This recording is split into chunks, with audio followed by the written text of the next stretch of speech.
of the Alert broadcast system. Do not. This is just a test. There is no peril to your body because we already understand.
My lovely, lovely, lovely imps, how are you doing today? Little Morphine, Annie, Mattiahu, Sprodman, Transgirl Jade, Y2 Yasmin, VCCTV. Am I early? Oh, I am a little early. Whatever. You guys get an early day today. Gay Fesh, Gay Aaron, Comrade Amatrine, Shady, May Fleet, DX3, Matthew McConaughey, Bolshevik Y2K, Holic Master, XLR, RX78-2, Delance, Mixed Dizzy, Kawaii Edgelord, Sock Opossum, Derpy Voodoo, Dino Smash 69, Posadas John, Palm Dad, Morningstar, Plural, Lefty McLefterson, Discord and Vol. And from the YouTube chat, we have another board person, Ryan Phoenix, Destiny Hayden, Jennifer Holly, Buffalo Guy 1991, Ryan Phoenix. Wait, did I say Ryan Phoenix twice? I did. Who cares? The Dark Canucks, The Dark Canuck, Lark Graves, Lillibor, Tori Cassiatori, Indicat, Leith, Eddie Spencer, Unchained Mel, Ice Devil, Decoy Duck, Kawaii Edgelord, Bolshevik Y2K, Dank Catlord, Uncle Gumbald, Wolfgar 69. Thank you so much. It says respect the locals. I'm in a chill outfit today because I'm gonna be completely honest. Deus, Viananare, and Fohammer, Joey Ravioli, Gay Aaron, Aska, Mistress Lynn. I'm in a kind of a chill outfit today. You'll probably notice, even my hair is a little wet. I woke up really, really late today. Originally, we're gonna get into all this as I start talking, but originally I planned to, okay, I have to turn off my fan. It's annoying me. The sound is annoying me. The like, is driving me crazy. I was originally planning to just do a Dark Souls stream today because I've been wanting to, crap. I forgot my controller downstairs. Okay, I gotta message the critters. Give me a second. My goodness. My brain can never contain all the things that I need to remember. It's so annoying.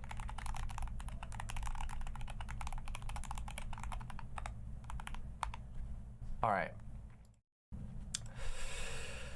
It's hot up there. Yeah, we're having a actually pretty notable heat spike right now for the season, which sucks because it's also really wet, which means it's really humid, which means my hair wouldn't dry.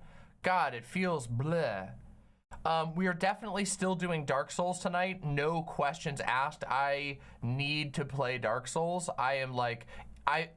I've been, since the last stream, I've been sitting there going, oh, I even farmed off stream Blue Drakes because, in the Valley of Drakes, because I want to play Dark Souls so bad. But I don't want to burn myself out on Dark Souls because we have a lot of Dark Souls to go through. I mean, I don't even know if it's possible for me to get burnt out on Dark Souls, but yeah. It's really hot right now. and it sucks, and I feel really uncomfortable, and I woke up late because I was up until 4:30 last night because of the news that broke in the middle of the night last night, which we are going to be talking about today in just a little bit after I warm up my voice. My goodness. What a mess. By the way, if you are here, please press like on the stream. All of your likes make sure that our stream gets out to as many people as possible. And we're going to be talking about a very important issue today. So your likes today are more important than ever if you believe that I will say something good. And I promise you, I will say something good. Some of you already have heard me talk about this issue in the past, and I will talk about it again. But this time even more powerfully. So yeah, I can't imagine it's nice at all, Gene K. Capra. We will get into that. Yeah, my goodness. Oh man, what a mess. Okay, I don't want to get into that right away. First, I want to talk about some warm-up stuff because I need to get my voice warmed up. That's how we do things around here. We take a chill pill and then we talk about the serious issues of the day. Yeah. So I just ate a really yummy homemade focaccia bread by our friend who's visiting. My friend bought some foraged lobster and cauliflower mushrooms from Washington. So they were picked locally and cooked them into a focaccia bread. And it was so good. Cauliflower mushrooms are legitimately delicious. It's actually crazy how yummy they are. Polymath says, did you see Voosh gave Sisyphus a second chance? I did. That was a great conversation. I can't help but wonder, maybe Mama has an influence on that happening. I mean, not a direct influence. Maybe Vosh heard that I talked to Sisyphus and then was willing to do it. I don't know. But I'm very glad because their conversation seemed really good. And also, you know, Vosh was very willing to be, he was very willing to be like upfront, which is that he felt, you know, hey, I kind of jumped the gun, and that's and I appreciate him being able to own up to that. Yeah, what do they taste like? The best way I can describe it is like savory with a tiny bit of like sweet nuttiness is like the way that I would describe the cauliflower mushroom flavor. It's really good. I was like shocked by how delicious it tasted. I was quite shocked.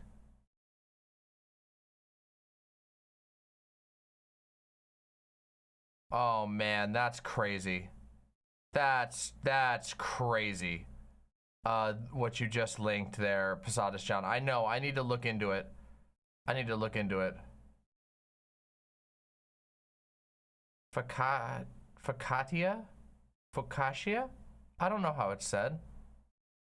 Focaccia? Focaccia, there it is, that's it.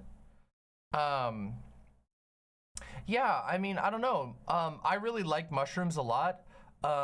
They're probably one of my favorite like types of food.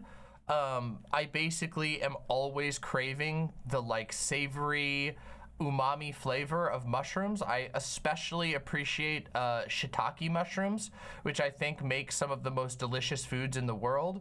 A lot of my favorite foods on the planet are made using shiitake mushroom broth.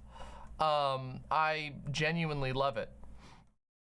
June Buggy, thank you for the tier 1 sub. And also in chat, Gene K. Capra says, I wonder if Demon Mama would be willing to have a chat with an Israeli viewer. I tried talking to Vosh and it went bad, but I hope that I will have more luck here. Understandable if not. Maybe. I need to think about it for a little bit. I don't know if I'm up for having a debate, and I saw your debate with Vosh last night, and I do think that it went kind of poorly. There was a lot of stuff I disagreed with that was said. I'm not closed to the idea, but I need to see if I have the energy for it, because admittedly I was planning a completely chill stream for today initially, and now we are going to be talking about a really heavy and very difficult topic, but I'll think about it for sure. Yeah. There's also NASDAQ with the tier 1 sub says, mighty curious to see if these headlines are correct, why the Palestinian government would aggro the entire planet like this unprompted. Well, it wasn't the Palestinian government. That's crazy. It's not that it wasn't the Palestinian government, and I don't know where you got that idea. Boy, we have a lot to talk about. Oh man, we have so much to talk about. Holy fucking shit. Holy shit. How's your long COVID with recent flare-ups? I don't know for sure, because diagnosing long COVID is like really, really weird, but I'm fairly sure that I did experience long COVID because I do feel like ever since I got COVID that I have not been able to, I have not been able to re-reach like pre-COVID energy levels and mental clarity levels. I genuinely feel like I'm less like I have a persistent low grade brain fog since I got COVID. I'm not gonna lie, and maybe it's all in my head, but I'm not the only one who's complained about this type of stuff, so I don't know, it's hard to say. And also immediately after getting COVID, I started to struggle with like minor blood pressure issues. Despite having not gained any weight, I actually exercise more than I did before by like a long shot. I've been exercising a lot lately and even losing weight. And yet immediately after getting COVID, since then I've had perpetual blood pressure issues. It's very weird. COVID is fucking scary, and you should avoid it at all costs. Sprodman with the tier 1 sub, cool and gay dojammies. Indeed. Jade Monkey with the tier 2 with the 2 tier 1 subs, 1/10 of a Soros. Thank you very much, and thank you very much, Sprodman. Gay Aaron with the tier 1 sub, thank you very much. Maple and Potato, this is one of the few times I've caught a live stream, but I watch your YouTube videos almost every day. Thank you so much. Thank you to everyone who's donated at the very beginning of stream. Your support means the absolute world to me. My goodness. My friend complained about persistent brain fog and they had COVID 3 times. It's a heavily documented issue. And I don't know.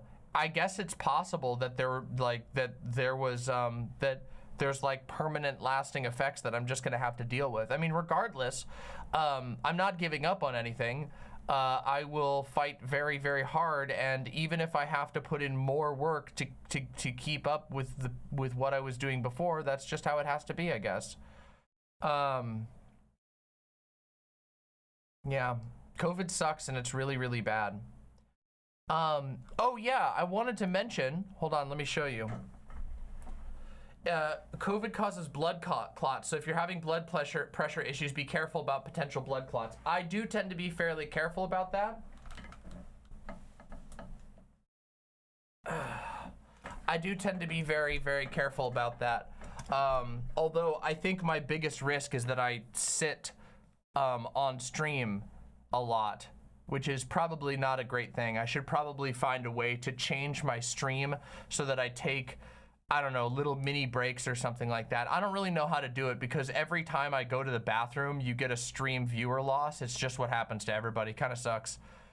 I do have a standing desk. I actually do have a standing desk, but the problem is that it messes up my camera angle. So I have to change things so that my standing desk can be used without damaging my camera angle. It changes everything, but whatever. This is something I want to talk about. I started reading Berserk last night, and I almost finished the first volume in a single night. Berserk is awesome. It lives up to the hype. I absolutely love it so far. And yeah, I'm really excited to keep reading it. I'm gonna have to get another volume really quick. But I started reading it yesterday and really enjoyed it. That's the one with the hot guy, right? Yeah, I guess it has multiple. I guess. Yeah.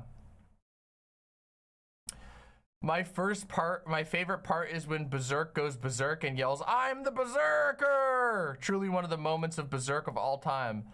My favorite part is when he goes, "That's it, I'm going berserk!" Have you gotten far enough to have thoughts on its themes?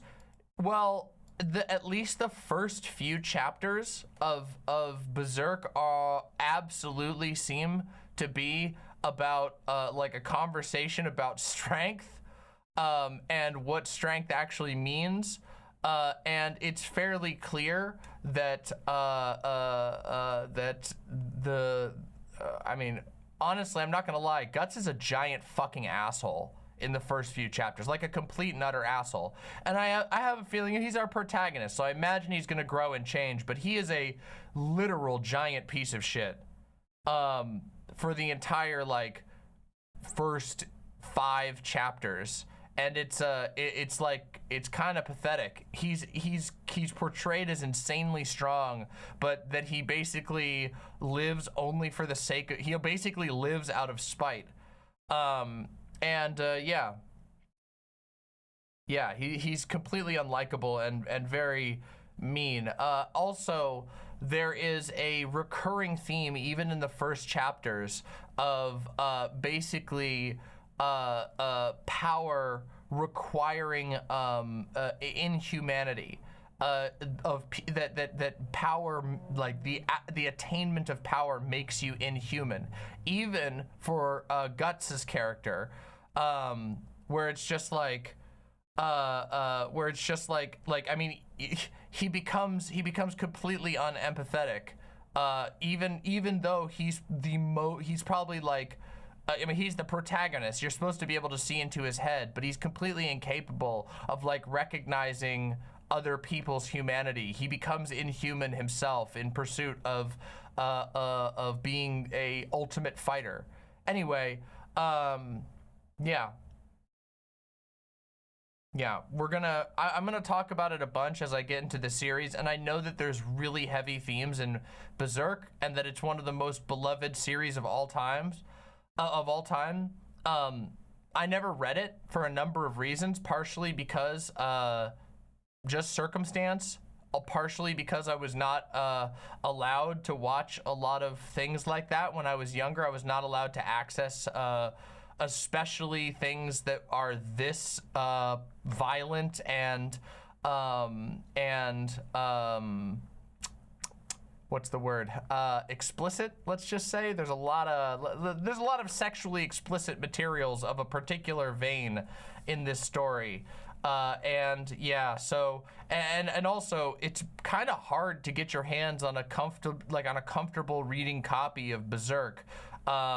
I mean, you can of course get PDFs, but I kind of hate reading comics in PDF form.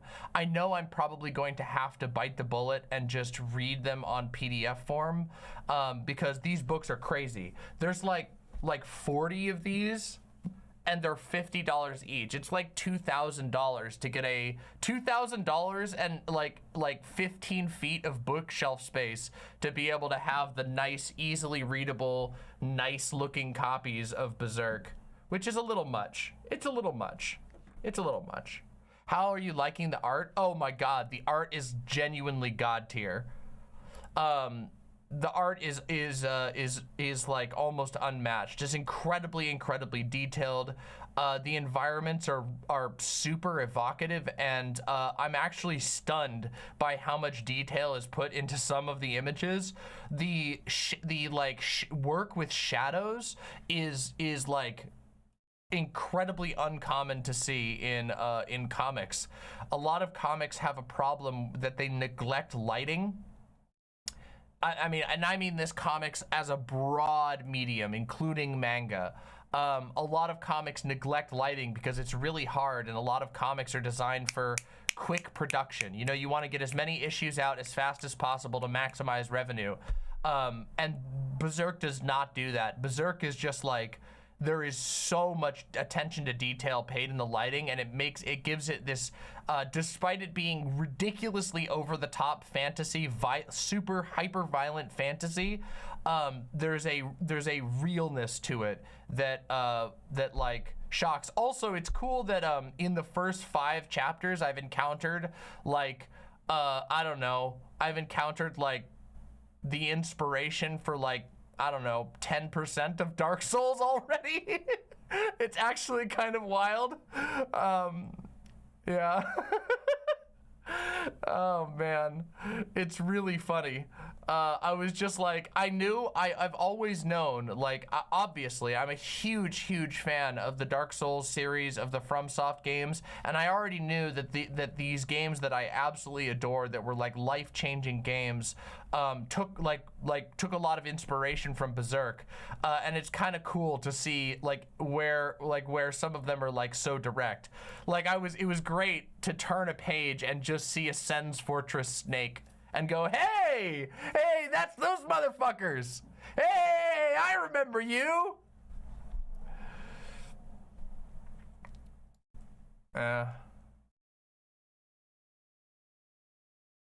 It's really great. Yeah, exactly. Was he a count? And then of course, and then you get to and then the next chapter immediately you get to Aldrich. First chapter, Sen's Fortress. Second chapter, Aldrich. I'm just like, he's literally fighting Aldrich in the same room. You go into a giant throne room and he fights a giant shitty slug. Oh, it's amazing. I know all the armor in Berserk can be found in the Soulsborne games. Yeah, I've heard about that. It's incredible. Yeah. Oh, I already love Junji Ito. I've read almost all of Junji Ito's major works with the exception of the giant one with the girl with 2 faces. I always forget the name of it. Junji Ito's the long one. The really long one. No, I've read Uzumaki.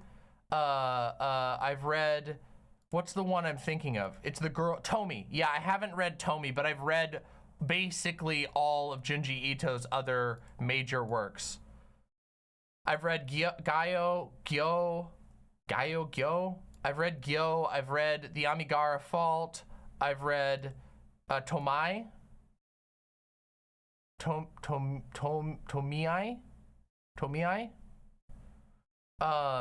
Yeah. Tomie? Okay, Tomie. All right, I'll keep that in mind. I'm not 100% perfect on pronunciation. Yeah. Oh, thank you. Thank you so much. Hey, got my controller now. Xerox 13ster, thank you so much for the tier 3 sub. You are amazing. Thank you. Thank you so much for supporting my show. All right, incoming Windows sound. Oops. There we go. All right. Yeah, I've read like a ton of Junji Ito. I really love Junji Ito. Yeah.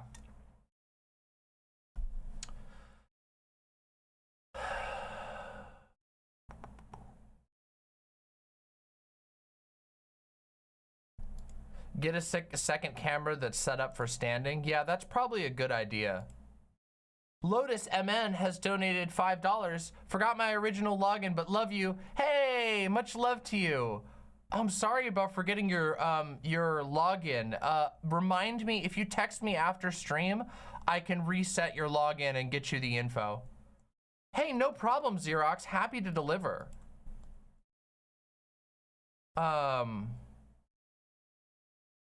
Have you heard that there's going to be an Adult Swim adaptation of Uzumaki? Yeah, I have heard that, and that sounds very interesting. I hope it's good.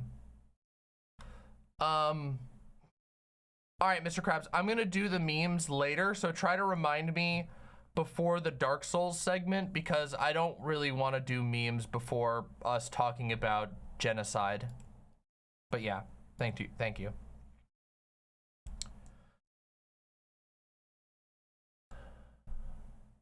What's the energy you're going to use when covering the Israel situation? You'll see. It'll be soon. We're going to be getting into there. Kurame says, hey, Demon Mama, I'm just letting you know that I'm going to try to go back to college for environmental health and safety management. That sounds fucking awesome. That sounds amazing. I wish you the best of luck. The 90s Berserk anime is good, but it's only up to the Golden Age arc. Yeah. I've seen like 2 episodes of the Berserk anime.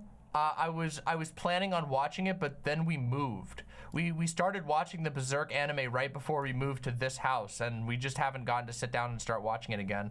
I do want to watch it again.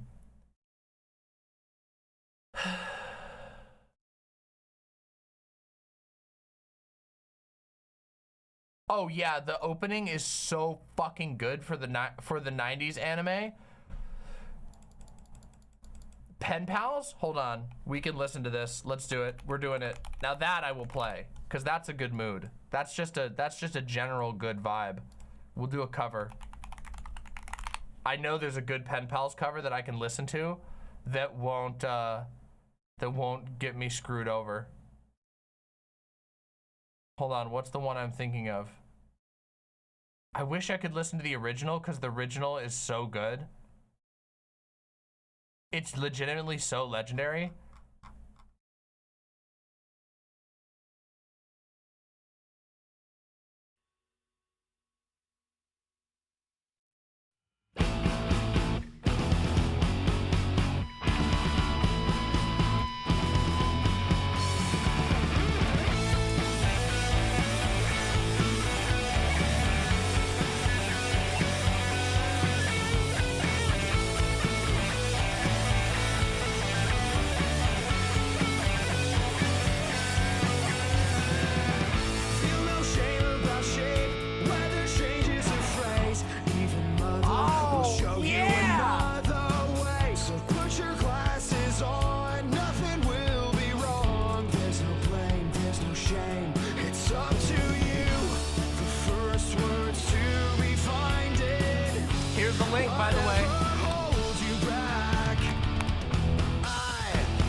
What a banger. By the way, this is by Tempered Lion.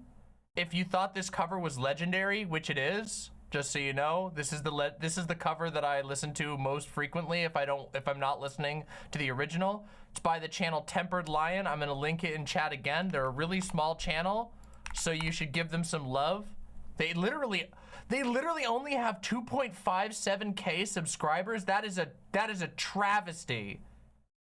That's a travesty. Tempered Lion deserves more fucking subs.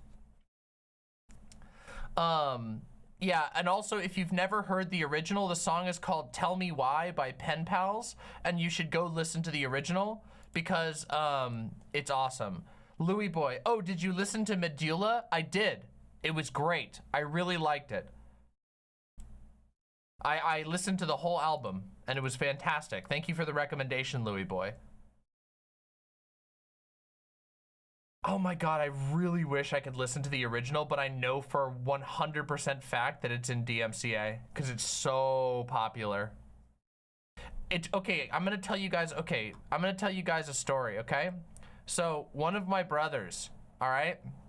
One of my brothers, when we were younger, he was like fairly rebellious. He's now very religious, which is kind of weird because when he was in his like early teens, he was super rebellious, and he was secretly reading and collecting Berserk, and he would also sometimes listen to the music. And I remember the first time that I listened to Pen Pals, and I was like, bro, what the fuck is this shit? And then I listened to it again, and I was like, bro, what the fuck is this shit? And then I listened to it the third time, and I was like, what the fuck? This is the best song I've ever heard. And then from then on, me and my brother would fucking jam out to Pen Pals constantly. It literally does grow on you. The first time I heard it, I was like, what the fuck am I listening to? And then the second time I was like, okay, there are parts of this that I like. It truly grows on you. And once you listen to it and you realize that it's like, it's unironically one of the best anime openers of all time. It seems so weird too, because the first version that I saw was cut to an anime music video with like a fuckload of murder and violence. And I was like, why are they singing about putting their glasses on? And what is this? And then I just realized, oh my God, it's actually amazing.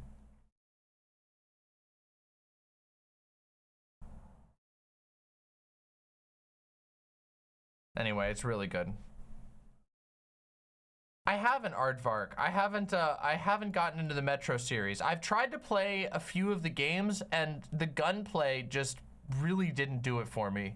And maybe that's probably a me problem, because I'm really picky about gunplay in games. I've mentioned this a ton of times, that like I can't handle gunplay that doesn't have heft to it unless the game is built like very, very specifically around that.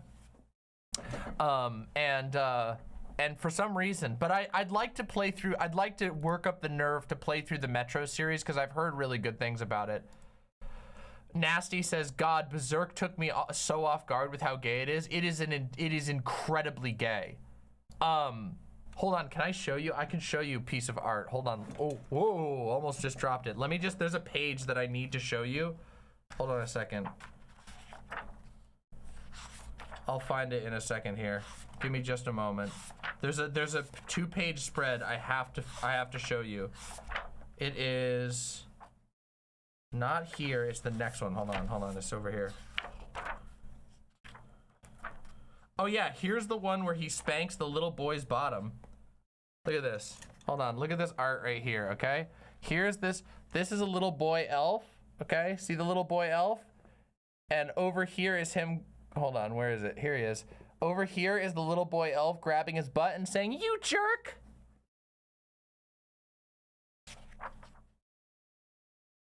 He spanks the little boy elf so much. It's ridiculous. Hold on. There's a particular piece of art I wanted to show you. It's after this chapter. Hold on. I know where it is because I was just reading it last night.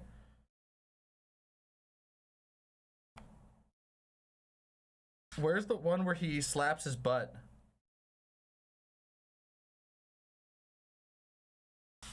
That's not the one I'm looking for, but it's also really good.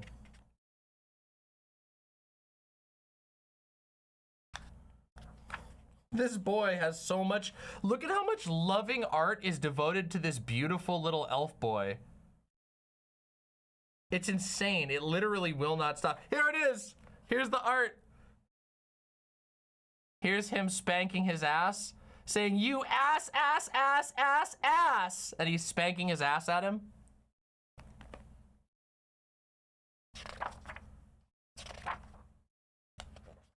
And then the next page is horrific, gruesome violence, the likes of which is hard to even understand unless you read the book.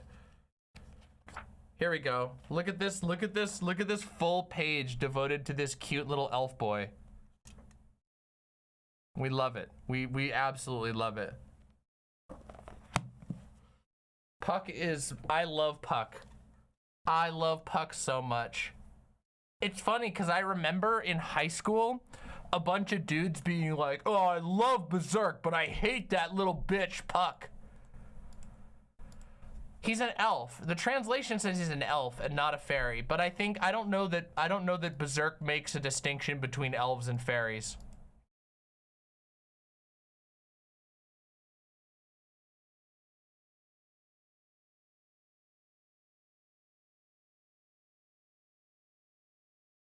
How old is this elf? Like an adult. Puck is like I don't know if they ever actually say how old Puck is, but Puck refers to having lived a boring life for many, many years and wants to follow Guts around because it's interesting. So, yeah.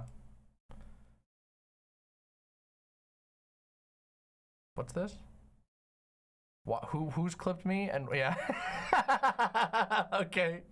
You ass, ass, ass, ass, ass. And he's spanking his ass at him. You ass, ass, ass, incredible. Ass. Legendary. Legendary. Biceps and Bikini says, "Is this what they call lolly?" No. No. No, that is not what lolly is. No, I'm sorry. First of all, wrong gender. First part. Secondly, no, wrong aesthetic. This is what we call a twink. That's what you call a twink.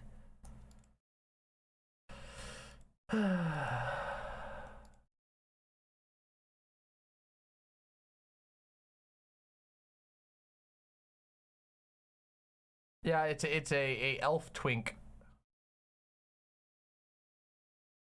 Anyway, my God. Are you still on the Black Swordsman's arc? Yeah, because I only bought the first chapter. I have to go get the second chapter, and then unfortunately, I'm probably gonna have to move to reading it digitally because I don't know if I can afford a full hardback collection right now, but I really want to keep reading. So, yeah. Yeah. Buying volumes? I'm sorry, did I show this? Did I show you how beautiful this is?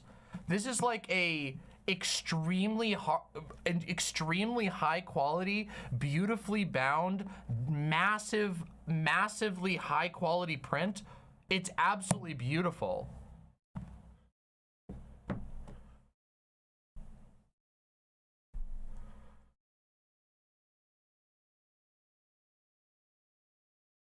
I actually bought it at a local comic shop. I usually buy my comics, when I buy comics and books and stuff like that, I try to buy them at a local shop. I know that's like lib as shit to be like, huh, I don't purchase from the big chains. I purchase from locally owned comic shops, but that's where I buy them from. I just prefer that. Holy shit, Matthew McConaughey, my roommate just bought all the Berserk volumes for $180 for $80 on Facebook Marketplace. For fucking real? I gotta look for that. Oh, I gotta look for that. That is an unbelievable steal. Hold on, let me just tell you what the actual full price is, okay?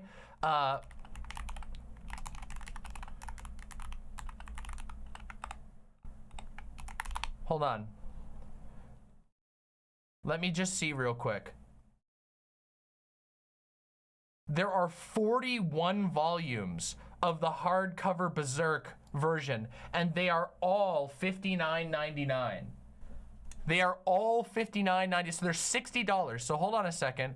So $60 at 40, hold on. $2,460, and your friend just got it for 80 bucks. That is literally, your friend just got the score of a lifetime.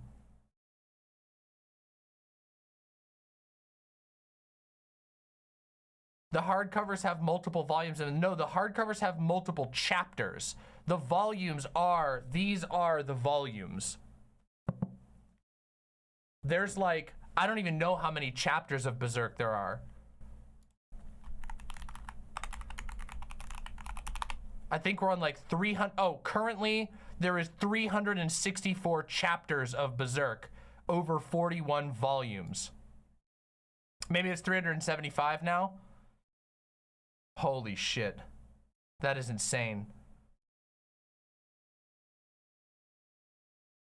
Damn, that's amazing, Matthew McConaughey. I gotta find that. I gotta find somebody who doesn't want their set anymore that I can make a deal. Oh yeah, okay, there are some chapters that haven't been made into hardcover volumes yet. Yeah, that's right.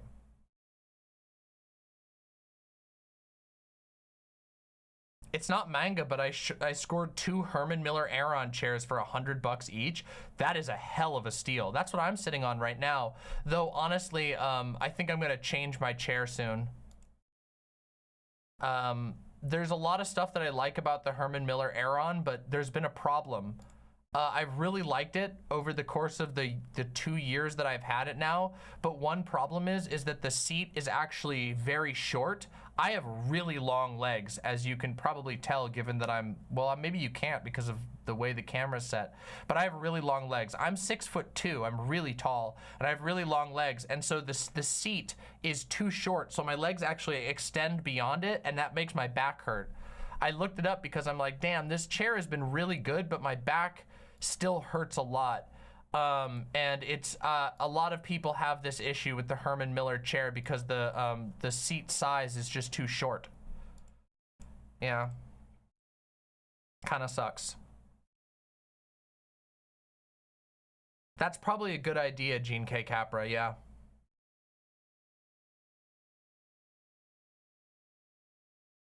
So I probably need to upgrade. I probably need to change my chair and give this to somebody else who can appreciate it more.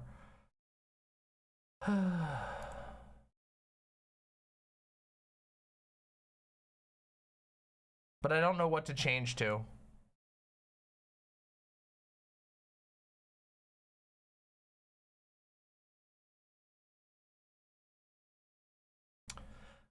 VegCom says, so I'm a standing desk person with a camera and I'm using both in a stand mode now. Camera on a boom like my mic. Win. Easy manipulatable camera placement. Okay, watch. Here, I'll just show you the standing mode. Here, we'll do it. Watch what happens when I put it into standing mode.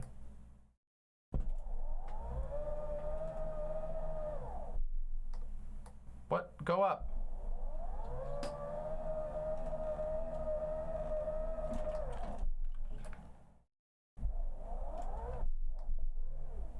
Hey, go up.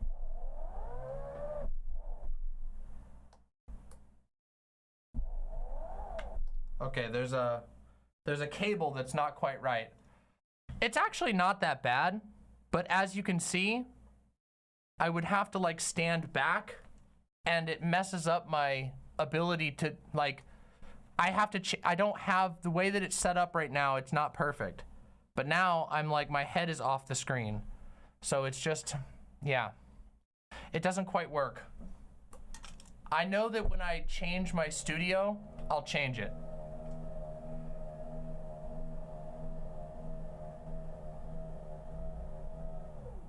Yep. When I restructure my studio, I will be changing this so that I can use it while I'm standing up. When I'm off stream, I will put it into standing mode and play games and stuff in standing mode, but you know. Yeah.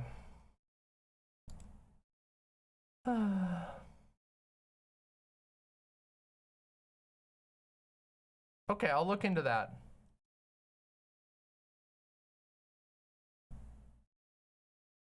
Okay, I will take a look at that. That sounds really interesting.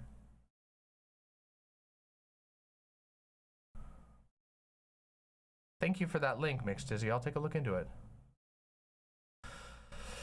Okay, all right.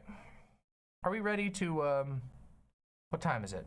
Okay, we got about 10 more minutes. I can warm up for 10 more minutes before we get into the heart of things. By the way, if you are here, please make sure that you press like. Our first wave of likes brought literally almost 200 more viewers to the stream, and we're gonna be talking about a pretty serious issue today before cooling off by having some fun in Dark Souls. Which if you've never seen my Dark Souls streams, everyone here who's seen them will tell you they're amazing, okay? I don't mean to toot my own horn, but they're really good. My Dark Souls streams are awesome. So please make sure you press like and consider sticking around for the Dark Souls stream afterwards, because I will still be talking politics while we play Dark Souls, and also I will be having a good time. So will you. True, Mixed Dizzy, absolutely true. There was also the promise of a debate review. There was the potential of a debate review, but actually we might not even need to do that, depending, because I might just talk to the person myself.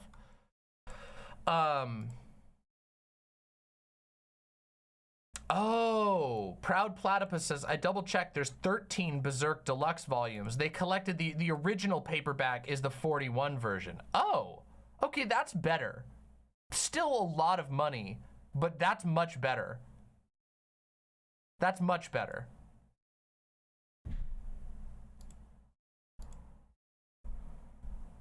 That's actually much more reasonable.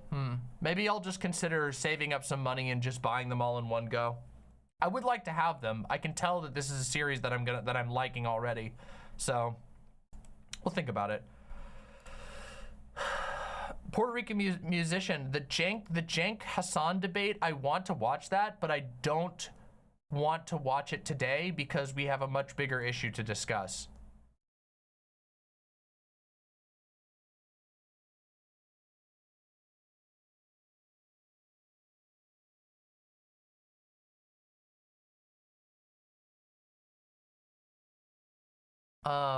Delance says, why do you think there's so many pseudo gurks? I don't know what a gurk is. Pseudo weebs and weebs in the right.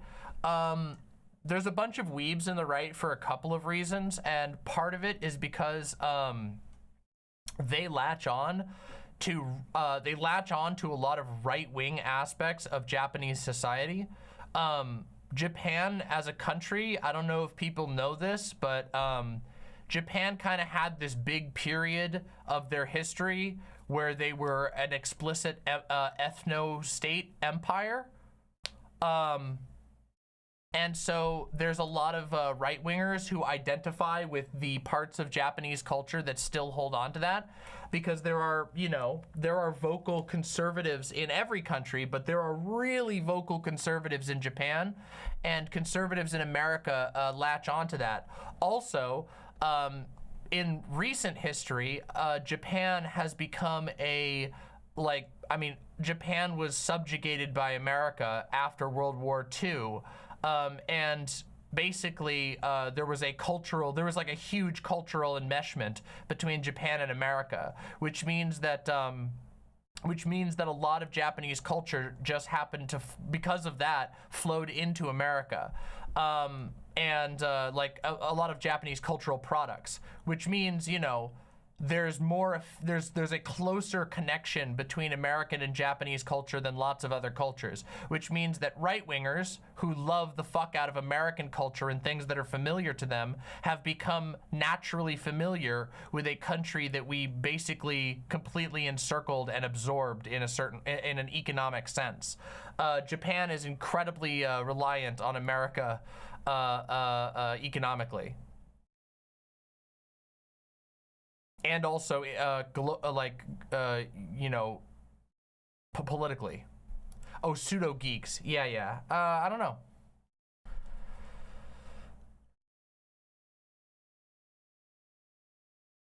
Yes. I don't know if it was it was literally a god, but the emperor had a religious position during in World War II, which is usually the case. A lot of empires are characterized by the state religion venerating the emperor as a religious figure as well as a political figure. That's kind of one of the things that empires tend to do historically. I don't know. I don't know for sure. This is just my own ignorance. I don't know for sure if he was literally considered a god, like in the sense of like a deity, but he certainly had godlike importance because the state religion is intermeshed with the empire itself. He was literally seen as a deity. Oh, okay. The Emperor of Japan wasn't just a representative of God like a king was. He was a god. Okay. All right. That's just my own. Like I said, I don't know for sure if that distinction was made or not. Some empires do, others don't.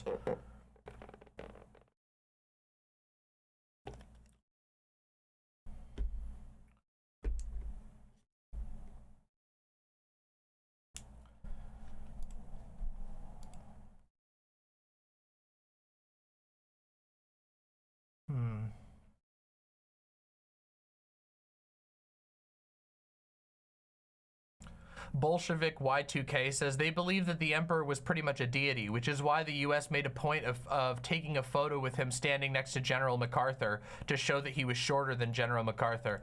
Damn, that is some petty psyop shit. But I guess that's the kind of shit that works, I guess, right? When you have a strongman religion. I mean, that's think of why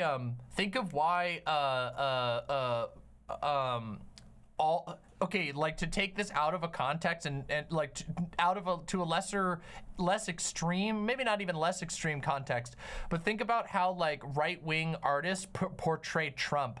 You notice how they always portray Trump as like super fit and muscular with like an extremely well-fit suit, and then you look at pictures of Trump and it looks like he's wearing a garbage bag, and also he's very clearly not just overweight but obese.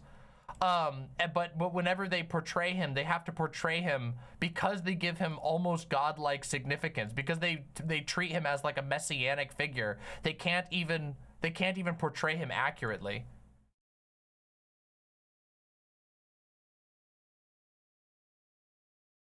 Yep. Ben Garrison is like a perfect example. He's like, but he's not the only one. It's basically every conservative cartoonist, every conservative meme. They don't use actual pictures of Donald Trump very often that haven't been like retouched significantly. It's wild.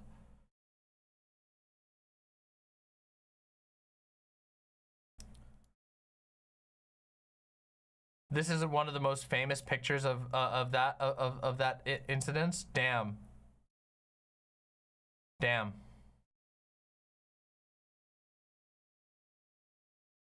Damn. Damn.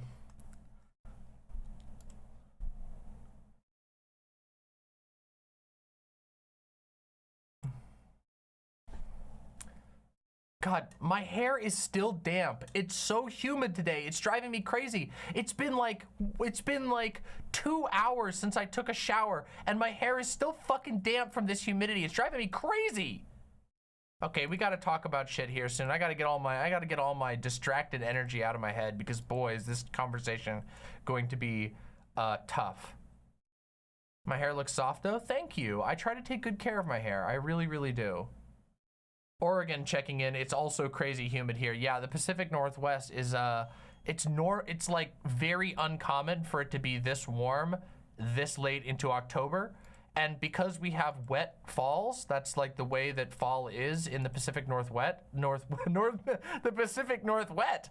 We have very damp falls and autumns. And so yeah, but with the heat, it just makes it feel sweltering. Yeah, wet bulb. Yep.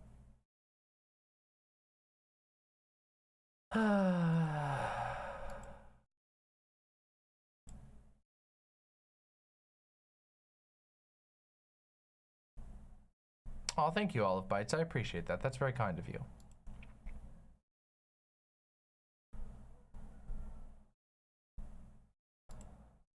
Okay. All right. Okay. Do you want to get ready to talk about this? We probably should. It's been an hour of warm up. It's probably time to talk about things. Okay. All right. Oh man, I'm kind of dreading this.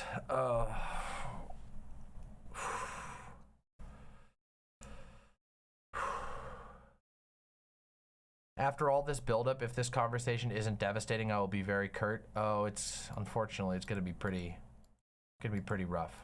Okay. All right, everybody. My lovely, lovely imps. Today, we are going to be talking about a very serious issue, which is that Israel has just declared war. That's not a good thing. If you are even passingly familiar with the history of Israel and Palestine, you know that this is one of the most, let's just say, controversial issues in the entire world. It is one of the most controversial and heavily discussed international issues in on the entire planet. Okay. And last night, in the middle of the night, some really wild stuff went down. And we're going to talk about this, but I need to tell you that this is going to be a fairly heavy conversation. We're going to be talking about violence. We're going to be talking about genocide. We're going to be talking about torture. We're going to be talking about a lot of stuff. So just keep that in mind. If that's not the type of stuff that you're ready to listen to right now, it's okay to tune out. I give you my express permission. I'm just letting you know that we're going to be talking about some heavy stuff here. Also, there is a very high likelihood that that there will be vitriolic actors that appear in chat over this issue, because it is an issue that very understandably in some cases prompts very intense emotion and very, very intense opinions, okay? First off, let me discuss what happened last night. Let's get the news portion out of the way. Last night, my time, I'm not gonna try and do time conversions right now because doing that on the fly is very stressful. But last night, we received word, the world received word from Israel that a series of attacks had occurred. First off, there was a massive barrage of rockets that were fired from within occupied Palestinian territory into Israel. And we're going to talk about all the facts of the situation, but if you're not super familiar with the history, I think it's important to understand that Palestine is a region and a state and a country. The state of Palestine is not a recognized sovereign nation by a lot of the world, but does technically exist. And Palestine exists in a strange limbo of pseudo-existence, where it is on paper a occupied territory, a fully military occupied territory under martial law, the administrators of which is the Israeli military. All of the citizens of Palestine live under martial law and have since the 60s. That is going to, of course, we will get into more complications as that goes on. So last night, a whole bunch of rockets were fired from within Palestine into Israeli cities. They hit a lot of targets. Not all of them were blocked. As many people know, Israel has a very, very advanced missile defense system. that basically uses computer technology to target and fire smaller missiles that will detonate and knock rockets out of the sky. What this means is that most rocket attacks that are directed against Israel are very ineffective. Rockets tend to not hit any targets, and they tend to not kill anyone. But this was not the case last night. Last night, enough missiles were fired all at once that it overwhelmed the missile defense system, it overwhelmed the warning system, and a lot of people were killed. It was not just missiles that occurred last night. Last I checked, and it's very difficult to get a hard number on this, but at least 21 separate points along the Israel-Palestine border, breaches were made by various construction equipment and vehicles that plowed through defenses on those spots on the border and into Israeli territory, which were the vehicles that passed through were full of militants with weaponry, who then proceeded to drive through the streets of Israel and shoot at various things, sometimes civilians, sometimes military, sometimes police. This appears to have taken the IDF, the Israeli Defense Force, by complete surprise, which is fairly shocking, given that Israel is more or less constantly boasting about the strength of its intelligence apparatus. It seems that literally no one saw this coming. At this particular moment, there was seemingly no advanced warning. They had not received intel that this was going to happen, and in fact, a number of Israeli military positions were ambushed, and the soldiers therein were captured and killed. It is a fairly, like I said, quite a large occurrence. We haven't seen anything like this of this size for a very long time. The attacks were perpetrated by a group called Hamas, which is a recognized, a sort of universally recognized Islamic terror group that also considers itself a type of Palestinian resistance group. And we're going to get into all the details of that as we go on. Yeah, there are some people in chat saying it should have been impossible to surprise the IDF. Of course, we know that that's not ever true. No intelligence apparatus can truly predict everything, but it does seem very surprising on a number of fronts that an attack of this size and scale, the amount of coordination that's required to pull off an attack of this type, is quite difficult. And it's surprising that there is seemingly no advance warning for this. At the moment, as of the last I checked, there were the number has updated. There are now at least 300 reported Israelis have died, many of whom are civilians, and as of the last count, 232 Palestinians have died. A lot of them are also civilians. So basically, the situation as it stands is a gigantic pile of war crimes. Okay? And it's been quite horrifying to witness unfold. Yeah. So there's a lot of people dead right now. And a lot of them are people, a lot of the people who are dead are not military figures, and are not, were not armed or anything along those lines.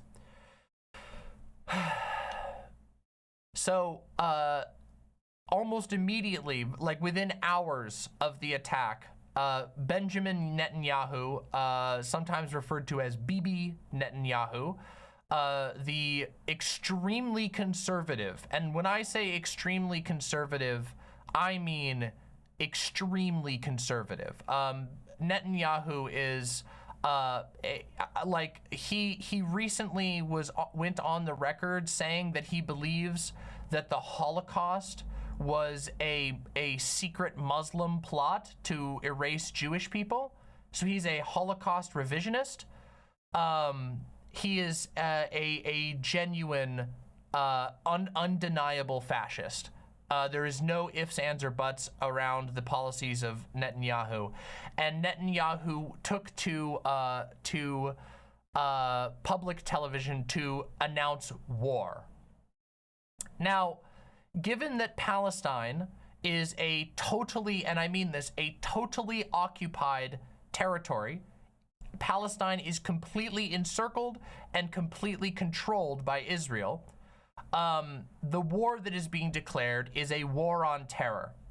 And that is the type of war that has been, sort of waged over time. And I feel the need to be very real about what we are going to witness, but we are witnessing the mobilization of a genocide.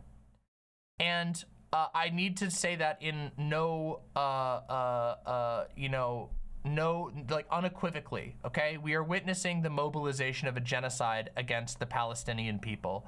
And the reason why I say this is because a war on terror that largely results in the deaths of civilians, and we will get into all of the information around this, in an occupied territory that is heavily policed, where people have no escape whatsoever. Innocent people, mind you, not combatants. Innocent people have no way to escape, and are being told leave when they literally cannot leave, is going to result in an unprecedented loss of innocent life, of civilian life, Palestinian civilian life.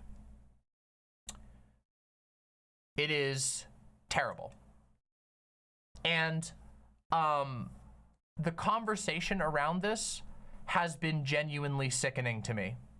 It has been disgusting, because the answer that people have been putting forward in this situation is to basically spend a lot of time denouncing the attacks of Hamas, which I think is a fairly easy thing to do, right?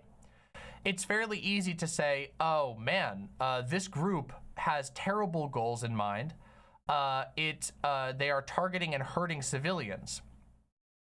However, simply denouncing the actions of Hamas ignores the entire context of the now nearly half-century long oppression of Palestine. And what I mean by this is that Hamas is the result, is one of the natural byproducts of endless oppression of a group of people. It is inevitable that if you choke an entire group of people to death for decades, that some of those members are going to literally lose their minds and become extremely, unequivocally violent. And there is only one party that actually holds power in this circumstance, which is, of course, the state of Israel, which has completely and utterly encircled, enclosed, and put under martial law all of the people of Palestine.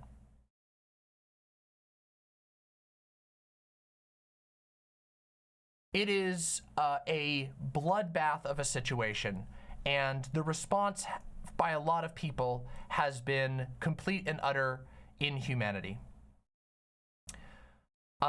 Innocents in Israel have been killed. Innocents in Palestine have been being killed for a very, very, very long time.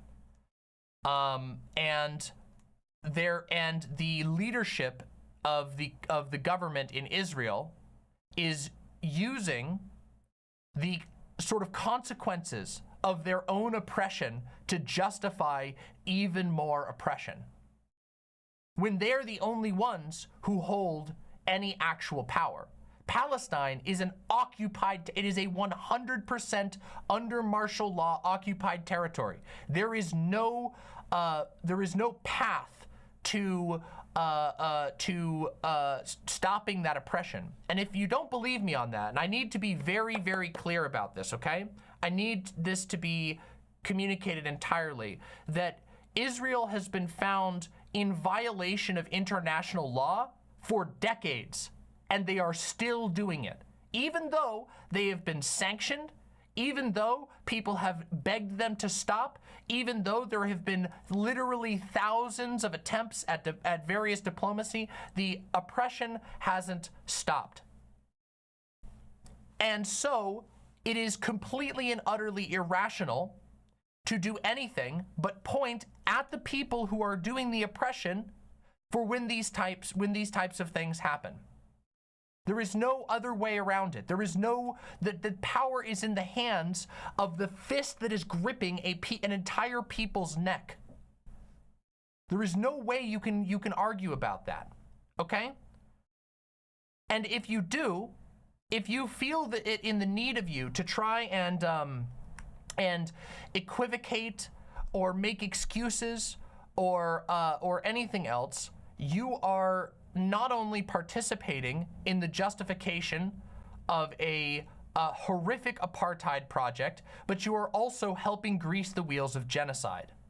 Because peace can only be reached if the person with the power is willing to engage and recognize what is going on.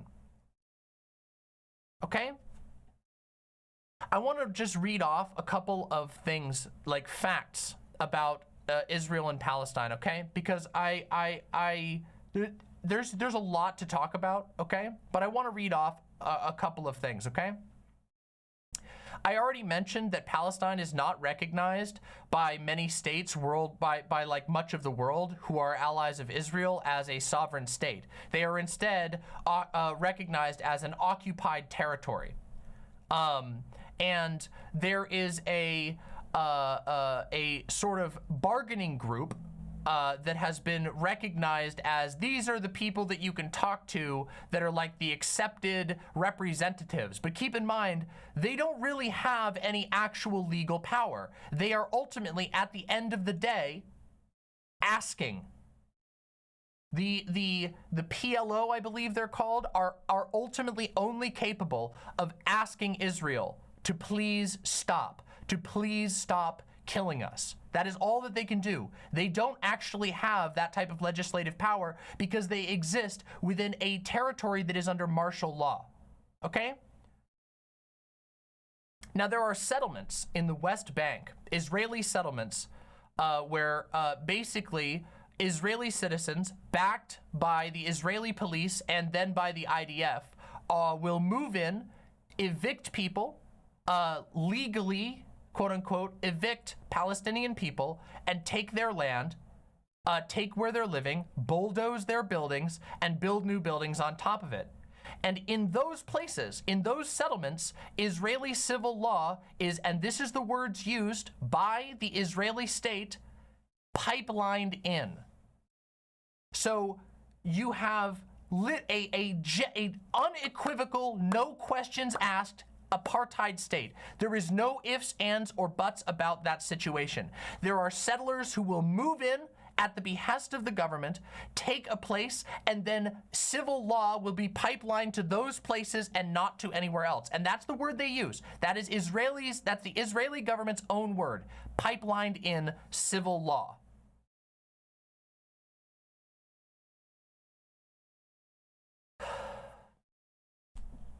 The apartheid has been recognized by human rights organizations worldwide, okay? There is no arguing about this. If you do not believe me, I encourage you to please go and read one of the many extremely detailed reports that have been published by well-respected, well-acknowledged human rights organizations worldwide. You can go from the libbiest in the world all the way down to the more radical if you want, and they all can agree on one thing. This is apartheid. This is apartheid. There are two classes of citizens. Likewise, human rights abuses against Palestinians have been extremely, extremely well documented, and not only that, have been acknowledged by the UN, okay?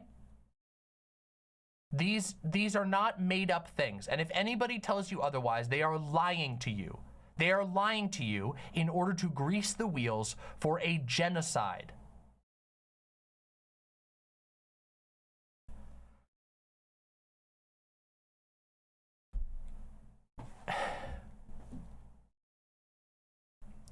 In 2022, there were multiple UN-recognized killings of civilians, including children. These were recognized by the UN, and they were concluded that these were attacks on civilians, that this was not just collateral damage, but that this was Israel knowingly engaging in attacks that resulted in civilian death, including the death of children. And again, this is not some fringe theory. These are acknowledged by the UN. In the Gaza Strip, which is one of the regions of Palestine, 1 in 10 people have access to clean drinking water. This fact has been verified by numerous organizations, including the World Health Organization and UNICEF, okay? 1 in 10. And I want you to just think about that for a second, okay? Right now, I know for a fact that every single one of you, right now, who's watching my show, can walk out into the other room and get yourself a bottle of water, get yourself a cup of clean water. That you do not have to think when you go to drink something because your mouth is parched, is there going to be shit, piss, E. coli in this water? Am I going to be drinking down pieces of dirt, pieces of medical waste, pieces of industrial waste? You don't have to think about that. Almost nobody in my audience has to think about that. But only 9 out of every 10 people in the Gaza Strip have to think about that every time they want a drink of water, okay? And keep this in mind. Water access and infrastructure is 100% controlled by Israel. 100%, okay? With the exception of international organizations that transport clean water in. So there are basically NGOs, non-governmental organizations, charity groups, Oxfam, etc., that will bring in water bottles, etc., from abroad into this area. The water access and infrastructure is explicitly on the books, legally, in every single way, de facto and de jure, controlled by Israel. And 1 in 10 Palestinians in the Gaza Strip has access to clean water. Unequivocal, okay? The treatment of Palestinians has been, for decades, abhorrent. It has been disgusting. It has been choking out an entire group of people, treating them as second-class citizens, forcing them to live in inhumane conditions that would drive people, that do and would drive people mad. But that's not it, okay? Because that's just the Gaza Strip. But I want to talk about the West Bank. In the West Bank, there are 175 permanent security checkpoints which control the movement of everyday Palestinian people from place to place within Palestine and in and out of Palestine. These checkpoints contain armed guards, razor wire fences, and Israel Often, the official state government is very proud of this, a extremely complex biometric surveillance system. Cameras which scan and record your face and track the movement of individual citizens as they go about their daily lives. And it's Palestinians who are being scanned and tracked and followed and watched. It is Palestinians who have to go through these checkpoints and face extreme security and restriction of movement, not Israelis. In fact, there are videos from last night of Israelis being able to run through these checkpoints, showing their passport and walking through, and Palestinians being denied. 175 permanent checkpoints, and guess what? That's the permanent ones, because on top of those permanent checkpoints, there is a number of rotating and moving temporary checkpoints, roadblocks, changes to movement. And on top of that, Palestinians have zero control over area closures. At numerous points in the history of Palestine, the Israeli military has chosen to simply close access to an entire area, to neighborhoods, to regions, just like that. And there's nothing you can do about it, because you don't even have a representative who can vote on that type of thing, because you would live under martial law.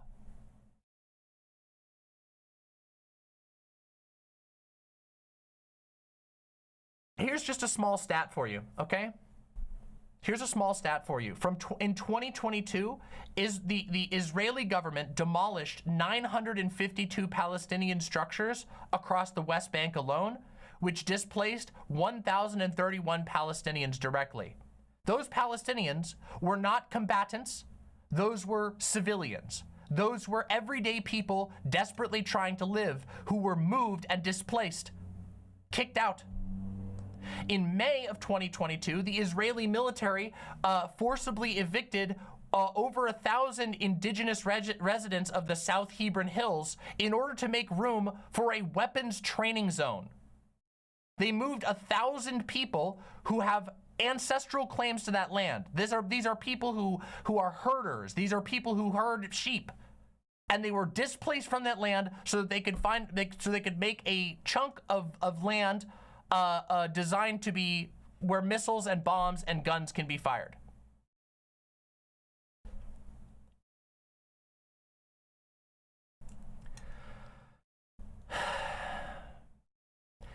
The stack of human rights human rights atrocities that have been committed by the state of Israel against Palestinian people is genuinely unbelievable, okay? And guess what? It hasn't stopped. It's going on right now. And if you don't believe me, I just want to show you something real quick, okay? We're going to take a look at something, all right? This is an official, Israeli official, verified Israeli official, okay? This was just earlier this morning. I have signed the order instructing the Israeli electric company to stop supplying electricity to the Gaza Strip. What was, will not be. So, Israel has supposedly declared war on a terrorist group, and their response is to cut all power to the Gaza Strip. And I want you to just think for just a second, okay?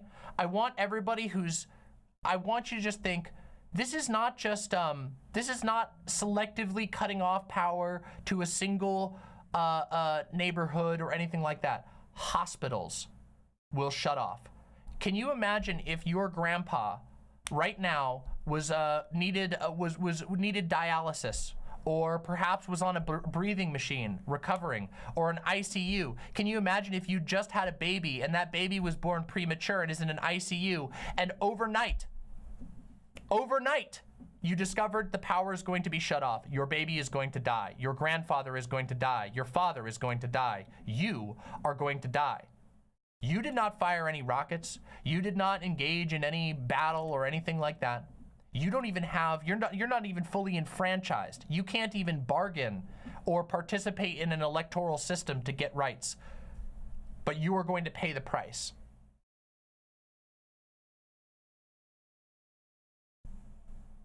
And this is a real thing that is happening right now. This is not even a rumor. They are shutting off the electricity to an entire region full of people, and a densely populated region of people. Okay. Let me get the exact numbers. In the Gaza Strip, there are 2.048 million people as of the last census. 2.048 million people are about to lose their power, to have their power cut off from outside. They cannot restore it unless they find a way to do so. Maybe if you're lucky, you might be able to find a generator. Maybe if you've prepared for this. But keep in mind that the poverty levels are insane, so the likelihood of you being able to have a generator is very low, and the likelihood that you'll have fuel for that generator to keep it going is even less.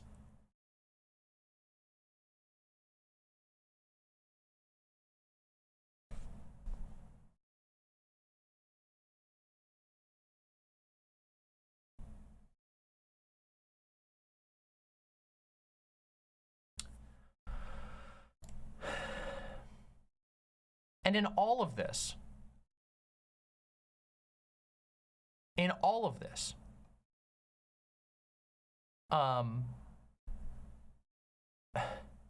is there a solution? I'm scared. I need hope.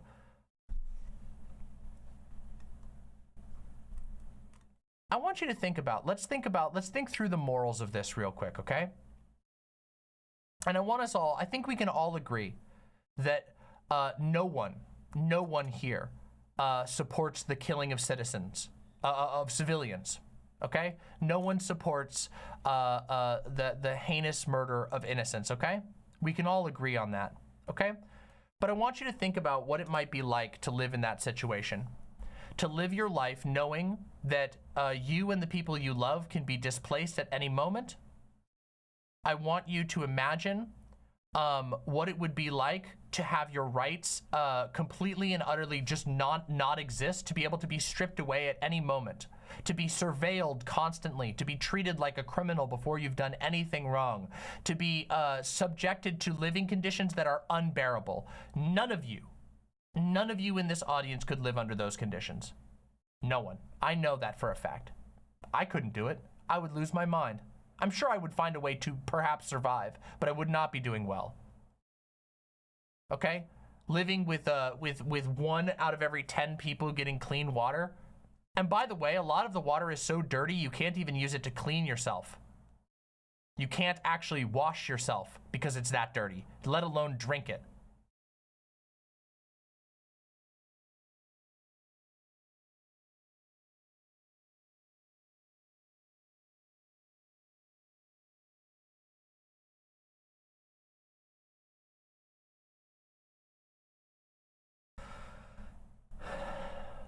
And remember that, again, all of this power for these conditions, all of the decisions for these conditions ultimately land in the controlling entity, which is the state of Israel. The state of Israel is the one that has created these conditions. The state of Israel has killed so many Palestinian civilians. It is unbelievable. Okay? It is shocking. And well documented. Okay? And when I say I mean well fucking documented.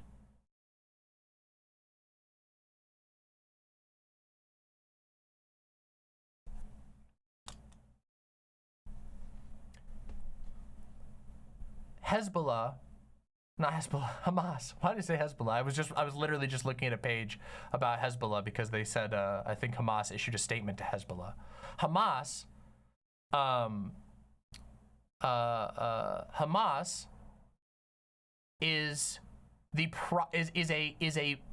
byproduct. Okay, if you were let me just give an analogy real quick. All right, let's say that you're working in a lab in college. Okay, like a chemistry lab. You're going to your chemistry class in college, right? And in your chemistry class, you're working on your things in the lab, and it's a really super simple thing. and you have a buddy, okay? And that buddy goes, watch this. I'm gonna make mustard gas. I'm gonna mix these two things together and I'm gonna make mustard gas. And you go, don't do that. The mixing those two things together is gonna produce mustard gas. And they go, yeah, I know, but you know, I have a reason. I want to mix these two things together for my own reasons. I'm interested, or I think it'll be cool. And then when they mix those two things together and the mustard gas goes out into the class, everybody gets mad at the mustard gas. Do you see how irrational that would be? Do you see how irrational it would be to get mad at the mustard gas, which is the natural byproduct of choking an entire people to death forever, for decades? The blood that is spilled by Hamas should be directly on the hands of the Israeli government, which enables it.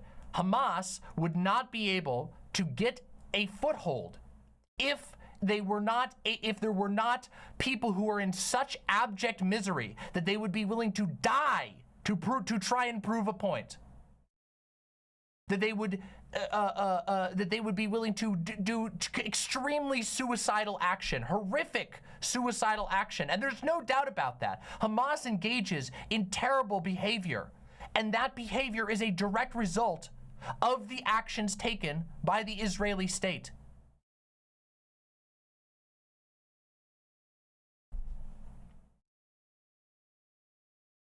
We're having issues on YouTube. People are saying that YouTube is having issues. Refresh the YouTube page if you're having connection issues. YouTube has been having issues lately. On my end, it's perfectly fine, but YouTube has been having connection issues lately, so just refresh it.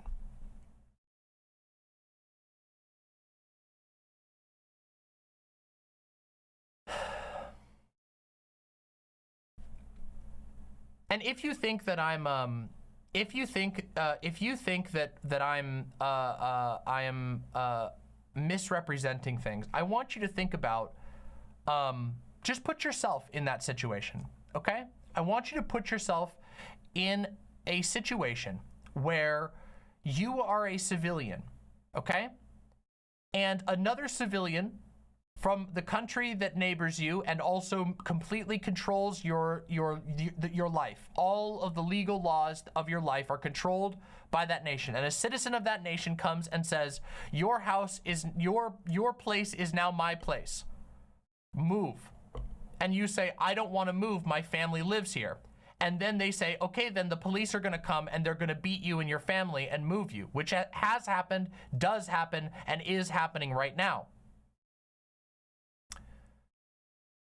And you say, I guess I have no choice then. And so you move. You leave.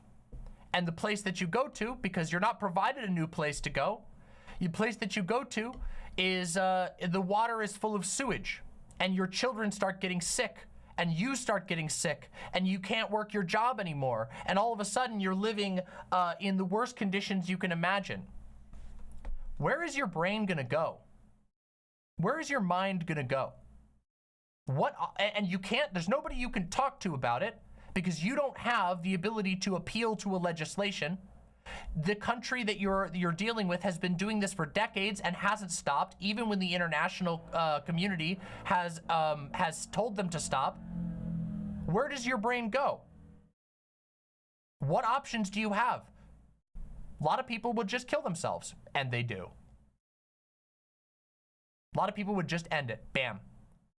Some people might say, I am going to flee and become an illegal migrant. And even if I face discrimination in another country,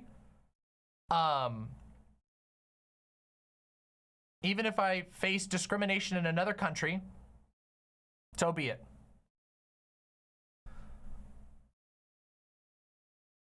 Is this for real?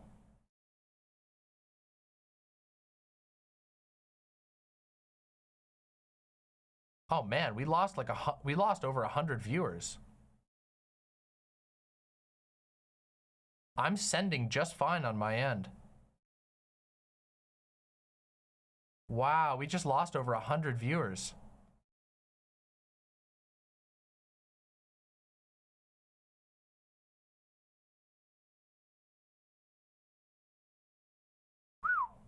What's going on? YouTube's having issues. I can tell you it's not on my end. I'm really sorry about that.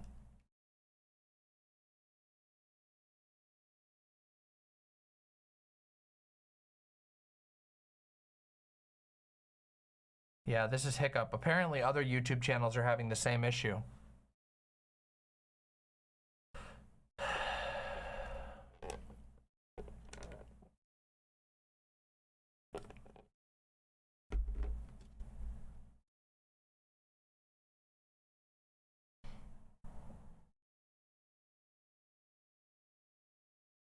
Okay, let's continue.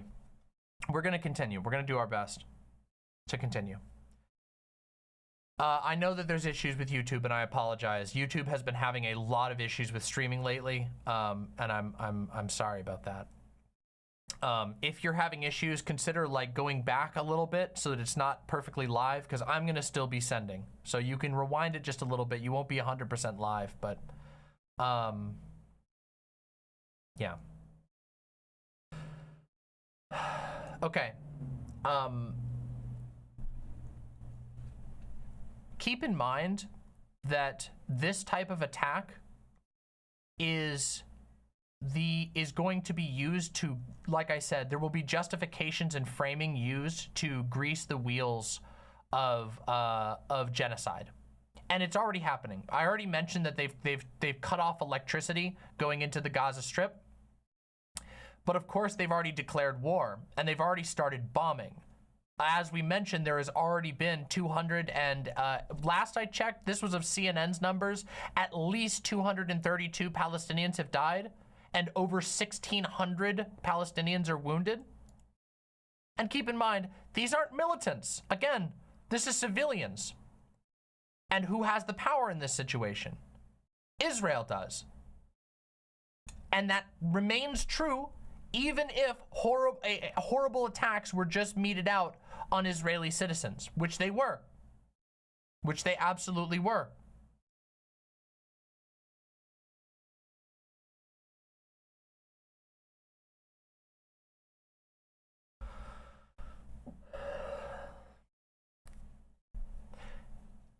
And I want to talk about something because there's some really disgusting shit going on. There have been a lot of people issuing statements, and the only thing they talk about is Hamas. And the only thing they're talking about is the attacks. They're not talking about anything else. And they're not just talking about the attacks. They're not just denouncing the attacks. They're also doing something else. Let me show you real quick. Can I show you what Joe Biden just said? Because it's not good, okay? Let me just show you this, all right?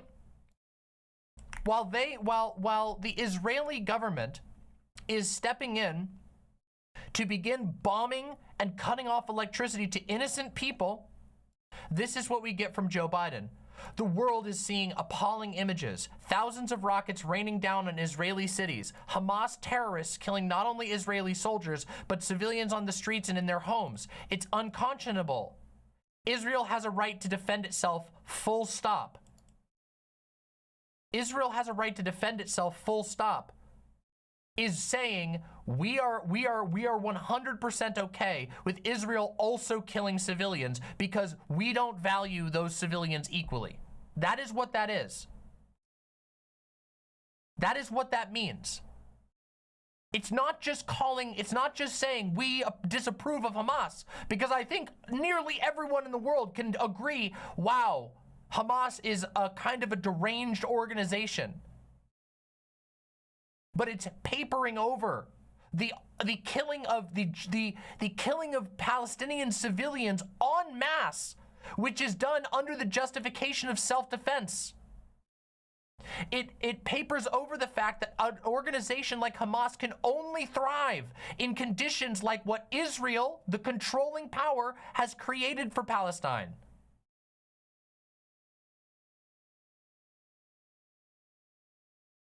But I have an MVP for worst takes today, okay? I have an MVP.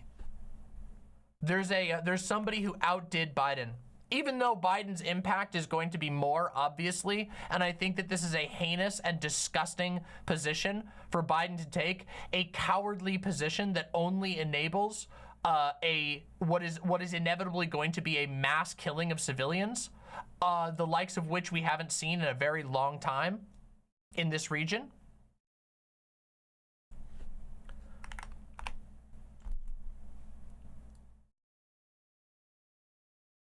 Zelensky. Let's take a look at what Zelensky had to say. Let's look at what fucking Zelensky had to say. Because I think this is one of the most shocking and absurd statements I've ever seen. Horrible news from Israel. My condolences go out to everyone who lost relatives or close ones in the terrorist attack. We have faith that order will be restored and the terrorists will be defeated. Terror should have no place in the world because it is always a crime, not just against a specific country or this terror's victims, but against humanity in general in our entire world. Anyone who resorts to terror commits a crime against the world. Do you know who resorts to terror and has resorted to terror for decades and has ignored international reprisal for resorting to terror? Israel.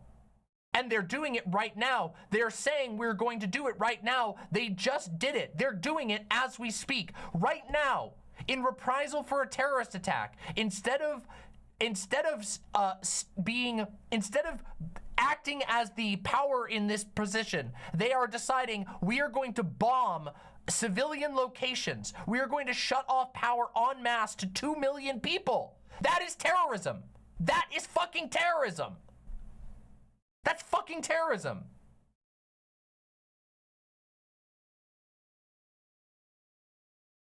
Israel's right to self-defense is unquestionable. All details surrounding this terrorist assault must be revealed so the world knows and holds accountable everyone who supported and helped carry out the attack. All Ukrainian citizens who remain in the risk zone must carefully obey all orders issued by local security forces and remain vigilant. Please be cautious. The Ukrainian Ministry of Foreign Affairs and our embassy in Israel are ready to assist in any situation. To support Ukrainians in Israel, we establish an operational headquarters. If you require assistance, please contact any of our diplomatic or consular offices in any convenient and accessible manner. Every life is valuable. We condemn all forms of terrorism. And yet, despite the fact that within literal hours of this attack, Israel, a country with sophisticated weapons, with complete control of these territories, and that's if we completely ignore the past. Even if we were to erase the entire past, within hours of this attack, Israel was doing the exact same thing. And you don't see a condemnation. You don't see a fucking condemnation.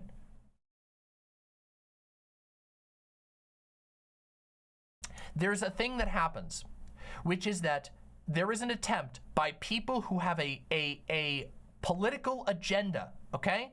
They have an agenda of control. They have an agenda of justification. They have an agenda of downplaying apartheid. There is a play that is made where the conversation has to be pivoted to whether or not you have correctly and sufficiently denounced Hamas, while it is ignored the fact that this type of Hamas attack can only occur as a result of the conditions that were created by Israel in the first place. That this type of violence, this type of violent lashback is only possible. It is literally only possible if you have an entire place surrounded by fences in what has been described by humanitarian organizations as an open-air prison. A entire country's worth of people that cannot leave at will. They have nowhere to flee. They have nowhere to go. They have no ability to bargain for their rights. They have two options: die or break the law in one way or another. And some of that subsection that decides to break the law in one way or another, whether it's people who flee and illegally escape the country, whether it's people who decide to engage in resistance only against military forces, and don't engage in resistance against civilians, or whatever you want to call it, or violence against civilians. some percentage of that group is going to take the black pill, and they are going to become the Hamas types.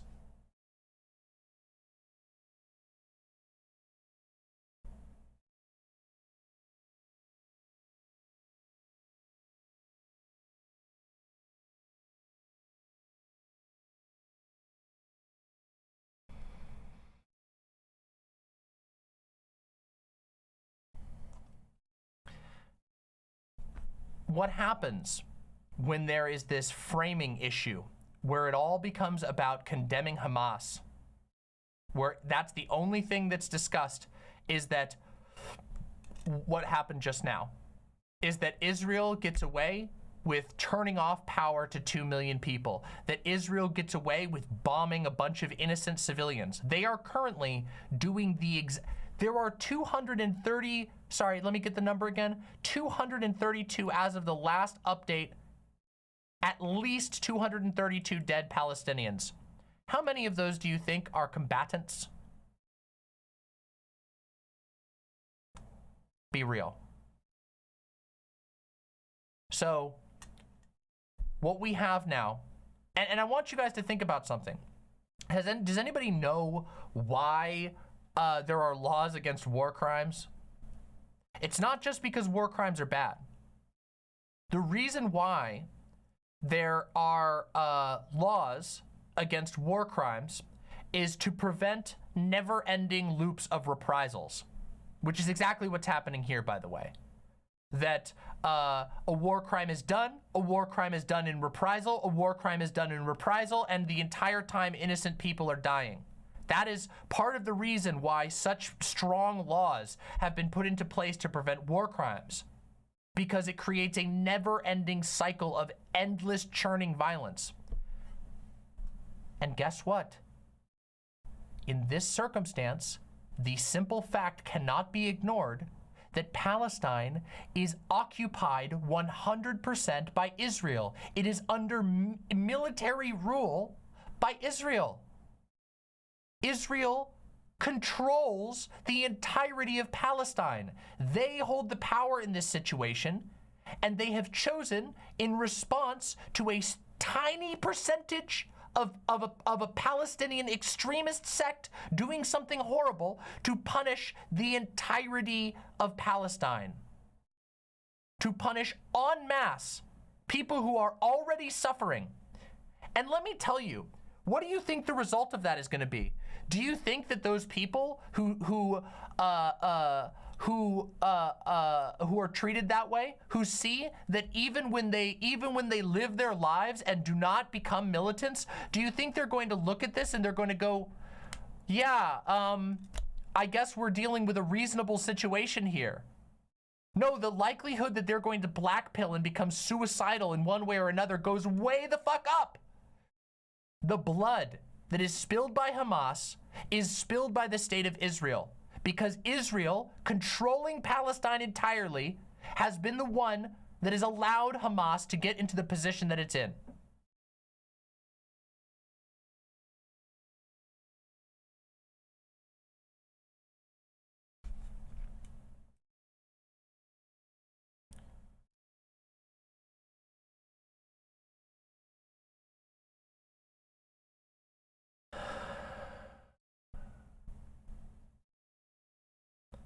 And what we see is a worldwide looking the other way.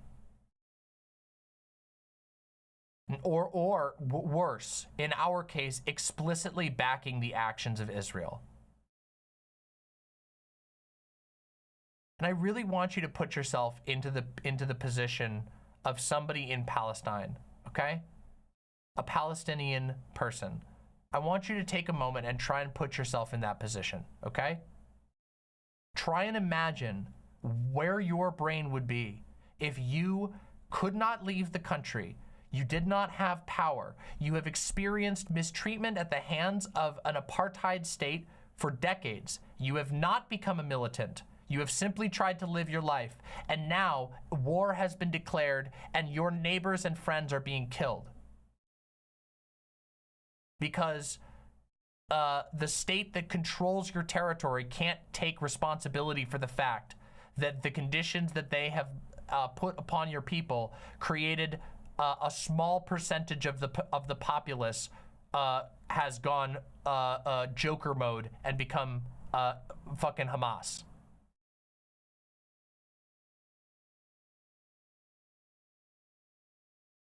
I want you to, can you even imagine what life would be like? I imagine many people here would probably take their own lives.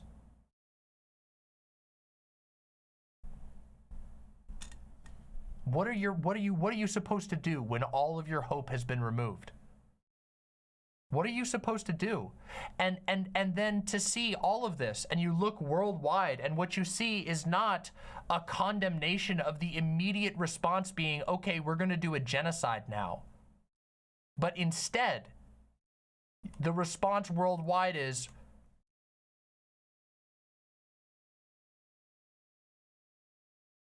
but see, that's the interesting thing, Aska. You flee or you die, but you can't flee because your country is completely encircled. Anywhere you flee to would be fleeing into the arms of the military that believes that you are at risk. Your fleeing would be evidence of criminal behavior, as it has been. It's treated that way. Fleeing is seen as evidence that you have something to hide.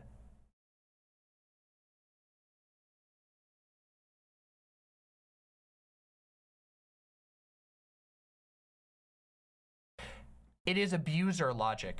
It's not just abuser logic, it's genocidal logic that is being applied here. Israel has complete control over this country, and when a very small percentage engages in violent behavior towards the country, towards Israel, Israel engages in collective punishment over the entire group of people that they completely and utterly control. And then people go, yeah, but Hamas. That's abuser defense. And worse, it's not just abuser defense, it's literally genocide defense. It is greasing the wheels to make a genocide happen. That is what it is. No ifs and ands or buts about it, okay?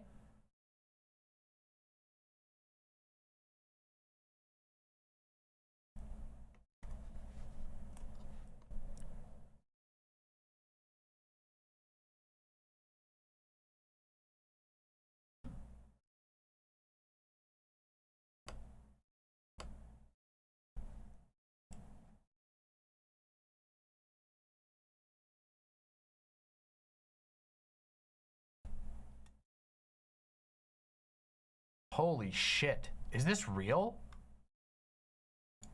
Is this an actual account of this person? That's genuinely insane. It appears to be an elected official calling for a Nakba which will overshadow the Nakba of 48. Holy fucking shit. That's a parliamentarian.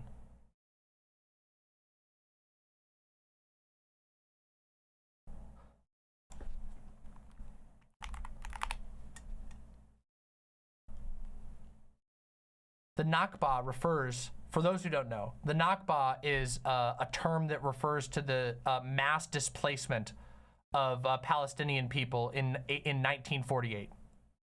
It was a mass displacement event, a forcible eviction. It was terrible. I wonder if I can get the number of deaths.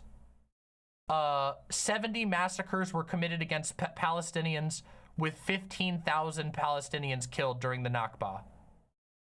531 Palestinian towns and villages were completely destroyed.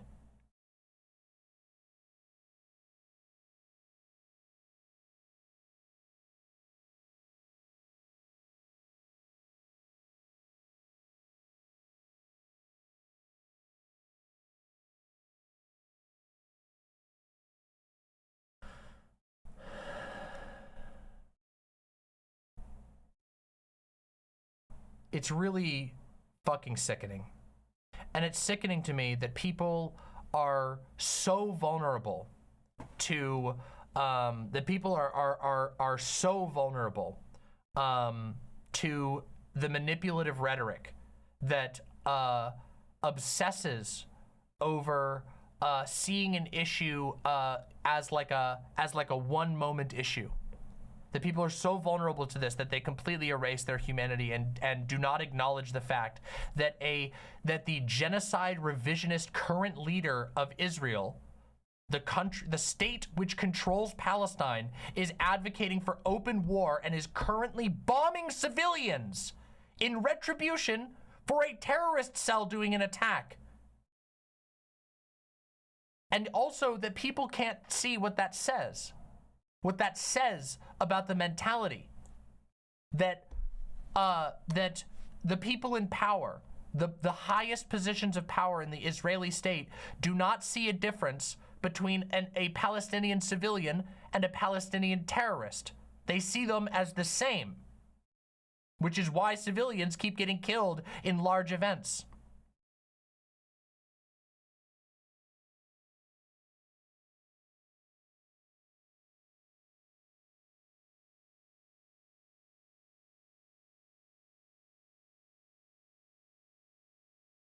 The Pakistan Ministry of Foreign Affairs issues a statement. We call on the international community to come together for a cessation of hostilities, protecting civilians, and for a lasting peace in the Middle East. And what's the answer? No, we're declaring war and further encroaching into the territory that we fully and utterly control.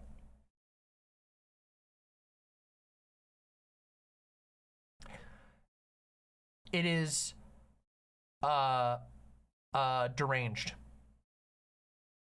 And of course, on a sheer objective level, Israel has killed significantly more Palestinian civilians through actual military action than any terrorist group could ever claim. And yet it is all Palestinians who are being punished. It is further Palestinian bodies being piled onto a sacrificial pyre. That's not even getting in to the countless history building up to this. Israeli Prime Minister Benjamin Netanyahu has called on Palestinian civilians in Gaza Strip to leave now because the Israeli military is going to turn all Hamas hiding places into rubble. That is a quote from Benjamin Netanyahu, a translated quote. I want you to understand, you can't just leave a place that is fully encircled with border fences and checkpoints. You can't just leave a place that is encircled on all sides by the military, okay? Do you understand what's going on? This attack, this heinous attack by a terrorist cell is being used to justify a genocide. And over here in America, there are a bunch of Americans who refuse to go, whoa, whoa, whoa, hold on a second, and instead are freaking out about whether you used the correct wording or not when you said, hey, that Hamas shit is bad, but maybe you shouldn't do a genocide in response.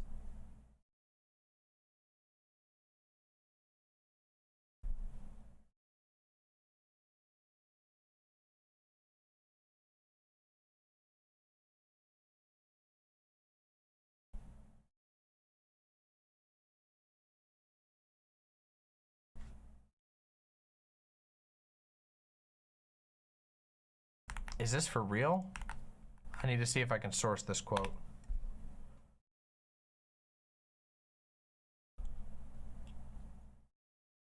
I'm only seeing this on Twitter. I can't confirm that. Although I don't think it's implausible.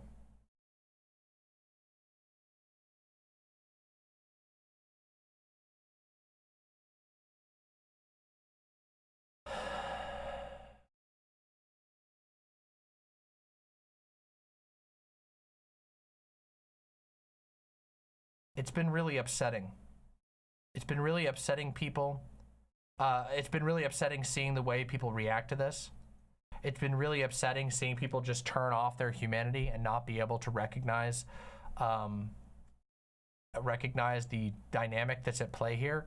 People literally have to make themselves stupid in order to not go, hey, wait a second. Hold on a second. That attack is terrible. and it's horrifying. But that attack cannot possibly justify doing the same thing to innocent people elsewhere. It can't. And it especially can't, given the entire context of the history that's been going on here, okay? Here it is from his account. For real? Oh, it is. Oh, he literally did.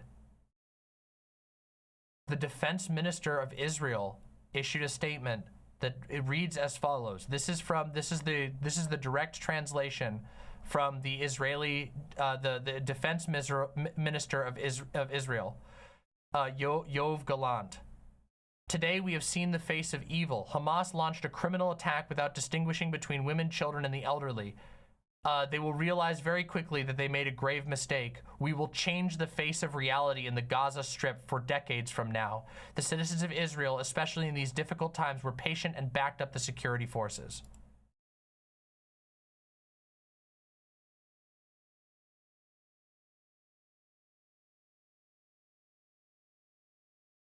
It's blatant. Hamas launched a criminal attack, and in reprisal, we will change the face of reality in the Gaza Strip, where 2 million people live. This is a genocide. You are witnessing the mobilization of a genocide. In real time, we are watching this, and if your response is to go, but the attack, you have no soul. Because we should be able to denounce an attack, to be able to say that attack is bad without going, the obvious response is a genocide on directed at 2 million people.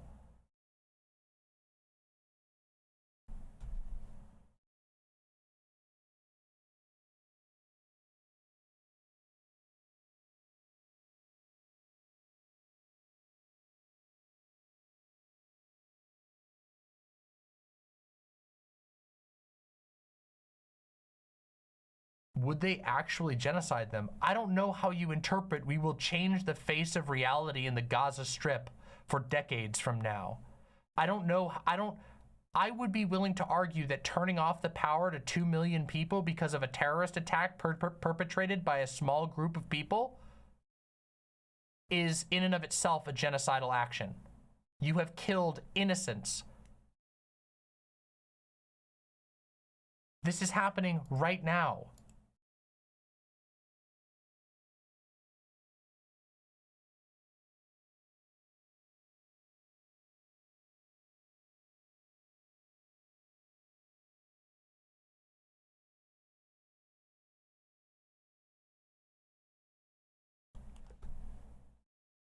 What How When asks, Mama, do you think that Israel will allow them to return if they do leave?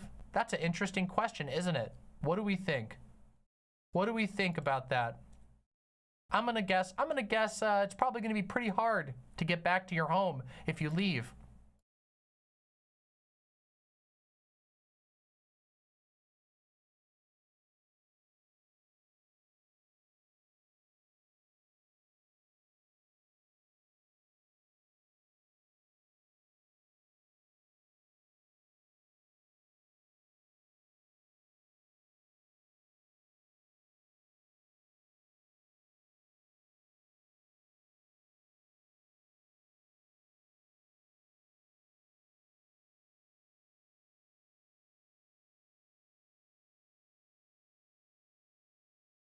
People are asking me,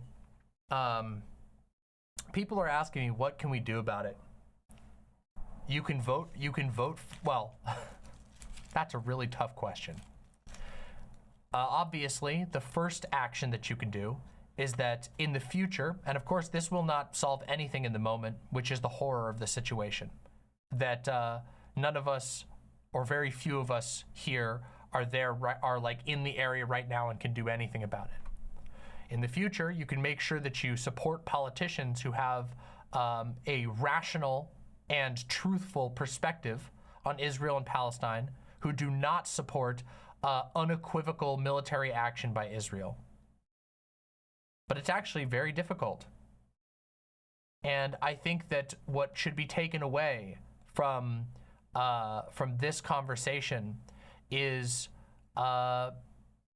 that we are not free. We do not live in a world free of genocide at all, not by any means. That we live in a world where large state powers mass dehumanize and control the lives of marginalized people, and that this is an issue that we need to take seriously. That wanton state power is something that needs to be fought against, needs to be prevented before these sorts of things can ever happen. That hyper-centralized power, apartheid states, have to be opposed long before it gets to this point. Because once it's at this point, the gears are already turning and people are already being chopped up in the gears. And all we can do is bear witness to the truth of it and not forget. Never forget this stuff. It's very difficult to take, as a random American, direct action on any of this. There's very little we can do in the moment. There's almost nothing we can do. But what we can do is denounce it. We can learn how to talk about it, and we can make sure that we take part in making sure that this can't happen again in the future. And also that it's not forgotten in the now. Because that is something that happens constantly. This isn't the first time something like this has happened, by the way. The atrocities going on in Palestine have been going on for a very long time. And this isn't the first mass killing of civilians either. If you don't believe me, you can just read. I challenge you, go read the Amnesty International report on the humanitarian crisis in Palestine. Just from 2022 to 2023. You can read it. It's a 280-page, heavily detailed, completely cited report. Go read it. I did. That's what I was reading before we came on stream today.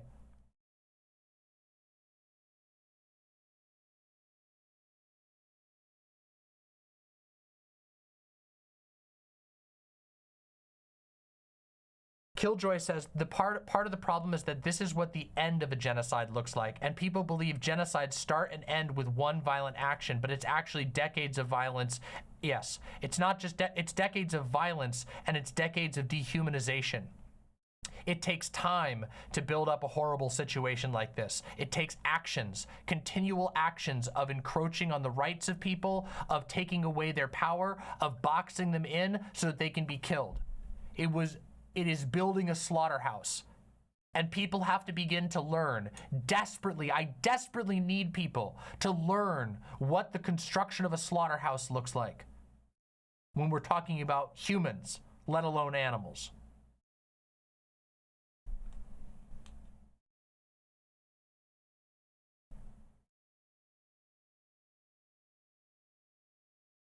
Oh, I just read the Zelensky statement.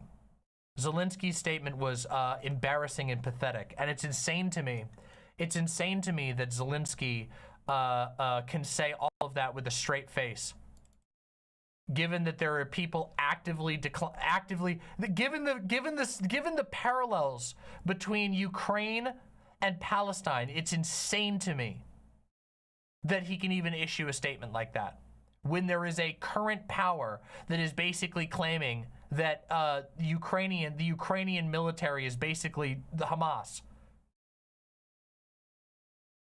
Massive Zelensky L. Massive Zelensky L.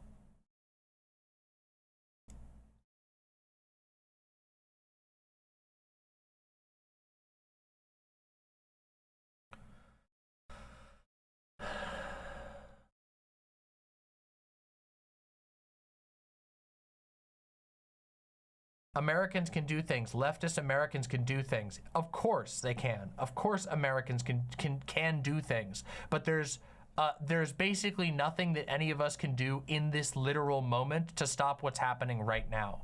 The government of Israel has decided to engage in a genocidal project. Again, they've decided to ramp it up. And none of us, or very few of us, I would say, have, maybe none of us, have a direct line of engaging with the Israeli state or stopping a gigantic military that is already in a position of having immobilized targets from executing them.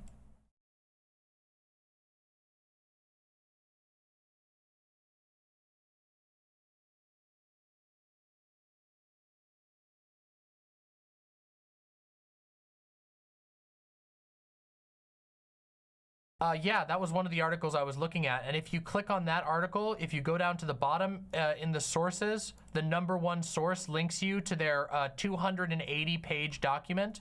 This is the one right here. This is the document you can look at that was updated in the beginning of 2022. If you want to just go through and see, this is the annual report that they update, where they update talking about everything that's happened. Heavily documented, heavily cited. Just go ahead, take a look at it. A great document to just educate yourself on exactly just how bad it really is.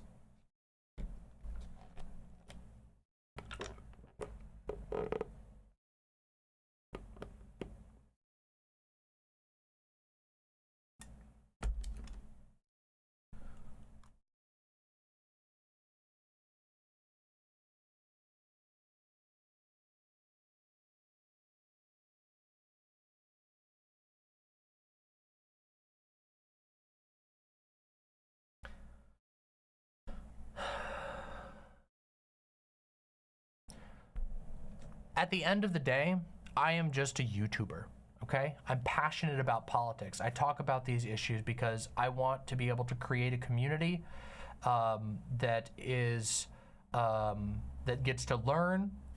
And usually we have a lot of fun, but sometimes we talk about really heavy issues because there's no real other way around talking about heavy issues sometimes. But I'm limited in what I can do. And I also recognize that my audience is somewhat limited as well. Although, I don't know exactly everybody who's in my audience. There might be people in my audience with more ability to have an impact on here.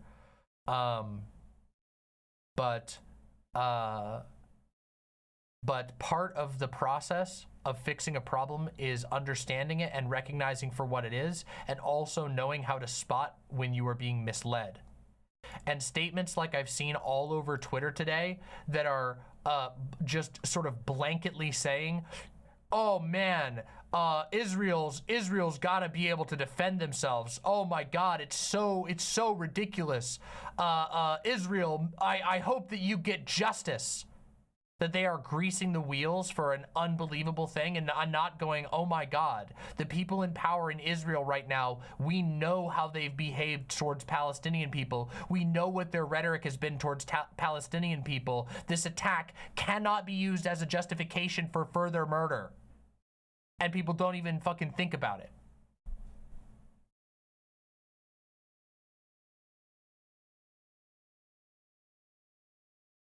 Israel is currently sending artillery towards the Gaza Strip. For fucking real? Wait, this is the oh my God, this is the Ukraine OSINT account that was saying oh my God, look at this shit. Hold on. This is the same account, by the way. Look at their reaction. OSINT defender. Better find a boat or get swimming, lol.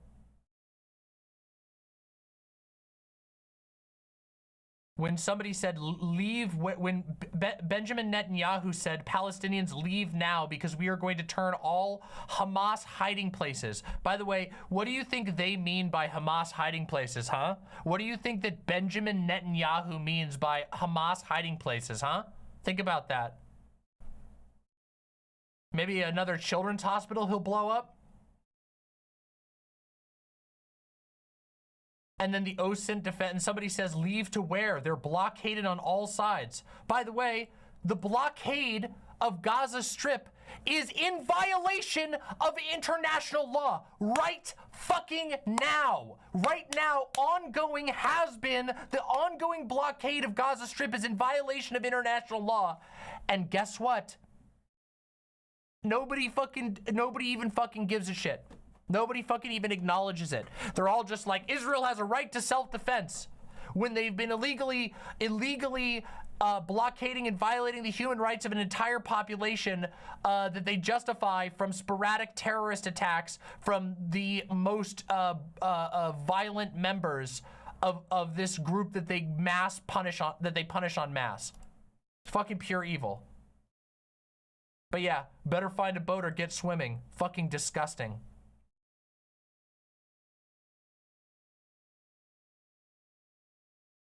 Oh, look, hey, who's this?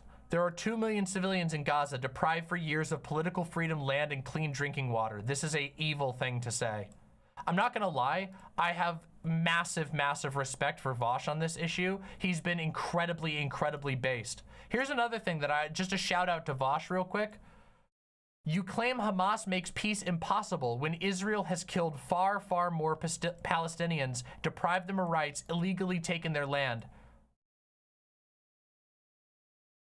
If violence makes peace impossible, it is Israel who's made it impossible. But I do not think violence makes peace impossible. Extremely measured statement, and also correct. Oh, here we go. Here's another one he said. Yes, the conditions Israel has inflicted on Palestinians virtually guarantee militant radicalization.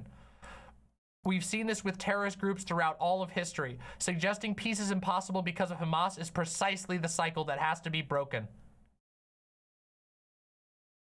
Hey, it's 4 in the morning. Can we talk?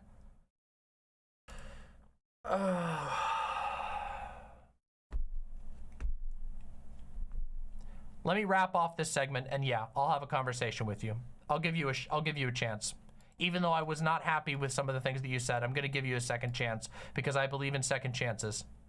Unlike the state of Israel, which will target and kill Palestinian civilians at will because one terrorist cell did a terrorist attack.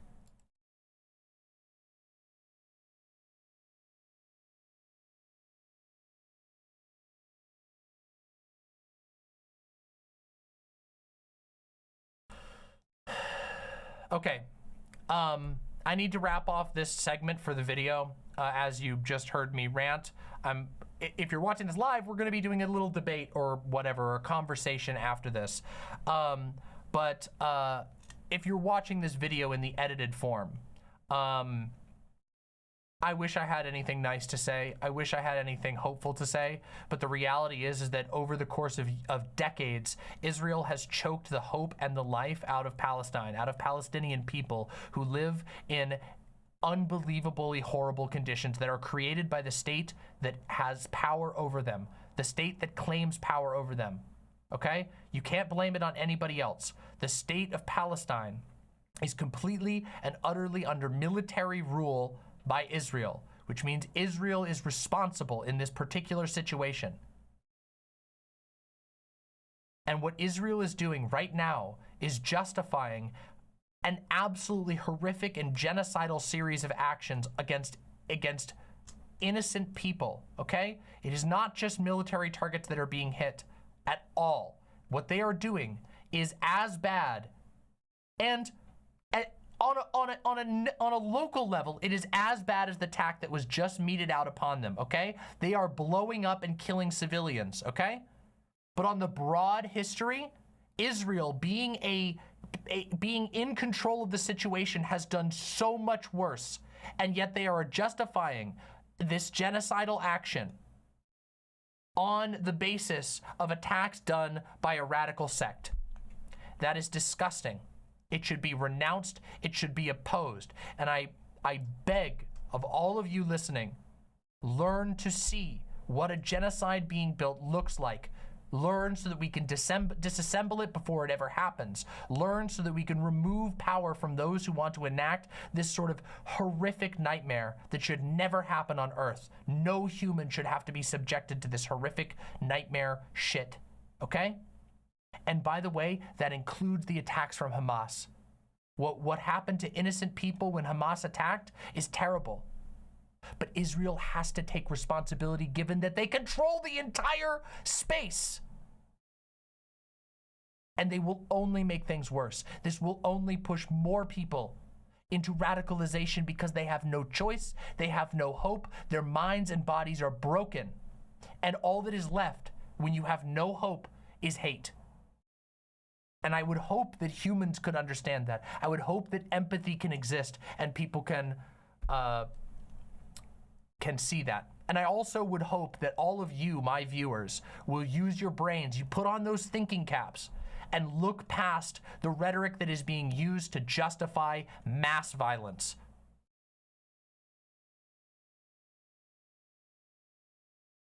Thank you for listening to my show. I'm sorry that it's been so dark.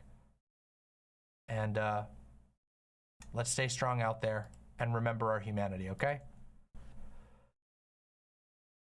Okay, that's the end of the segment. There we have it. That's the end of the segment. All right.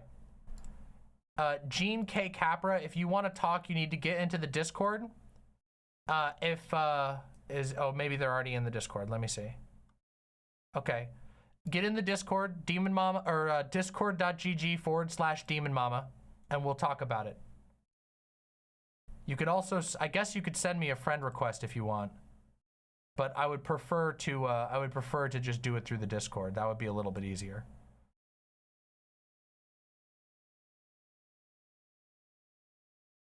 I'm gonna also ask real quick, hold on. Yeah, you can speak up in general chat. It's fairly easy to get in the Discord. If you're having difficulty, speak up in general chat and they'll get you your thing.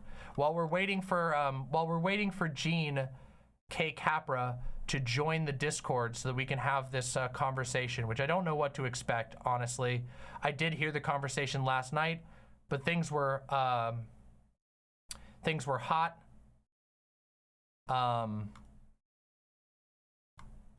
Things were hot and spicy last night, so maybe people's mentality has cooled down and we can have a productive conversation. While we wait for this, I'm gonna go grab a cup of water. Don't go anywhere. Please press like on the stream if you found what I have to say useful. It's a lot of work and it's not easy to talk about this stuff. I spent last night and this morning brushing up on all of these topics and formulating my arguments, which is not an easy thing to do. So if you, at the very least, I would love a like from you and maybe even consider supporting the show. Obviously, I don't talk about issues this serious all the time because mostly what I do is be a YouTube edutainer, but I think that it's important for us to talk about these issues at times. Don't go anywhere. I'm going to go grab a drink while we wait for Gene to get into the Discord, and then we're going to have a debate, which I guess I should change the title too.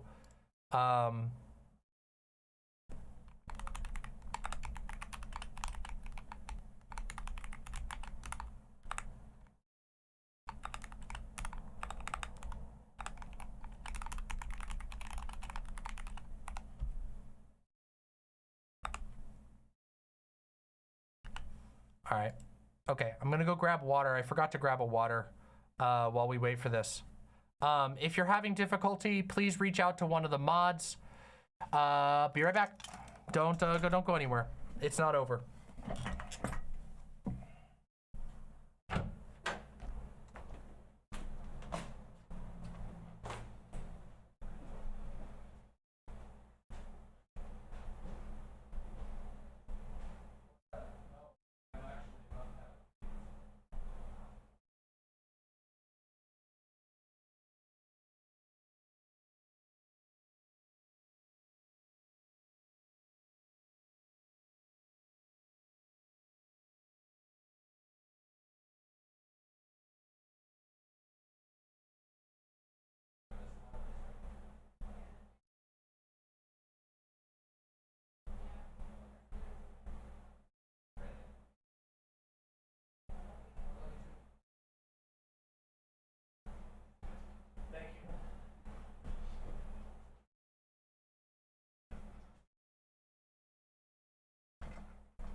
Okay, all right.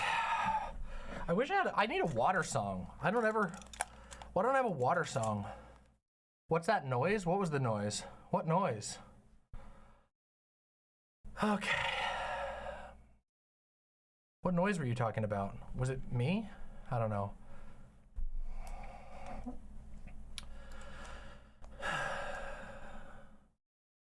Listen, important in the Discord Keffels thread. What? What are you talking about? Is that really important right now? We're talking about genocide. Is it really important?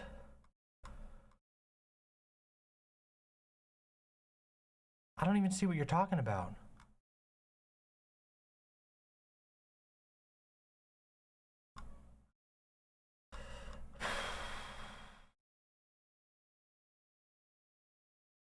You could just send it again later, okay? I gotta deal with this, all right? I don't know what you're talking about. We'll talk about it in a minute. Maybe when we're playing games, we'll do other stuff. Oh boy.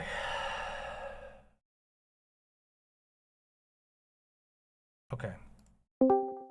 Obama.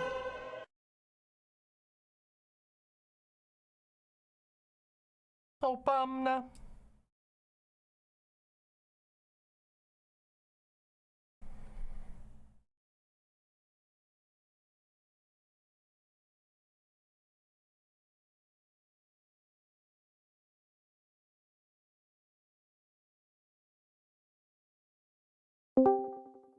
Hello. Hello? Hello. If that, I'm with Demon Mama on the phone.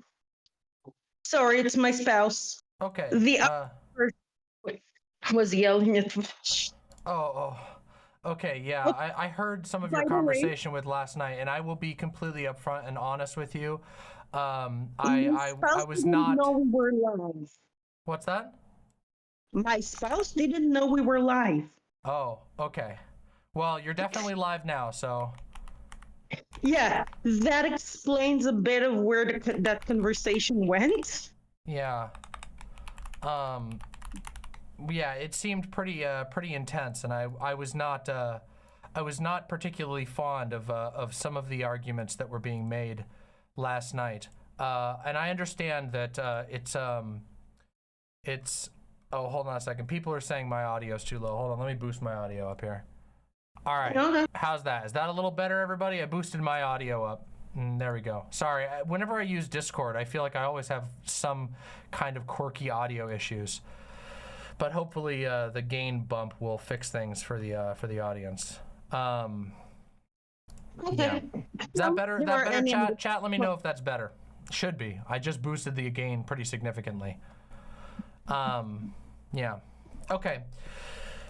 All right. So I feel like what I had to say was fairly straightforward, and I don't know where your contention is coming from with what I had to say, but I guess let's talk it out. I am hoping that it can be a little more productive than the way that it went with Vosh last night, because I do feel like there was some of the arguments that were made. I don't want to tie you to the argument last night, but there were some that I would consider to be highly suspect and downright immoral. And I hope we don't. I hope we don't get in that today. Which ones they are? I'm not even going to try to explain myself. If that's, if you don't want to get bugged. Look, my intention with your claim is basically, I'm going to try and make it. I'm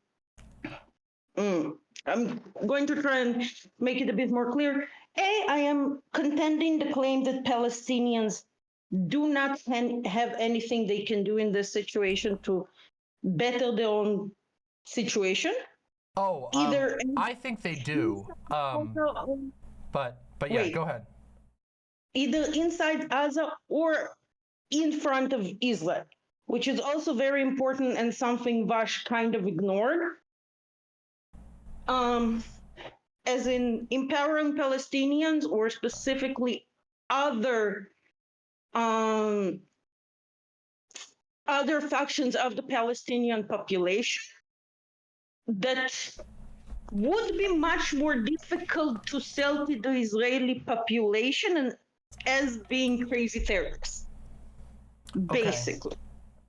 So what you're saying is you think that the way that I've talked about it is incorrect, that there's more that Palestinians can do to fight against the fact that they've been locked in an open air prison, and that their human rights have been violated for decades. No, they can be empowered to do more things. They do not have the ability right now. But ending the state of Israel is not the only way to get that empowerment there. Oh well, I've never argued for the ending of the state of Israel at all. I mean, I think that we could have a conversation, because I do tend to have extremely strong critiques of states, generally, all states, regardless of their justification, because I do tend to have a lot of affinity for anarchist philosophy. Though I don't really use any labels myself, because I think labels are usually pretty cringe and limiting. But I think for this particular conversation, I think we can say that we'll set aside, at least to some degree, my general opinions on states and acknowledge the fact that things can be much better without having to end the Israel state, which is not something that I've advocated for in my stream coverage. Okay. That's my first line of contention. And my second basically line of contention is you're referring to the, we're talking about Hamas, not Hezbollah, Hamas. Yes, Hamas. As yep. minority faction that arose due to Israeli oppression.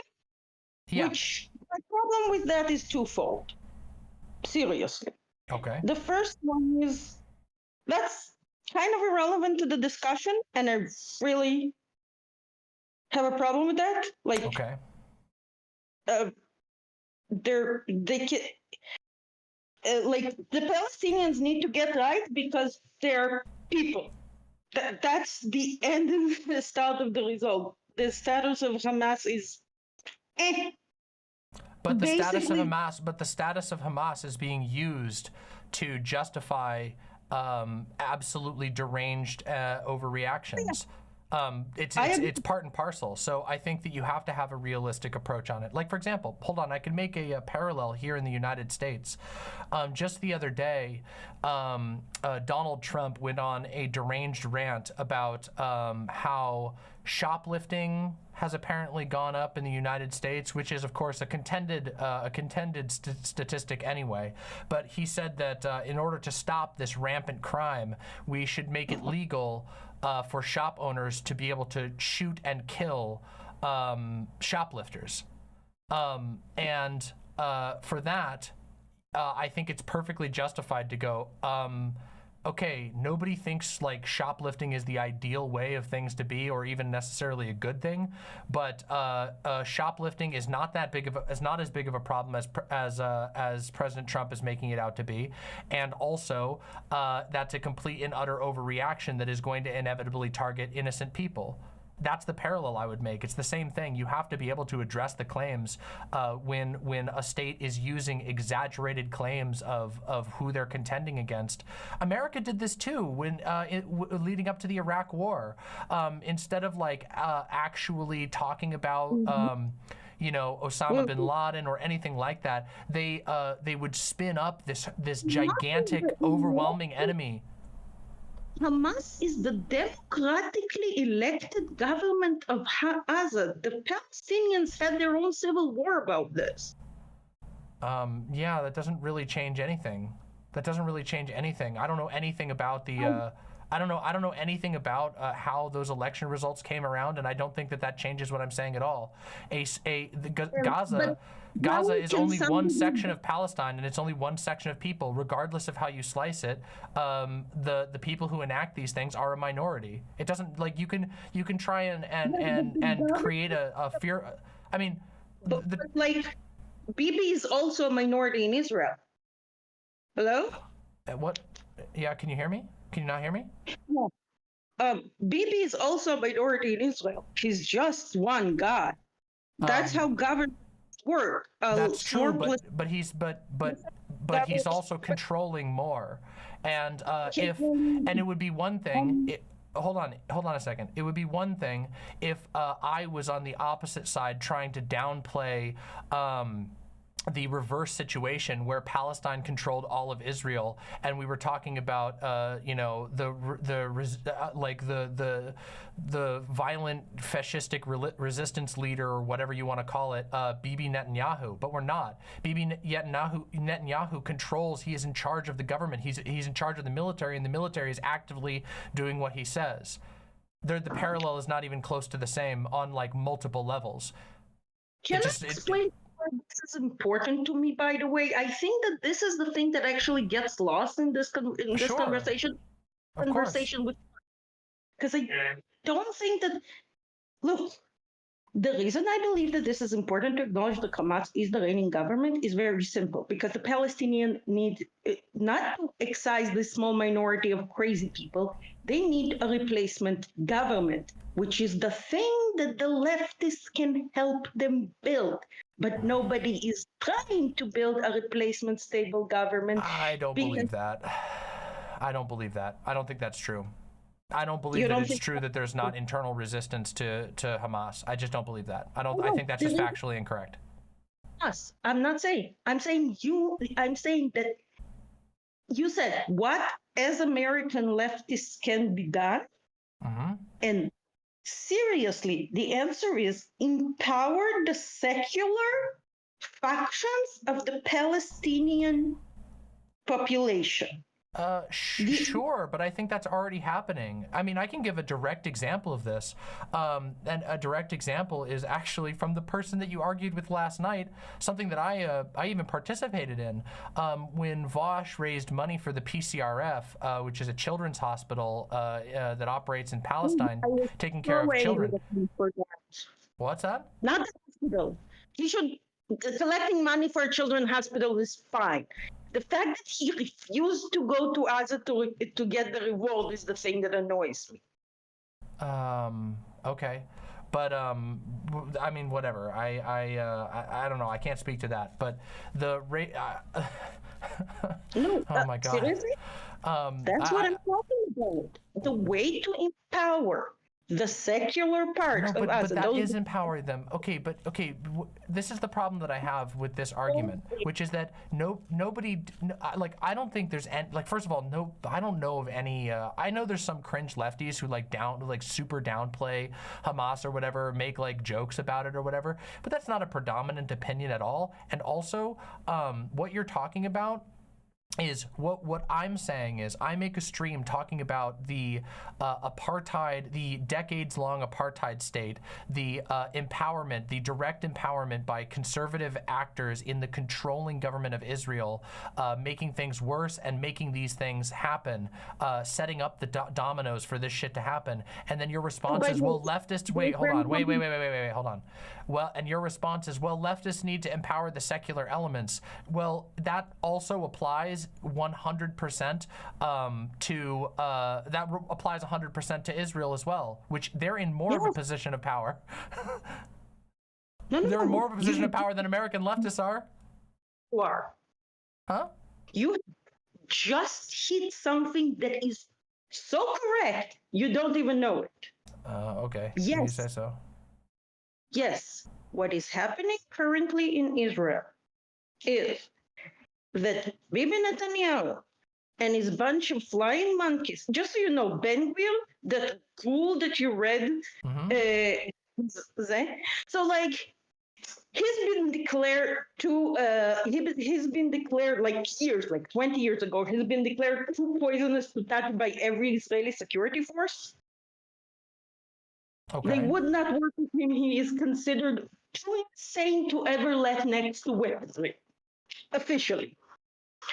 So he is not considered a good representative of what the average Israeli wants by the average Israeli and by pretty much the Israeli state not currently holding the chokehold of Bibi. The thing is, you're talking about the defense minister, right? Or are you talking about the guy who was talking about? The one with the Nakba. The one with the Nakba. Yeah. Okay. Yeah. Well, I mean, that's fine. I mean, we have our people like that too, who are like I mean, we have people like Marjorie Taylor Greene who are elected in, areas like enclaves of extreme right-wing thought in America and who say completely deranged and unhinged things. But that type of person isn't a response to a criticism of if somebody was denouncing America for engaging in genocidal action, saying, oh, well, Marjorie Taylor Greene is bad and crazy. That wouldn't be a defense. That would be more evidence that, oh my God, the controlling power here it needs to get its shit in order. You see what I mean? Yeah, no. Yeah. So Just where yeah. the population of Israel agrees with you. Well, I'm glad to hear that. We have voted Bibi out, as in he was elected through electoral means, not by majority vote, 5 times in a row. Okay. Okay, so Yeah. this is the point where Raj was debated, and it's really not debatable. This is incredibly unpopular, and it is partially upheld by American conservative money, a thing that neither I don't the disagree with you on that at all. I don't disagree with you at all about American conservative money influencing this. Like, in fact, it's something I've talked about extensively, but I don't understand how any of this is an argument to what I said. What I've been talking about explicitly is how there needs to be a unilateral pressure to change this shit. I mean, one of the things that I brought up in my segment was explicitly calling out Joe Biden for looking the other way. Can we walk back? Sure. You keep asking me a question that the answer is just, there isn't one. Like, you keep asking me, how does this justify? It doesn't. Your question, my contention with Vox was that the misinformation he spread makes people make decisions which are not actually conducive to his stated goal. Okay. This is not in any way a defense of the state of Israel. I would like this to end. Listen, when I told Vash I used to live next to Palestinian, he called me like we were, oh yeah, if you live in different.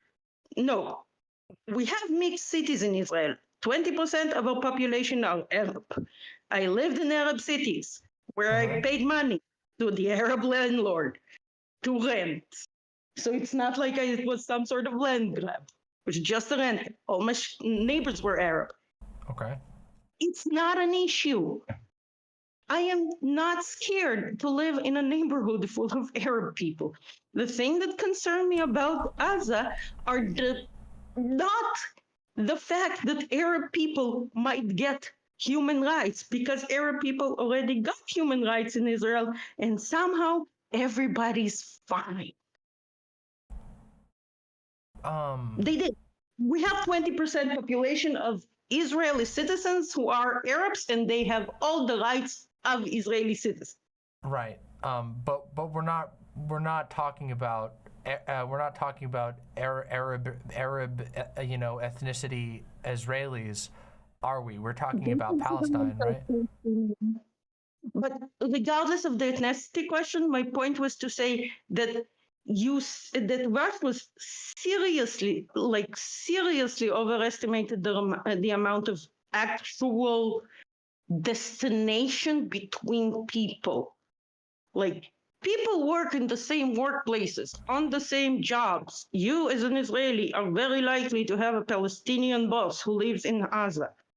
Okay? So, like, yes, I don't want to defend this. There is no need to defend this. I truly believe that if Palestine could be empowered to be an economy that is not solely dependent on donations from countries who wish Israel will, while not actually wishing Palestine any good. That is also an important part. None of those countries, seriously, have you heard of the Saudi Arabia treaty? I don't know if characterizing the survival of a country that is currently like being verifiably choked out as like being funded purely by bad actors who wish Israel well is like effective or accurate. Like, I have no doubt that there are people who do that. I mean, that's arguably a large critique of NGOs worldwide. Like, that there are a lot of NGOs that actually sort of carry forward the will of the government that they, you know. But what they actually said about that. What's that? The point I was trying to make is not that the Palestinian people are dependent on this. Like the Mhm. people themselves are all. I said the Palestinian economy. That's Okay. why I offer But tourism. I believe that shifting the economy to a different thing will allow the Palestinians to empower themselves more. If okay. they are But see, this is one of the areas where I think that, and maybe this is just, you know, me trying to extend an olive branch in a certain way, you know, to try and like, but you do, the and I want Palestinian to. people are very limited, extremely limited by Israel in what they can do, in how they can Yes, self-control. So it's kind I of know. it comes off as, and I know you, I'm guessing, I'm trying to be charitable here and say that you're not trying to do this, but it comes off as psychotic, to sort of say, hey, this Whoa. fully hold on, let me finish though, let me finish. This completely occupied area that has very, very little wiggle room to do anything needs to be doing things differently, when the Israeli government could just stop choking them as hard, and it would actually make things a lot better, like a lot better and faster, and then maybe the problems that you're talking about wouldn't even be a problem at all. It's about that. I think Palestinians needed to change something. Huh?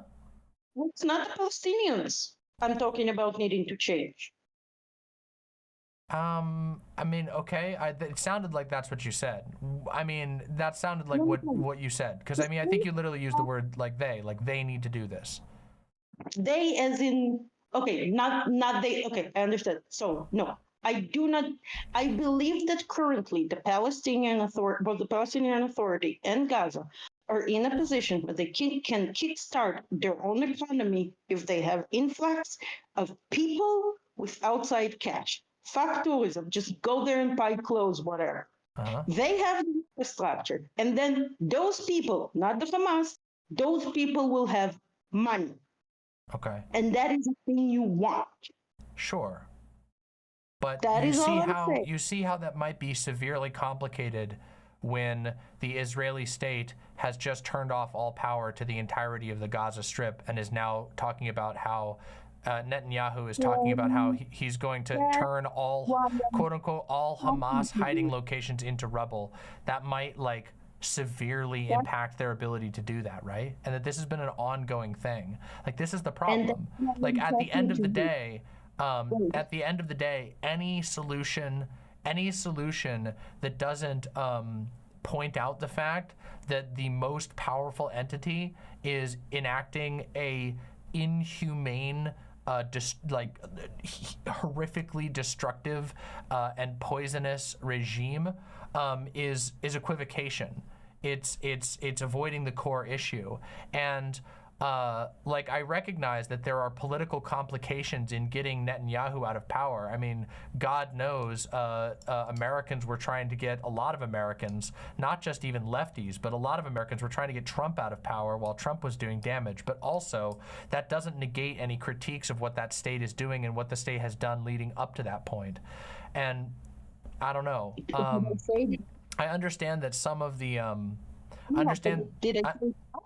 what's that? I never said anything of what I said negates any of your critiques. Okay. I was very clear about that. And That's when I great. was talking about the reason I'm saying they, and I'm sorry, I needed to be clear, it is very late.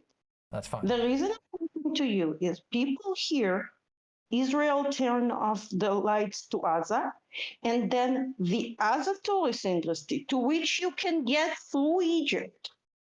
You don't have to enter Israel if you don't want. Will see nobody for 3 years. And that truly does make the Hamas stronger. And I believe that is effective, boots on the ground thing people could do. And I really, really dislike the fact that Russia discouraged this course of action. That is all I'm saying. Oh, okay. So you think that Vosh was discouraging utilizing tourism to the largest degree to be able to create like a I mean, I never got the idea that he was doing that. But He I'm not actually, here to really defend Vosh's position. I mean, I certainly don't discourage anything like that. But I also am willing to completely acknowledge that that like I think I we'll just have I feel like it's the, kind of like how do I make an analogy for this? If in a conversation about being on the brink of like a massive genocidal push by a right-wing authoritarian government, the victim of that, the primary victims of that being like civilians, obviously, and then like to respond to that with like these types of like, well, you could have done this better. It's kind of like I don't know. I don't I don't know. It's like kind of like criticizing somebody when they're down. You know what I mean? Like, oh, you know, if it was me, I would have done this differently. And I think it just comes off as bad.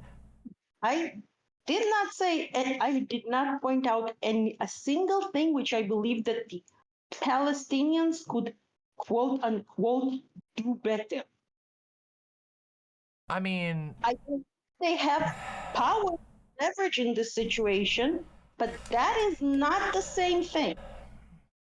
Look, the situation with Palestine and Palestinians is much more complex than people seem to think. Like well, that's obviously true. Like people on Twitter have been monstrous talking about this. People on even YouTube have been monstrous about this, and even government officials. I mean, again, I highlighted a couple of statements from an American and a Ukrainian famous politician whose behaviors I think were deranged. Ukrainian thing. It's actually pretty easily explainable in a way which you seem to just not know. Ukrainians' biggest export are Hasidic Jews' holy sites. What's that? Sorry?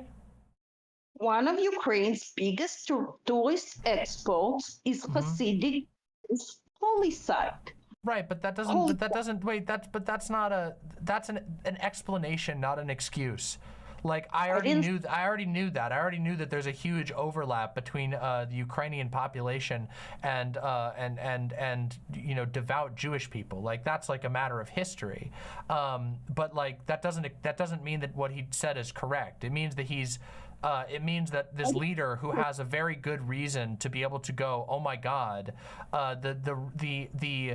the parallels between my situation that my country is in and the situation that's unfolding right now in Israel towards Palestine, there's a lot of similarities here.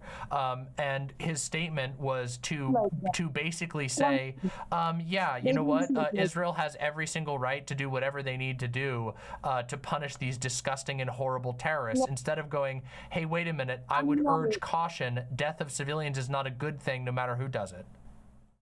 If you expect from an Ukrainian Jew of that age to not support Israel, I'm sorry, that is a lost cause. Okay, but that doesn't matter. That's not an argument. That's just cope. That's just saying, oh, well, whatever. It's still wrong. Like, I have every single right to call it out as wrong. That's like being like, oh, that's like being, wait, hold on a second. That's like being like, oh, well, you know, you shouldn't expect a southern 50-year-old white guy to not be racist. And it's like, no, actually, it's still wrong when they're racist. And I think it's fair to call it out. And I think the only way, like, you don't win by not calling out bad behavior when you see it. It's bad. What he said was unequivocally going to help justify on an international level people looking the other way at the horror that is currently unfolding on innocent people.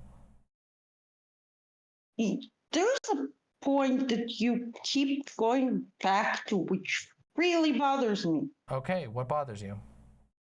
The justification thing. What justification thing? There is none. That's what I'm saying. You keep going, that's not a justification, but nobody gave to you as one. But That's you did. the thing. No, oh, come on, you did. When I say I criticized Zelensky because his statement was bad, and then you said, and then you say, well, there's a reason for that, and then you say the reason. I say, well, that's not an excuse or a justification. So, like, okay, fine, then just accept that I'm correct. It's that easy. Fine. Just accept that I'm correct in my statement, because I am. I was right to say that what Zelensky's saying is bullshit. Never claimed otherwise. That's the problem. Okay, but you kind of did. You do this kind of thing. I've noticed this a couple times in this conversation where you don't really explicitly say I disagree with you, but you inject like a slightly disagreeing statement, and I go, well, okay, but that doesn't actually address what I'm saying, and then you go, well, I wasn't disagreeing with you, but you kind of were. I think that there is an actual lack of communication here. I'm sorry. That's fine. I'm just trying to explain like my perspective. When I say something and then yeah. Honestly? Huh? Really? Can I be like personally honest with you for 5 Sure, seconds? go for it.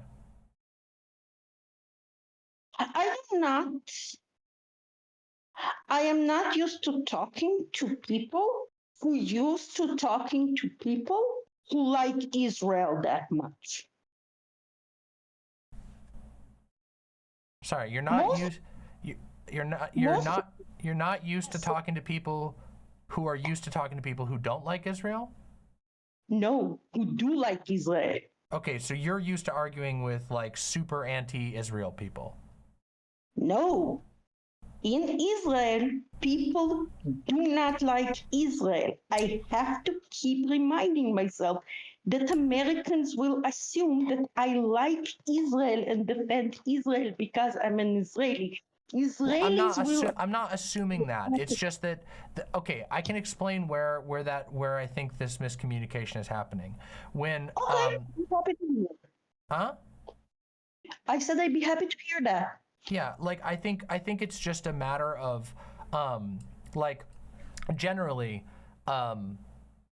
like I don't know, when I say like here's a statement that I say and then somebody responds to that by saying, well, actually, or this, but this, that's usually, at least to me, interpreted as a counterpoint. Like if I say Zelensky said this and it's incorrect, and you say, well, the reason for that is this, that sounds like it's a counterpoint, which makes me go, okay, well, now I'm going to read this as a counterpoint. And if that's not the case, that's fine. But it's just that's how it comes across. So it's not that I like assume that you love Israel or anything like that.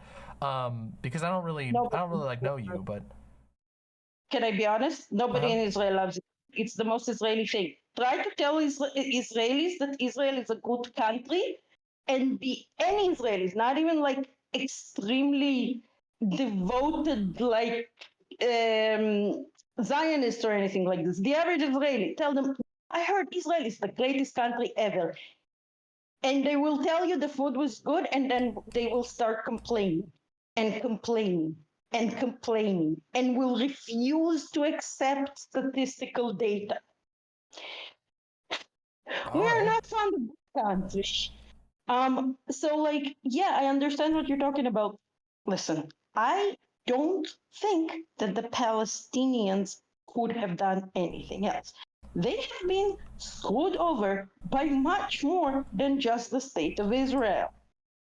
yeah, but I mean, right in the current, yes, of course, but in the current state of affairs, like Israel has complete control over Palestine, complete military occupation of Palestine. Not recognized as a separate state. It's recognized as an occupied territory, and so that is an incredibly important piece of information in all of this, in every single bit of this. Yeah. Can I just tell you about like one thing? So there's a problem where we're talking about both the legal status of the Gaza Strip and the legal status of the West Bank, and they're a bit different. But for the sake of this argument, basically, there is not a unified right now Palestinian authority. There are two authorities which are officially at war. So talking about the Palestinians as a unified unit when they are at war with each other is a bit problematic, just like on a pragmatic level. So the Palestinians are schooled. The Palestinians are actually more schooled than the Americans seem to think, like seriously. Are more what? Sorry, what was the word? The Palestinians are in worse shape internationally than leftist Americans seem to think, because leftist Americans seem to think that their only problem is the occupation of Israel, and they also seem to think that the only thing that upholds the occupation of Israel is the so-called American military. Yeah, but I mean, okay, but I don't think, I mean, I hear where you're coming from, but at the same time, like, I feel like it's a little bit, a little bit silly to go, well, it's not their only problem, but being completely occupied by in a state of martial law, like literally military law, that's a pretty huge deal, and obviously that's going to make a lot of difference, right? Not internal. Obviously, the thing that affects the life quality for the worst in the Gaza Strip right now is 100% Israel. Yeah, of course. Okay. So that's pretty major, right? Like this is Yeah, obviously there is never one single source of all problems, but I think we can point out that that's a very, very, very, very major issue, and I think that it's a pretty important one to talk about. Like, really important. You know what? I don't disagree with that to an extent, except for one thing. Which is? Where you believe that talking about it in this manner is critical or even conducive to a solution. I don't know. I think that on this particular issue, that's an unreasonable expectation. I'm talking about this issue for a number of reasons, because I think that the more people who recognize the absolute horror that's going on, and the issue that we're talking about right now, the acts of so-called reprisal onto Palestinian civilians by the Israeli military, those are immediately relevant to the state. And I think that educating people and getting people to think about it and take the right position on it, which is to unequivocally call it out for what it is very important. Obviously, I cannot instantly solve everything. I'm literally just a YouTuber, and I'm just like a politically interested YouTuber, so I'm only able to do so much. But I'm willing to say that I think it's very, very important to inform people on these things, especially because of a lot of Americans are completely and utterly ignorant to the history of human rights abuses that have gone on in Palestine leading up to this, in both the West Bank and in Gaza. And I recognize that there are Americans sometimes don't understand the differences, and that sometimes it's not always easy 100% when you're talking about these things to dig down into all the details. Like obviously, settlements in the West Bank is an issue that is not as big of an issue in Gaza Strip, while water quality issues is a much bigger issue in Gaza Strip. It's not as big of an issue, still an issue, but not as big of an issue in the West Bank. Wait, what do you think happened to all the settlements in Gaza? What's that? What do you know of the settlements in Gaza? I don't know off the top of my cup what you mean. There's been like 50 plus years of history on that. Israel holds all of its settler colonials in the Greats.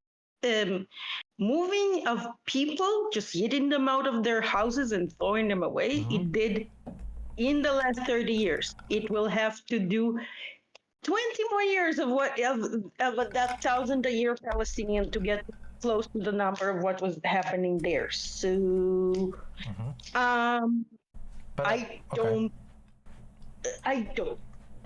not think that, at least to the Israeli public, the claims that ending settler colonialism will bring peace have been proven to be wrong, which is partially why I believe that making this a sticking point actually might have detrimental real world. I can't agree with that.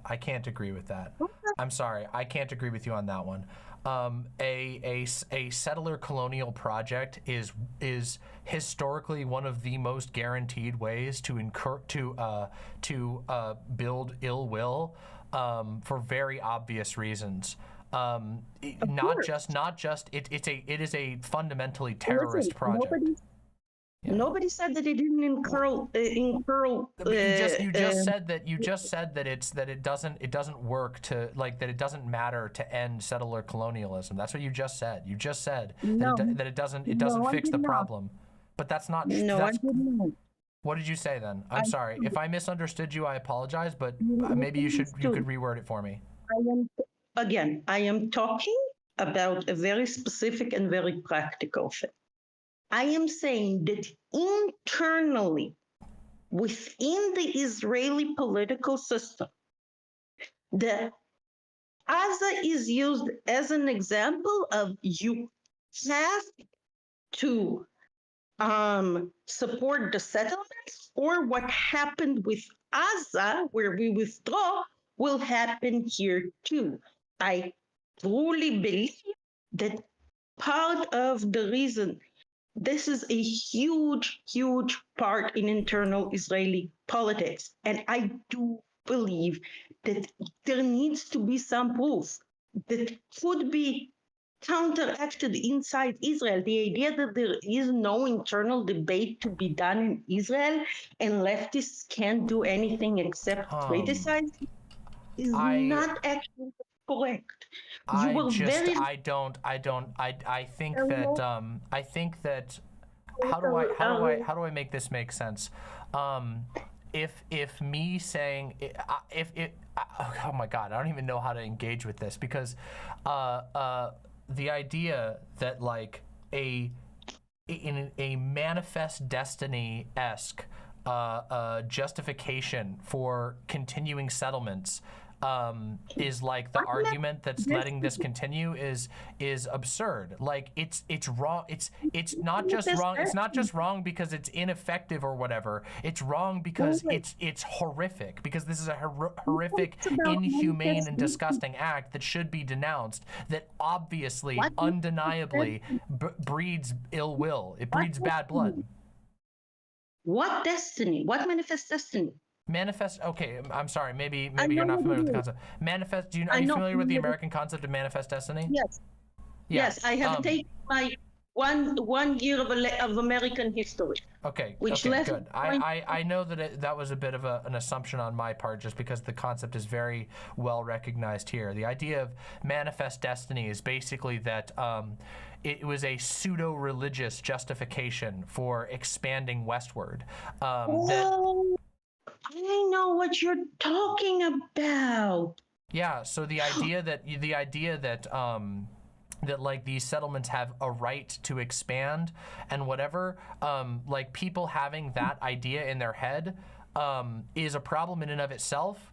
And I don't think that But I don't think that, like, I don't think that, and I'm not saying there's a one-to-one parallel. That's why I said it was Manifest Destiny-esque. It's, like, similar to Manifest Destiny.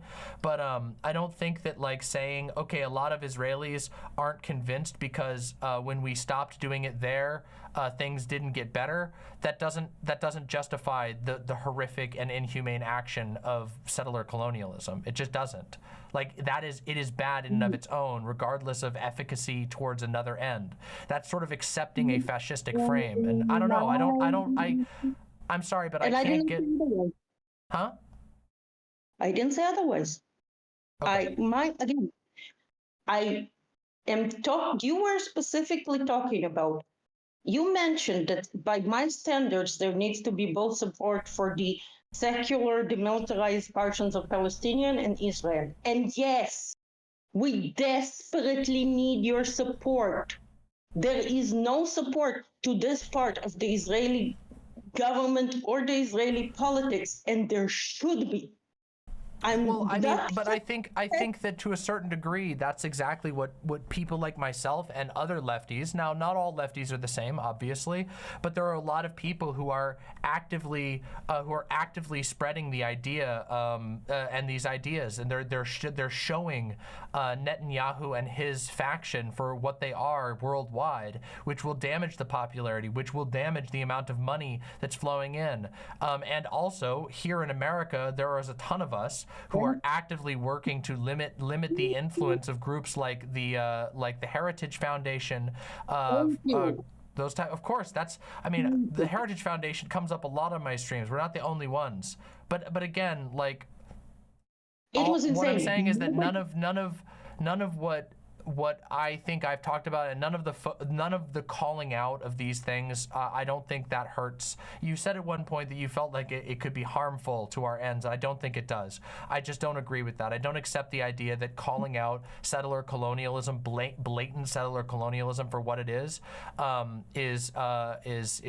counteractive. I think it's important. I think it's important to be able to recognize the evil of a current state. That is not the action I have actually marked as counteractive. There's two actions I have marked as counteractives. Lack of any attempt to engage with the Palestinian population, not through international aid organizations, which are problematic for so many reasons. Like, in general, I would not trust a quote unquote Zionist organization aid either. And my second is that, yes, there is a job to be done inside Israel, but it does require you to actually understand what the people of Israel are scared of. And you need to understand it, irregardless of whether or not you think that this is a justification. Because my problem is that, yeah, people are scared of unjustified crap. That is pretty much the norm here. So, like, not addressing people's fear, just addressing actual justice will not get you as far as you wish it would. I don't entirely disagree with you, but what I actually see overwhelmingly is only acknowledgement of Israeli fear. Only. That's basically it. Biden, Zelensky, all of these major figures, the overwhelming thing is to only acknowledge the Israeli fear, is to only acknowledge the fear of the terrorist attack, which is feeding in directly to Netanyahu's goal to use that fear to enact a genocide. That's part of what I'm saying. There's been no point in at least, and I can say this very confidently at multiple points in my segment on this, I directly addressed the terror of having an attack like that unjustifiably done on innocent citizens. But I also am willing to say the answer is not to do it back to other innocent citizens. That is what part of the reason why war crimes are so heavily fought against, because they become retributive in a never-ending cycle of retribution against innocent people. Yeah. But what I see in American media and beyond is nothing but deference to the fear of Israeli citizens, which is actively preyed upon to create this project. And can I tell you something about that? Yeah, not actually a good representation of the fears of the average Israeli. That's true. Seriously. But that I doesn't. Sure.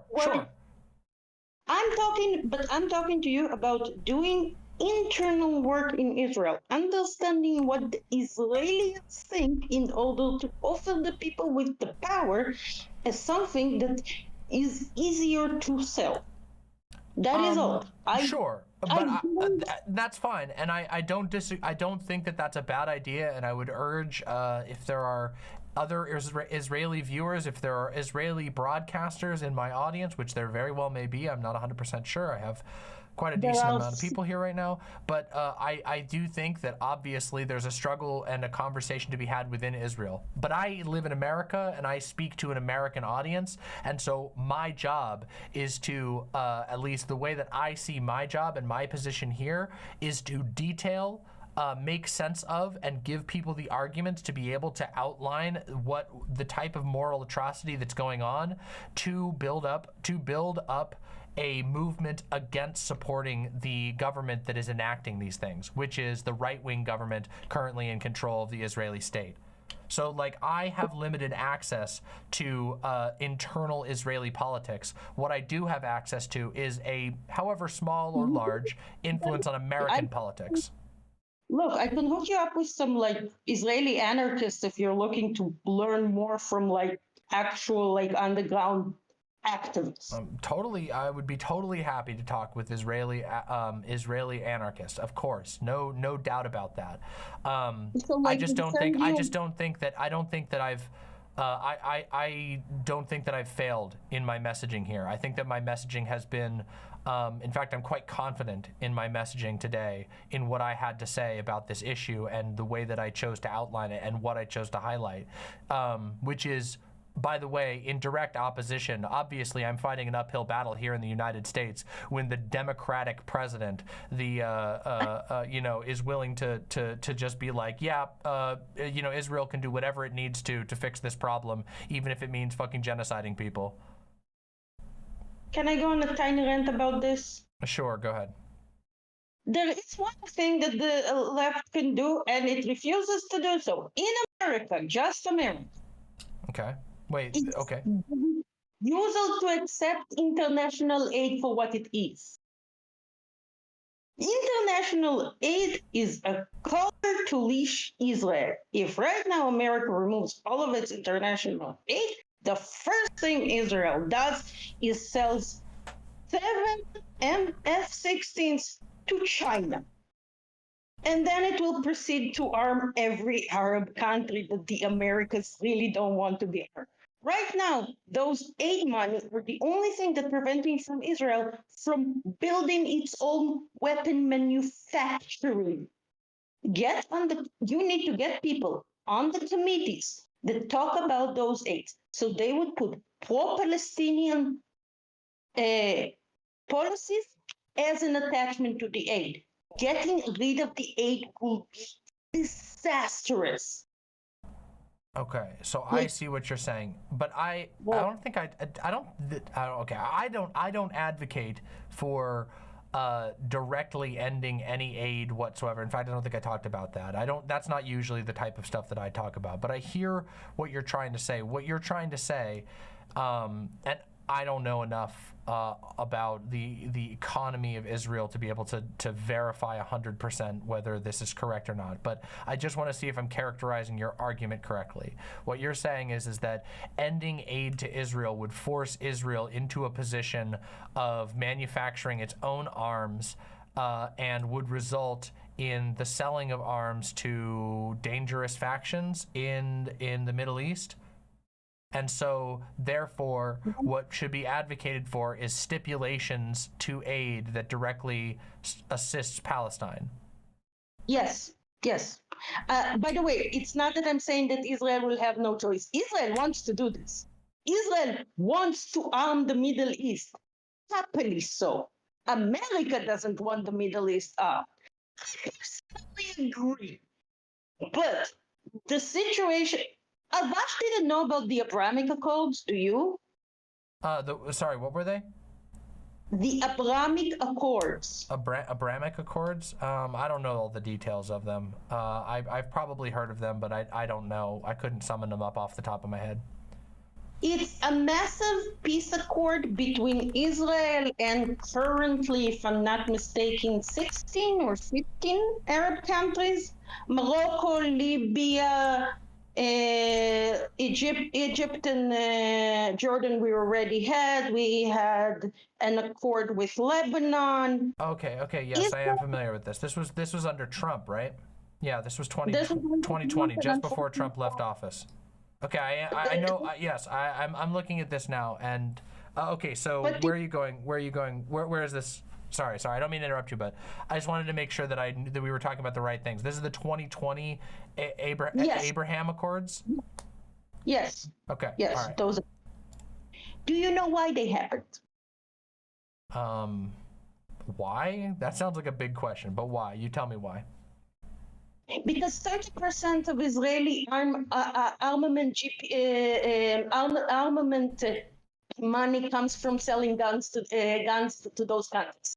Mm-hmm. And literally none of them stipulated a single thing about Palestinians in any of the accords. Well, yeah, because that was done under Donald Trump, and Donald Trump is a fascist. So that totally makes sense why that would be the case. No, The Arab world does not care about Palestinians. That is one of the biggest mistakes that I see the Americans do. The Sure, but Palestinians are okay, not yeah. supported by anybody in the Arab world. I Yeah, mean, I mean that tends to be kind of true worldwide, right? Like most of the time when a country has you know, I mean, you could even argue that with America and Ukraine that that the American government doesn't like love Ukrainians. They're interested in the geopolitical position, and of course that's always going to be true when you're talking about geopolitics. States act out of their own interest, not out of love of random people. But yeah. yeah, I mean, Trump is never going to stipulate anything like that. He doesn't give a fucking shit. Donald Trump is like My happy point, with this type of shit. my point is, there is already on the ground very, very big network of economic collaboration between Israel's and countries who would happily run over the Palestinian populations with their own tanks if given the possibility. It happened. Sure. Now, that puts the whole idea of if we isolate Israel even more, then Palestinians will be better. And that's my problem with it. Okay. Um, Now, I don't know. the reason I Um, advocate Yeah, parliament of I would have to think about that particular outcome more.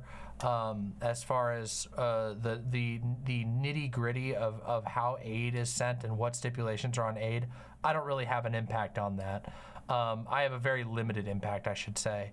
The only thing that I can really do is advocate for as much opposition to the right-wing fascism in Israel as I possibly can, and also I can urge my viewers to unilaterally denounce the disgusting behavior that has been meted out on innocent people over and over again. That is currently as we speak, as we talk about this right now on my stream, that is currently being meted out on innocent people under the justification of like a war on terror.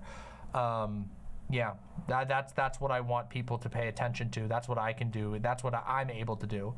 Now, it is true that there are probably politicians who might be in a better position to do that, but the politicians I support the most strongly are ones who have good stances on Palestine, who want to empower Palestine, who want to empower good forces in Palestine and not dangerous ones. yeah, get them into committees. I mean, If I you don't want have to I can't appoint people to committees, but I can do my best to have an upstream effect.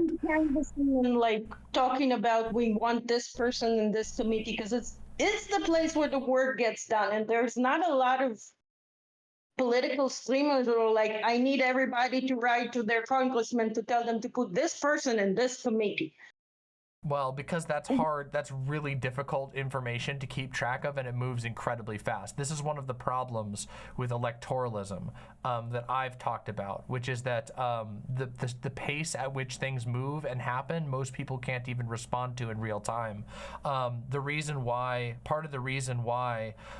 it's so difficult to like actually enact any sort of democratic change in the United States is because it's so complicated, and because the focus is so fixated on national and federal politics, with very, very few people actually able to focus or garner attention to local or time-sensitive situations, that a lot of stuff just goes on and happens without any input from people at all. It's a downside of the electoral process, is that people have limited lives, they have limited time, they have limited attention. They can't, like, shit gets missed all the time, or stuff that people don't even know about, because most people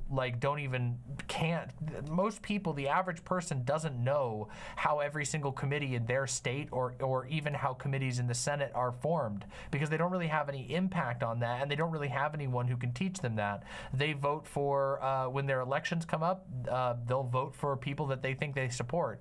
It's fairly difficult, and obviously my job as a YouTuber being fairly limited is to get people to think about these things so that when these issues come up, they make the right decision. It's pretty hard to actually keep up with every single appointment that's going on, and even know when it's happening. And also, some of them you don't actually even have a say in anyway. You could write as many letters as you want to your representative or whatever, and they might not listen to you. And there's a good chance they won't, especially if they're in an entrenched position. So, again, I do think it's valuable to. I think it's very valuable to spend time understanding the moral stakes of an issue like what we were talking about, the news that we were talking about before, and also the situation as a whole, and also knowing how to see when misleading statements are being made. Like, for example, obviously, I would prefer Biden to win over Donald Trump. But I also want people to be able to recognize when Biden does something wrong so that they can acknowledge the limitations of the Democratic Party and fight for something larger. And in order to do that, I have to be able to educate them on those issues. I have to be able to talk about these issues so that my viewers can grapple with these topics when they're talking to somebody else and not fall for propaganda. If that makes sense. Honestly, this is a classic theoretic pragmatic debate that I don't actually think is solvable. Look, I don't find any fault in your moral reasoning. Mm-hmm. Okay? Sure. Like, this is not what I take grapple with. And this is why the conversation with Flash was so horrible, because, like, no, I don't want Palestinian children, and I don't. Like, we don't need to get to the nitty-gritty of the situation in Gaza to say that 2 million people held under oppression is not a good idea. But we also kind of can't say that an Arab majority scaring Israelis is fear-mongering, considering the numbers. Look, I believe Arab majority. I mean, I do think that's kind of fear-mongering, and I mean, wait. So you're saying, like, when you wait, hold on. Just to be clear, when you say an Arab majority, you're saying, like, if Palestinians are given, like, basically all Palestinians within the occupied territory are given currently Israeli citizenship, Israel is going to go from Jewish majority to Palestinian majority, number-wise. So from Israeli majority, right? Not Jewish majority, or what? You when you said Jewish majority, did you mean, like, is that what you meant? No, I mean majority. I don't mean Israeli majority. The problem is that we already have a 20% population of people who about 70% identify as Palestinian. So if more Palestinians would come, there would be a Palestinian majority within what is currently the state of Israel. And claiming that this is fear-mongering just doesn't add up number-wise. There are, as you said, 2 million Palestinians in Gaza, 2 million Palestinians. But first of all, it is fear-mongering. It is fear-mongering. Why? It is objectively fear-mongering. And the reason why it's fear-mongering is because it's saying, I am scared of this group of people that we have complete military occupation over, and that's why we need to keep doing complete military occupation over these people.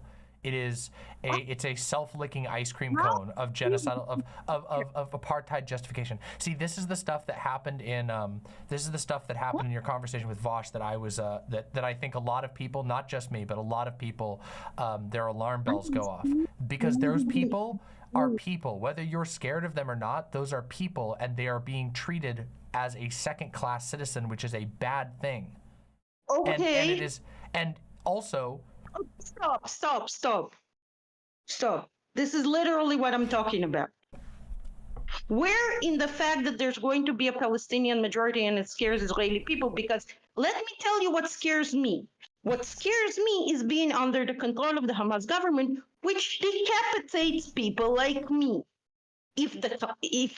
Have you perhaps considered have you perhaps considered that the Hamas government would not be able to be in power if exactly like I said, oh my God, in my entire segment, that the Hamas government would not be popular or be able to seize power if the situation was not one of people living in horrific conditions and having no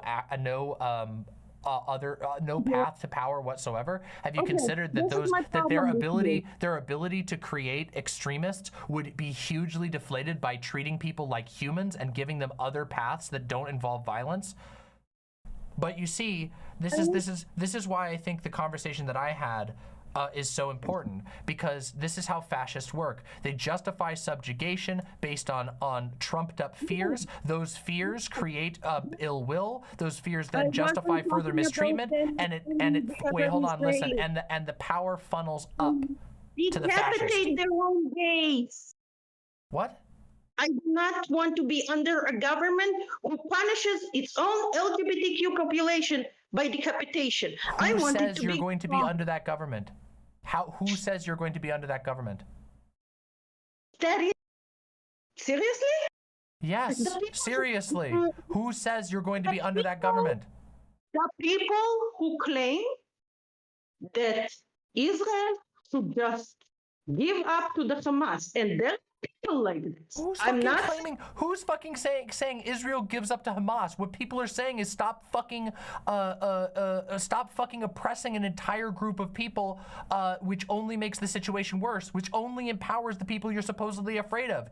It's the collective punishment is the problem. The collective punishment drives people into the hands of the extremists. There is a ton of people. You yourself admitted that there are a ton of people who don't support Hamas. Those people, if you treated them like humans. Oh my dear God. Oh. Not as my neighbor, not as my.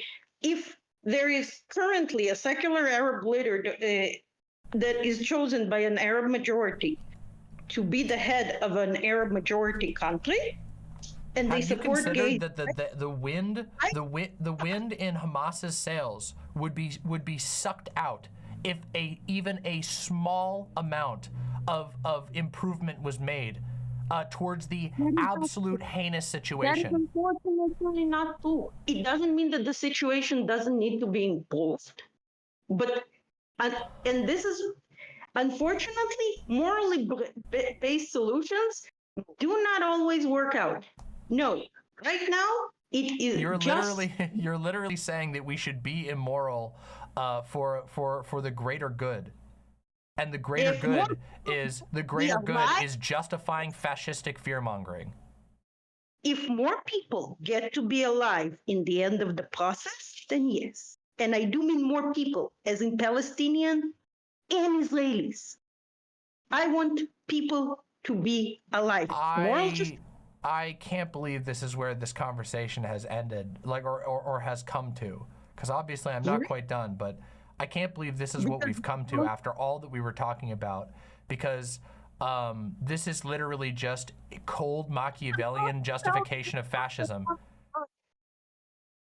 I'm not talking about war. Fascists will literally talk about this. They will literally be like, "Oh, the degenerate people. The reason we must do horrible acts is because we must keep the degenerate people under control. Because if we don't, then they'll undo civilization, and which will cause horrible things to happen. So we must accept an incredible evil in order to make the world a better place." This is just cold, unquestionable fascistic logic. You are saying right now that even though it is immoral to keep a massive amount of people in a apartheid situation, that you should keep doing it because you think that the alternative is that if you don't, then a bunch of scary people will take over your country. When in reality, you already admit that Hamas is barely clinging to power. And that if the justifications Hamas has, do you think that every person who looks the other way at Hamas, or every person who is willing to assist Hamas, does so out of just pure hate for Israel, or do you think perhaps that they do so out of the idea that they have no other option, and some of them are just like, fuck it? They're afraid of the Hamas. The Hamas is incredibly wait, that's even more to my argument. If they're afraid of Hamas, that gives even more reason to say that Hamas's support would dissolve if there was something else to give them a leg up against Hamas. If the people of Palestine were granted the rights and powers, then they would. But then this is why this conversation is so mind-bending. It's so mind-bending.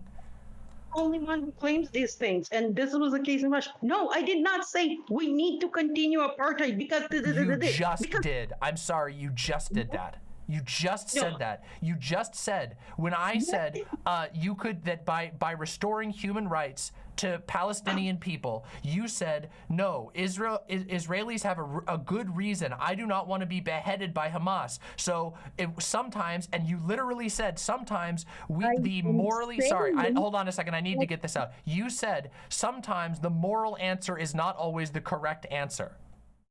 Yes. You did justify it. You are justifying apartheid. You are downplaying and justifying it 2 in 1. It's like a 1-2 punch. And then you say you don't, but you did. I can tell you what I do mean, but you seem to be talking for me fairly well on your own. I don't think I'm talking. I think what's happening is that I'm getting bullshitted. And that's one of the things that has made me angry in this portion. We had a very peaceful conversation up to this point, and then we get to this point, and when you say, well, actually, it's not fear-mongering to say that the Palestinian people are going to take over and have a majority, and that they'll use that to cut our heads off. And I go, no, that's fear-mongering. And then you go, no, I'm not. It's not fear-mongering. What? Whoa, back off, like a million miles. Yes, if you try to find in every single thing I say justification for Israel, we will not be able to have this conversation. I have not done that at all in this conversation. What I've gotten to here is a frustration with some of your statements that you will make a statement on, and then when I call it what it is, you'll say that's not what it is. You know why? Because you never actually asked me to clarify any of the statements. You just tell me what I mean. I've asked you to clarify all along here. And then when I say, hold on a second, that is this, then you get like, I don't know, you get mad and act like I'm doing something wrong when I say, hey, hold on a second, that's not correct. You claim that I support the continuum of apartheid, even though I said that I don't. And then you say you said that you don't when I put it in the words apartheid. But then when we were talking about it before, you explicitly in your words, when I said it is fear-mongering and it gives power to Hamas to maintain an apartheid state, to maintain a second-class citizenship situation. Wait, stop. I said that. I said all these things. I said that keeping Palestinians as second-class citizens and denying them the ability to have full voting rights empowers Hamas. Then afterwards you said, well, I don't want to give power to people who want to cut my head off. Sometimes the moral decision is not the right decision. That is justifying apartheid. But when I tell you it's justifying apartheid, you go, no, it is not. You just refuse to acknowledge it for what it is. Can I explain myself there? Okay, go ahead. Let's hear your explanation. It's very simple. The Hamas is morally justified to bomb in Israel. That's it. There's like, the moral justification here is not morally justified to kidnap civilians. It's morally justified to bomb Israel. I'm saying this. I have actual PTSD from being in one of those constantly bombed towns. Trust me, the PTSD does not carry you under Iron Dome. However, and this is the important part, I do not believe that this is the best way to end this, even if Hamas is morally justified. That's what I mean when I say morals and practice don't get along. Because morally, you are correct. But there are moral factors which makes your conclusions based solely on morality to be ineffectual in solving this problem. I don't think that is a valid argument here. There were in I'm going to make an analogy to America here. When slavery still existed in America, there was a number of slave revolts. Some of them were violent. Some of them were horrifically violent, in fact. And the Confederate States often fear-mongered that if we stopped having these people in slavery, they would just kill us. They would do a genocide on us. They would put us into slavery, just like we've done to them. That was what was said all the time. And guess what? It's always been a myth. It's always been a fear-mongering used to justify maintaining an immoral structure, an inhumane structure. The apartheid situation in Israel is not just immoral. It is so immoral that it is a stain on the history of the world. It is that bad.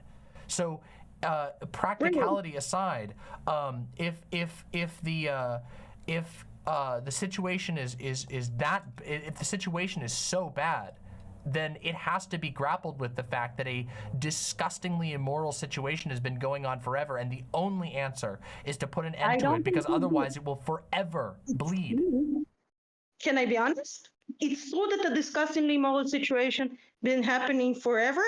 That has, at least in the history of this area, has never been a factor. I'm sorry, can you say that again? We can agree that a disgustingly horrific situation has been going on forever in the relations of Israeli and Palestinians. This specific one has been going on for, let's see, the Nakba was in 1948. But yeah, the apartheid situation has been going on. It's been getting worse over time in some ways, and it's been going back and forth, but at least since the 60s. So there's a pretty good framework for how long it's been going on, this particular iteration of it. You're absolutely right in this.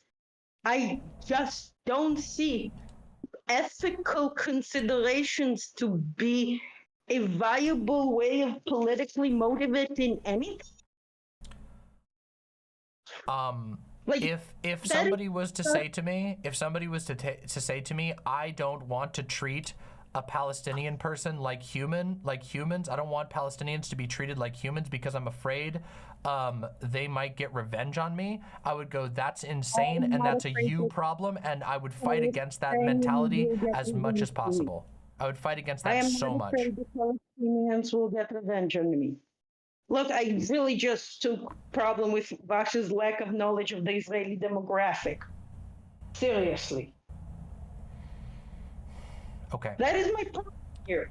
But listen, I don't like that you characterize me as somebody who supports this, because I don't think that the solution that runs around the morality issue is the most feasible one. That's not how supporting stuff is. I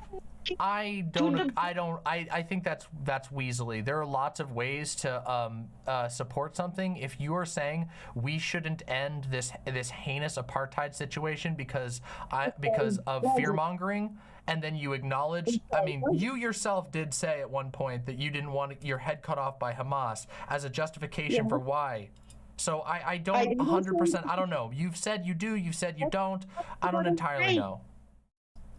Can I say something? That's what I'm saying. You keep saying it's a justification for. No, it's not a justification for anything.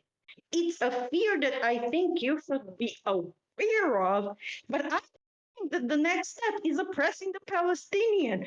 For one thing, it has proven remarkably ineffective from keeping Hamas from beheading their gays. Well, that's because, but that's also because Israel doesn't care about Hamas gay people. They don't care about Palestinian gay people. Yeah, Israel as a state doesn't seem to care about Palestinian people at all. It's not like Israel is like oppressing them out of the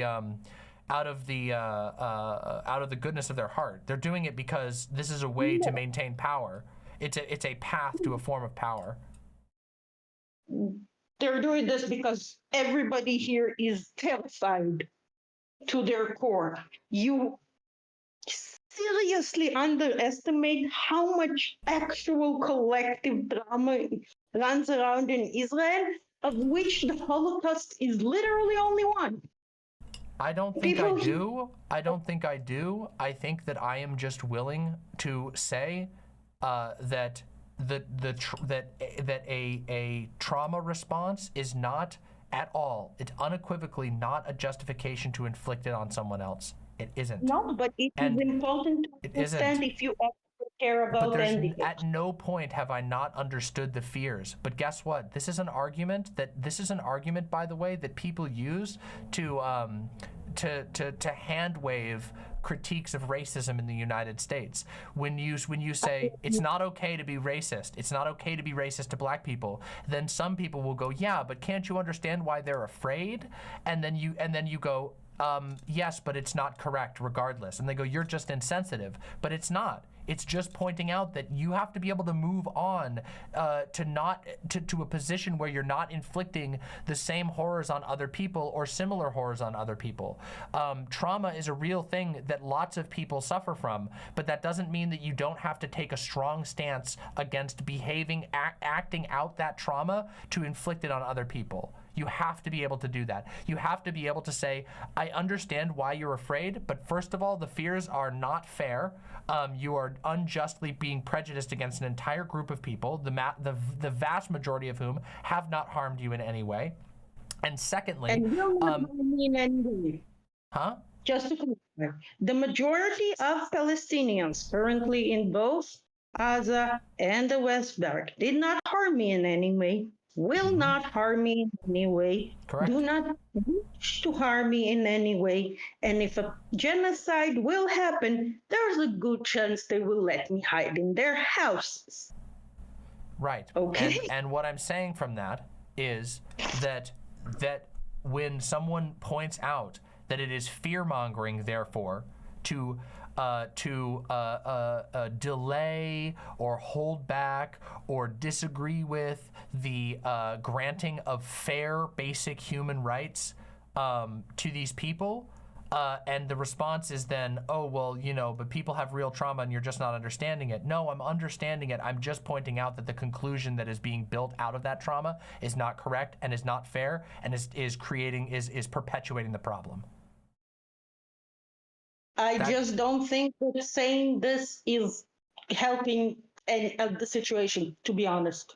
But that is. I don't know how else you can. I don't know how else you can move forward without being able to at least say this is the stance we're taking. That this trauma cannot be a justification for a moral atrocity. That this fear, which it is fear-mongering. It is fear. It is instilled fear. People are being told to be scared, and they are tying events together in a way that is not correct.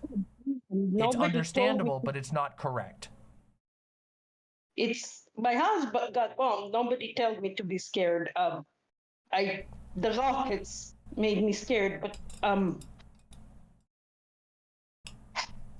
look. How should I put this? The reason I blame this, you keep saying what I'm saying is not a justification, but it is a very important block on the path to peace. You need to somehow address Israelis. And I know you said that you see only support for Israeli spirit, but that's what Israelis see.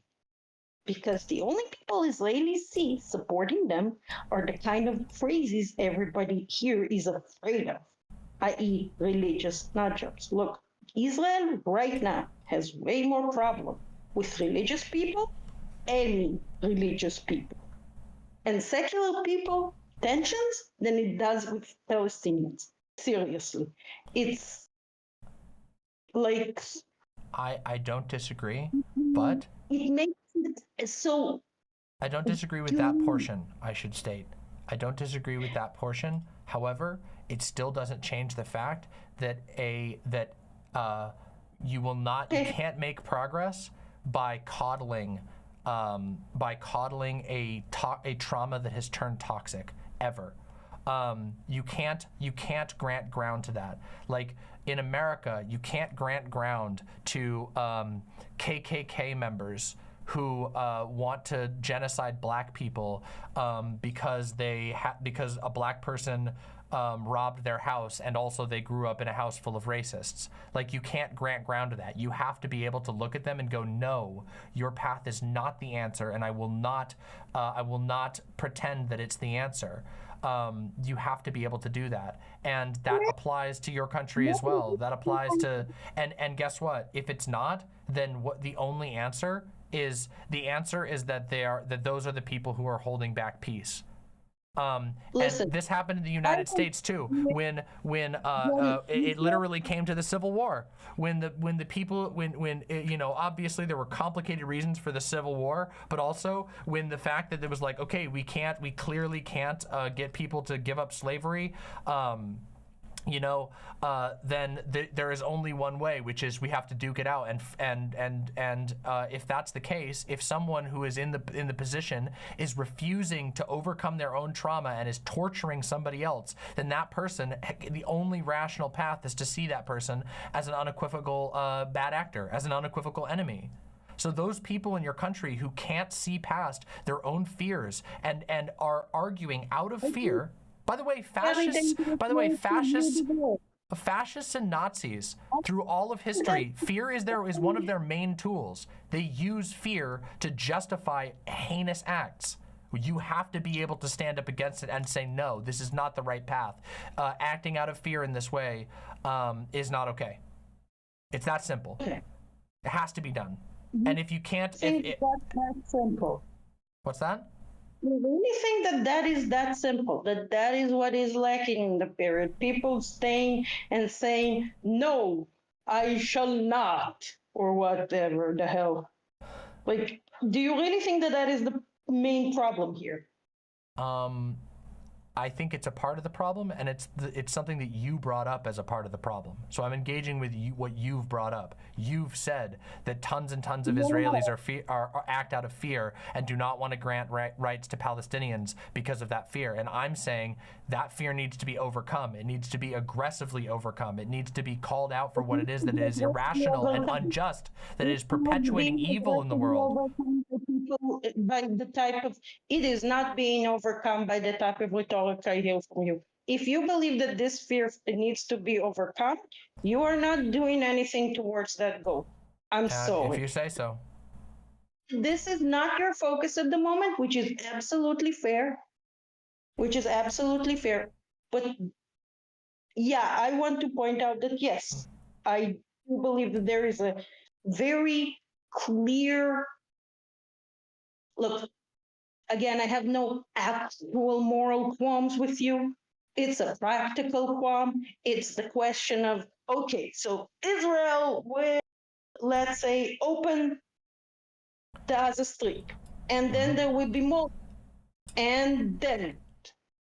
And before you say that's fear-mongering, that's what happened last time we tried. And not accounting for the fact that it has been tried and failed is not a moral stance. It just makes you look uninformed. I get it. So, you tried to give these second-class citizens their rights, and they just couldn't behave after you tortured them for 60 years. And so, we just have to keep doing the immoral act. I can't agree with this position. I think this is a heinous position.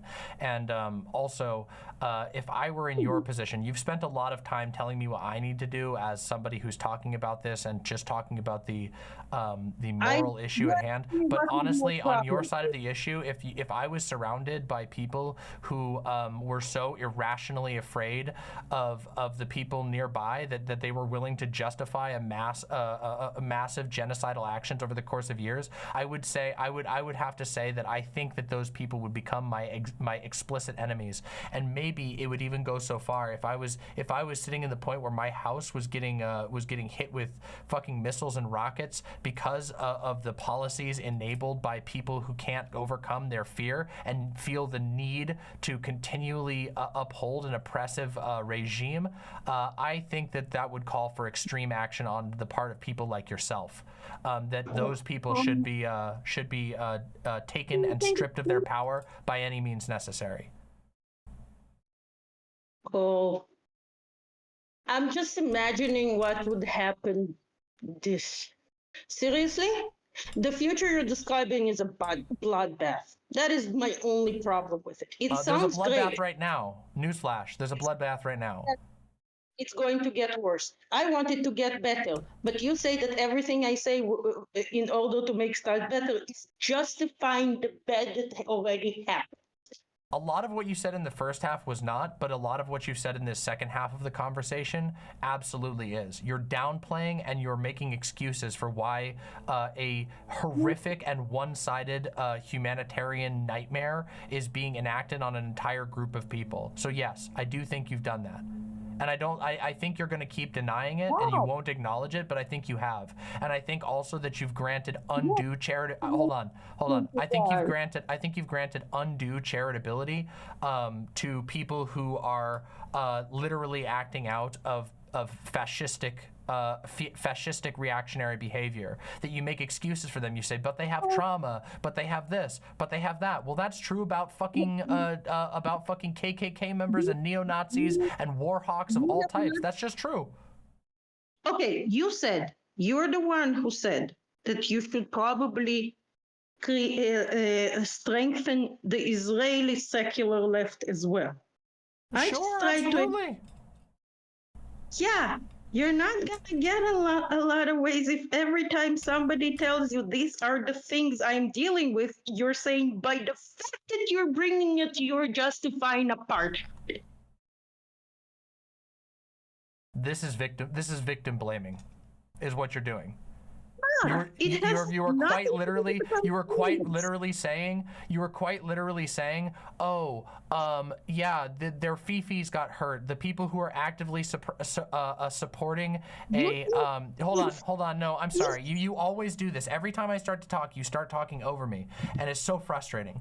But what you are saying is that people who are actively, first of all, you've said a couple of contradictory things in this conversation. One of which was you say that most people don't support this ridiculous Netanyahu regime. If that's the case, then that actually means that my position is stronger. That the majority of people who currently exist should take extreme action to overcome the minority that support Netanyahu, the psychopaths who support absolute fascism. So, and secondly, in my own country, there is a cult of people that follow Donald Trump, and it is not my responsibility to pander to their deranged fantasies. These people engage in all kinds of insane fear-mongering, and it is not only condescending, but it's ineffectual to not be able to go, that is fucking crazy. Because here's the thing that you're not even thinking about. The other thing that you're not thinking about is the fact that when you, especially if you're a public figure like me, when I say that's fucking crazy,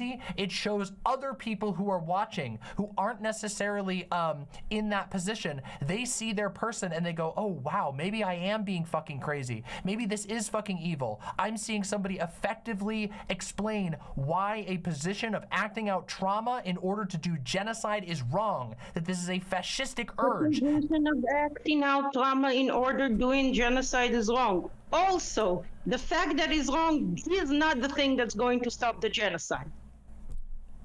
Nobody said that just the fact that it's wrong is going to stop it. What I'm saying is that you do not gain any points by pretending that it's less wrong or by coddling the feelings of people who actively try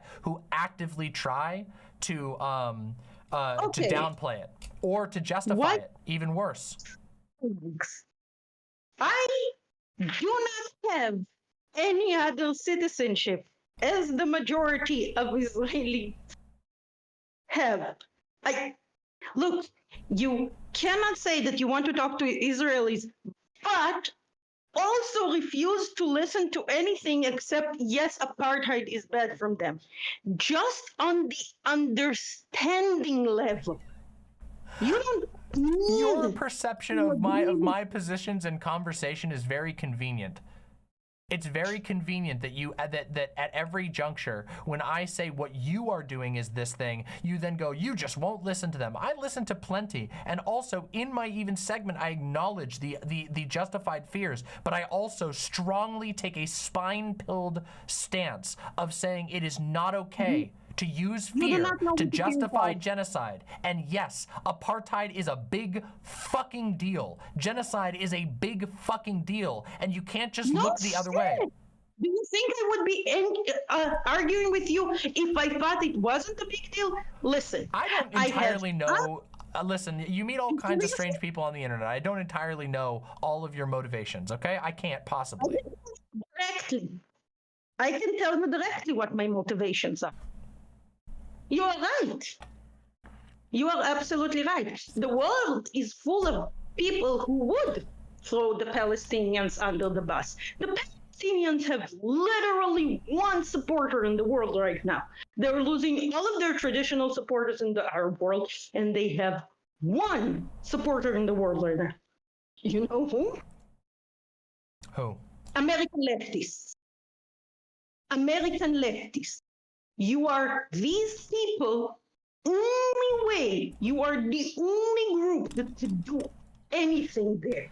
And guess what? Not good. The way that I win, the way that I win, the way that we win, the way that we improve this situation is not by folding to bad logic and folding to bad morality and bad moral judgments. It's by being strong and saying this is not okay. This is not okay, and we won't brook equivocation on it. You don't win by weakening your own position. You don't convince more Americans to become American lefties. Hold on. You don't convince, you do not convince more Americans. 1948. My fucking God. You do not convince more Americans to become lefties by collapsing on your moral stances. By watering down your positions on behalf of the people who are giving out propaganda to the opposite. You don't do that. That's not how it works. It's just not. It doesn't work that way.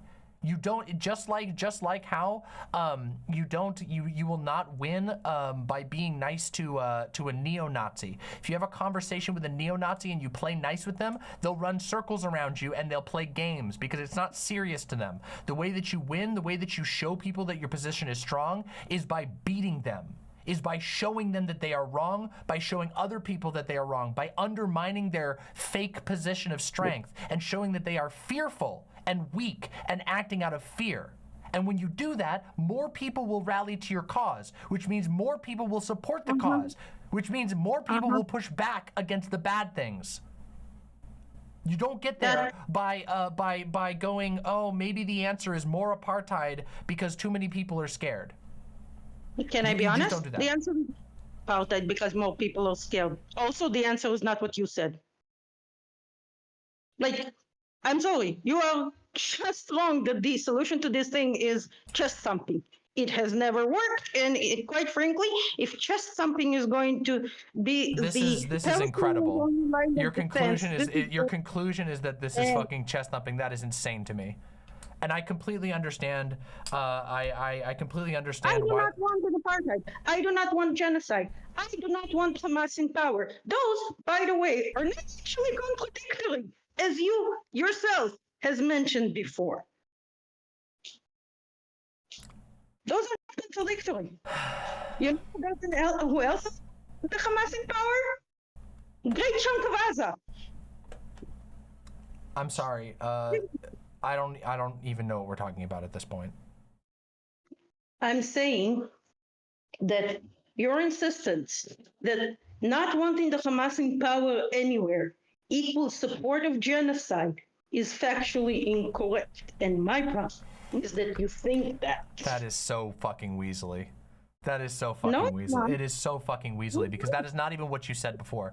This is Yes, the I other don't thing. I got this from your What? people from my audience are gonna after this. People from my audience are gonna also watch your conversation with Vosh and see you doing the same thing, where you'll be confronted with something you just said and then you'll weasel out of it all of a sudden and change the wording and completely misrepresent what you actually said before. Look, I'm just gonna put this here because I don't think we're making any more progress at this point. Why? Can you explain to me the contradiction? You said you're going to fight that. I think it's very good if it's true that you don't support the things like apartheid and genocide. That's very, very good. But also, I think that you're serially unable to acknowledge when you've said one thing, and that you will go back and misrepresent things. That the idea that you could come to my position, that my position is chest thumping, is fucking insane to me. After the conversation that we've had, it's fucking deranged. I said that what you described as the best course of action is basically chest thumping, but that is semantics. Look, I wish you all the well. You know what? If your way works, then maybe we will get peace here. I don't mind. I'm not married to my cynicism being the solution to everything. But if somebody seriously wants to support somebody, they need to look into the situation beyond this, because unfortunately, the amount of non-moral factors here outweighs the moral ones.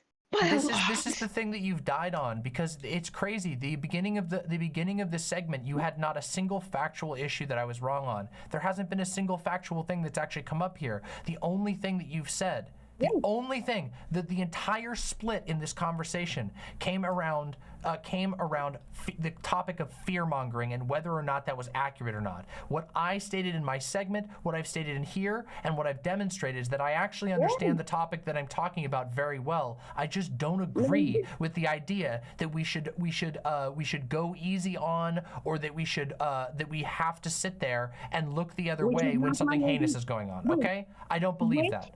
I don't think that that it is acceptable. Can I just give my 5 cents? First of all, yes, nobody expects you to sit back and take it easy in the Israeli government. That's also not what I offered. You want an actual good source of support that we can both agree are people who probably really need the support right now? Hit me. There is a Israeli Arab organization that it is part of the LGBT organization. In all likelihood, I have not verified this. In all likelihood, they're going to be the one that's going to be taking care of Palestinian refugees, like visa application, get out of the country application, ECT.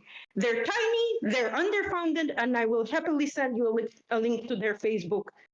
I would appreciate that, so I can take a look at it. I hope this is something we can agree on. That would be a positive outcome from this conversation. Seriously? If I can get your community to support LGBT people in Gaza, this entire fight was worth it. 100%. Well, I don't think there was any doubt of that. This is a topic that we've revisited as a community multiple times, and there has always been extreme and vocal support for LGBTQ people in Gaza. Though, of course, I will always welcome another hopefully good organization that people can put money towards. I would absolutely, obviously appreciate that. But I think we've reached the end of our productive conversation. And okay, can I just say something before we go? Unrelated. Yes, go ahead. Please give Doe my regards. It's been probably mistreated by the internet for absolutely no reason. That's true. Yes. For the love of God, leave the poor thing alone. Well, I will say that this ending has been very satisfying. I appreciate you giving support to Doe. It's true. It has been mistreated. And I want to say that I do think that we were able to talk about some issues productively, even though I still disagree with some aspects of this. And yeah.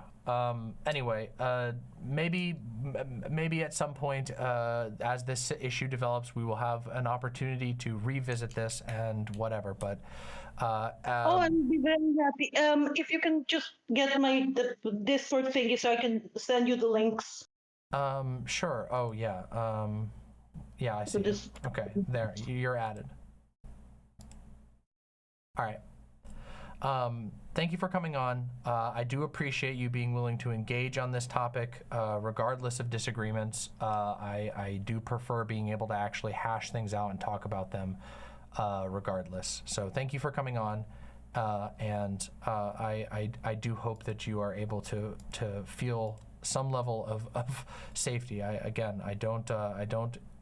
think it's fun to be caught in the situation that is unfolding right now, the first half of the attacks or the ones that are going on right now. So, are you still there? Oh, did I lose you? I think I lost you. Okay, good night. I think their phone might have died. I unironically think their phone might have died.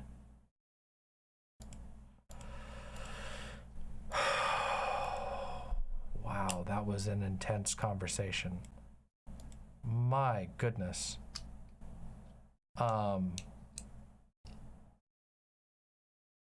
Wow, I don't even know what to say about that. I felt like I don't think that's appropriate language. I don't think that was appropriate. I don't think that's appropriate. I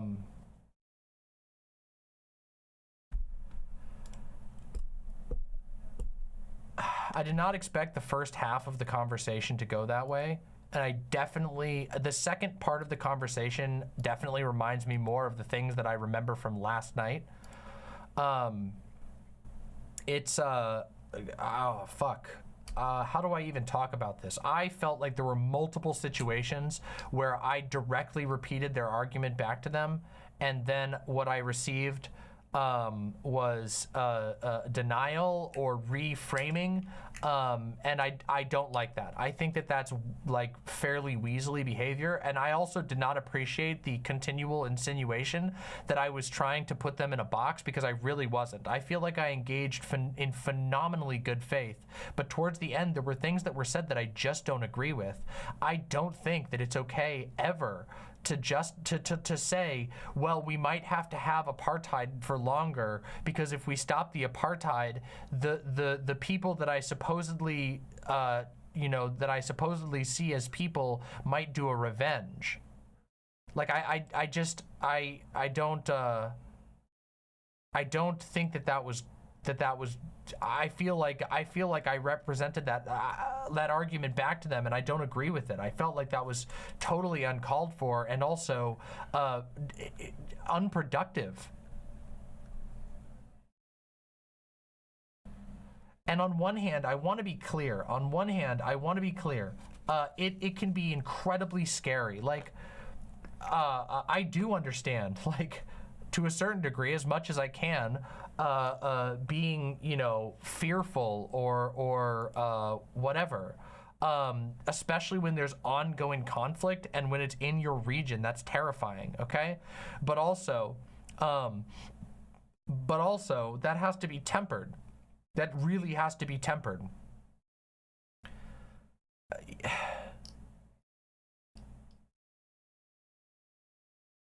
VCCTV says, when you finally unloaded right at the end, it was commendable. Thank you for being a fortress. Well, I do my best. I want to do my best to engage in good faith, but there were aspects of the end part of this conversation that I just think are unforgivable. Not unforgivable, they're unjustifiable. Like, I can't imagine if, oh my God. Like, I can't imagine making the same argument for any other atrocity on Earth, where it's like, oh, we have to keep doing the atrocity because if we stop doing the atrocity right now, it might result in it's not logical, it's illogical. And that's what really confused me. One of the parts that really confused me about that portion is that it doesn't align, it's so propagandized that it doesn't even align with the other arguments they were making. They were making arguments about arguments about how, oh, actually most Israeli people don't support Netanyahu. Most Israeli people don't support this type of stuff. Well, if that's the case, then why should we have to worry at all about the feelings of people who want to do a genocide? You don't even have, like. And also the other aspect is if it's acknowledged that the majority of Palestinians don't support Hamas, it's not like if you gave voting rights to these people that they would immediately vote in Hamas to take over Israel. That's absurd. If you add up all of the current voters in Israel and all of the current non-Hamas voters in the Gaza Strip, not to mention Palestinians elsewhere, they're not going to add up to be able to suddenly make a Hamas government happen. And in addition, if you were able to show basic humanitarian rights to the Palestinian people as a whole, there would be less people who would be involved in Hamas in the first place. It really, multiple people are bringing up that it reminds me of talking to Americans in around after 9/11. It really does. There was a lot of that going on where Americans were so traumatized by 9/11 that they became bloodthirsty, that they became. And in this case, I don't think that they were bloodthirsty, but I think that they were willing to sort of look the other way and willing to take a softer position than they should. We weren't just talking about oh, it's not the perfect legislative situation. We're talking about an apartheid state. An apartheid state, okay? There's no ifs, ands, or buts about how horrible that is. It's not just there's this one inconvenient law that needs to be fixed or whatever. We're talking about a one of the worst situations you can imagine living in. And to be oh, well, we might have to deal with that for longer. Well, no. First of all, we won't. We know who's actually suffering under it, Palestinians. And every minute that horrific nightmare is perpetuated, every single minute that apartheid situation, this nightmarish life of living in a open air prison, which it is, okay? Let's be real. We went through all this. I feel like I'm doing an anti-gaslighting moment here. This is the rant where I go through and just remind myself, that we're talking about people being constantly surveilled, having to pass through armed checkpoints constantly. Can you imagine what that does to your fucking psyche? Can you imagine the type of life you have to live? That's crazy.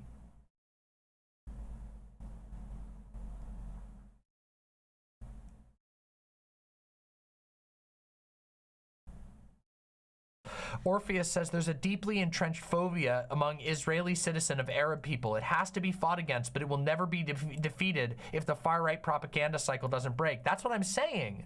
What I was correct on my facts. I was correct morally. And the argument was, well, you're not being sensitive enough to the people who support apartheid out of fear. And I don't think that's true. I don't even think that's accurate. I think that I was able to address those fears and point out why they're incorrect and why even if there are fears that exist and emotions that exist, that still doesn't justify fucking apartheid. Oh my God, it genuinely, I feel like I'm getting angrier. I'm getting angrier because it feels like we just couldn't, to some degree, agree on just how terrible it really is.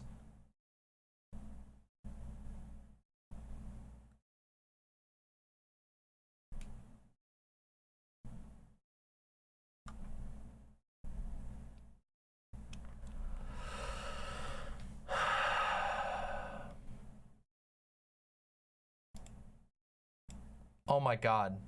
I feel like we had the same reaction. Once again,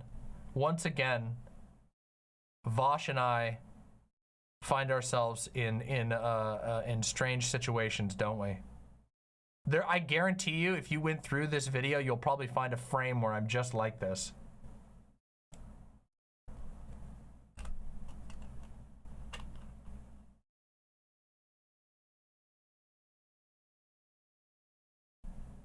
Some of the arguments like this are like, the necessary evil shit is really sickening to me. It really is. And I don't think it stands up that you have to accept a necessary evil argument in order to be sensitive to somebody.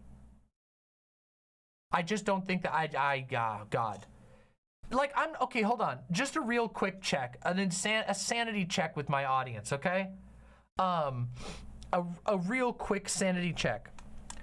When I brought that up, that was the argument being made, right? The argument being made was that this was a necessary evil to prevent Hamas from taking over Israeli government, right? And I want you to be serious. Am I wrong to have come to that conclusion? You can tell me. I'm not even gonna get mad at you. I just want to know. That's what. So no, you don't think that was the argument, XLR? You don't think that,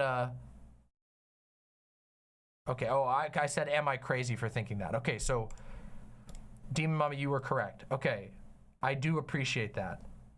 I know that checking with chat is obviously, my chat is gonna be biased to agree with me, but at the same time, also, I know that there are chatters who will tell me that I'm wrong I know that there are chatters who will tell me that I'm wrong when I know I'm correct, when I'm like factually 100% correct. But the second half, like, there was just an explicit point. Like, I don't know how else I'm supposed to interpret. I don't think I was wrong to interpret saying, well, you might be morally correct, but it's not practical to end apartheid now, because it could lead to Hamas chopping. I mean, I think they said, literally, I think they said they don't want their head chopped off by Hamas, implying that if we were to end, if apartheid were to end tomorrow, that Hamas would chop their head off.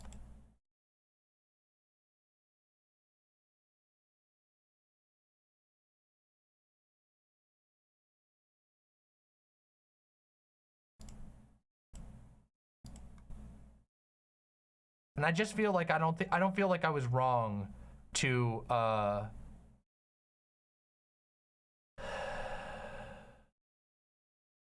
no, that's a message retracted means they deleted it themselves. I do see they're in chat. Xerox 13ster, thank you very, very much. I swear to God, I saw you lose your color midstream. It needs to be rectified. Thank you, Xerox. I got to read through all of the donos in a minute. It was part fear of retribution and woke 13 words. Maybe, I don't know. I wouldn't go that far. But I do think that there was this, the fear of retribution was absolutely present. And I felt like it was fair to call it out. And also, there were parts in, I know that I don't want to just rehash the Vosh conversation from last night, but it came up multiple times. And I listened to that conversation, and there were multiple points in that conversation where I felt like statements were made that were significantly, that followed from this logic that were more than what was being willing to be said here. But I don't know.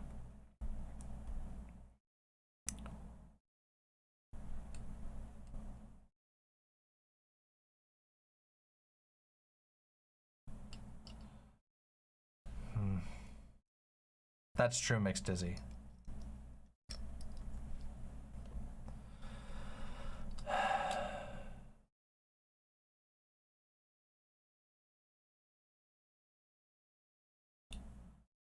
Morningstar Plural says they think that Hamas is both so weak that it doesn't have enough support internally, and so strong that if Palestinians were giving autonomy, they'd be subject to Hamas rule. I just don't even think that it's going to be like. I don't even think that it adds up mathematically. Like, what? Hamas only was able to gain power in the West Bank, and we don't even know the full degree by which it was able to gain power. When was the election? When was the Hamas election?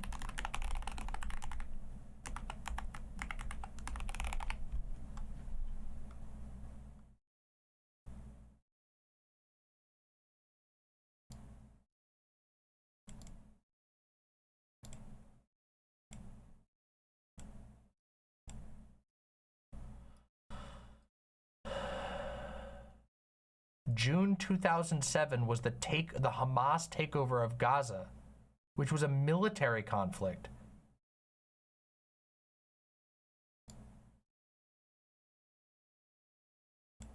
Hamas won a legislative election in Palestine in the Gaza Strip in 2006.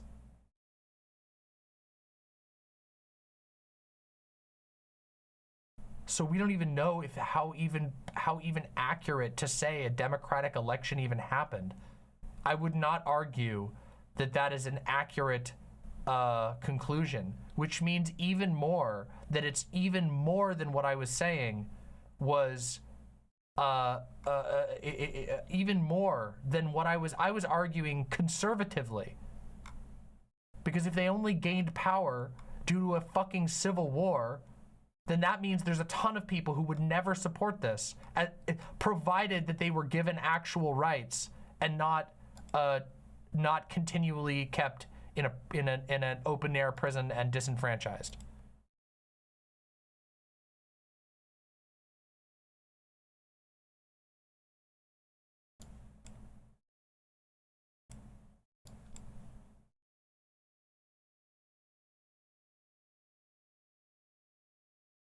Oh man. Most seats. Wait, they barely even pulled a majority of seats in 2006. They barely even pulled a majority. They just barely squeaked over the edge. And oh god, this is so fucking, and that led to a civil war. Oh my fucking god. Oh my fucking god. The US and Israel encouraged the original formation of Hamas. Oh, whatever. I can't help but feel there was a lot of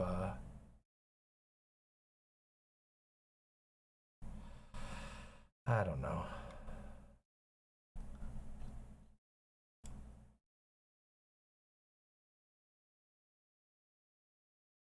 I don't know about that, Mr. Krabs. We might need to take a little bit of a break first. We've been going for 4.5 hours.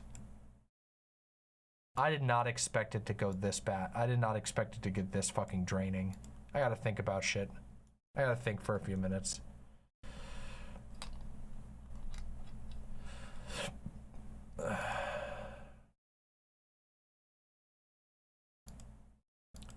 Mr. Krabs. Don't you? Don't get entitled. Okay, take it easy. I watch every day. I get your memes. Don't you worry. Don't get entitled. Take it easy. I'm gonna need a drink after editing this. I'm really sorry. I boosted my gain because people have been complaining about the gain levels, but I feel tired and I was just watching. Hey, Piero Gigan, thank you very, very much for joining the channel. I appreciate that. Oh, man. I was not... yesterday, you know, I streamed like 7.5 hours on Thursday. Then yesterday, I had a day off.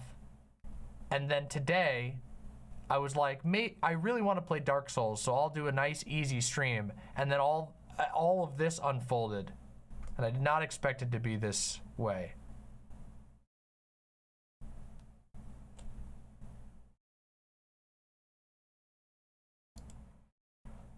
Emu Anon says, my friend asks if this could cause World War III. No, I doubt it. I doubt it.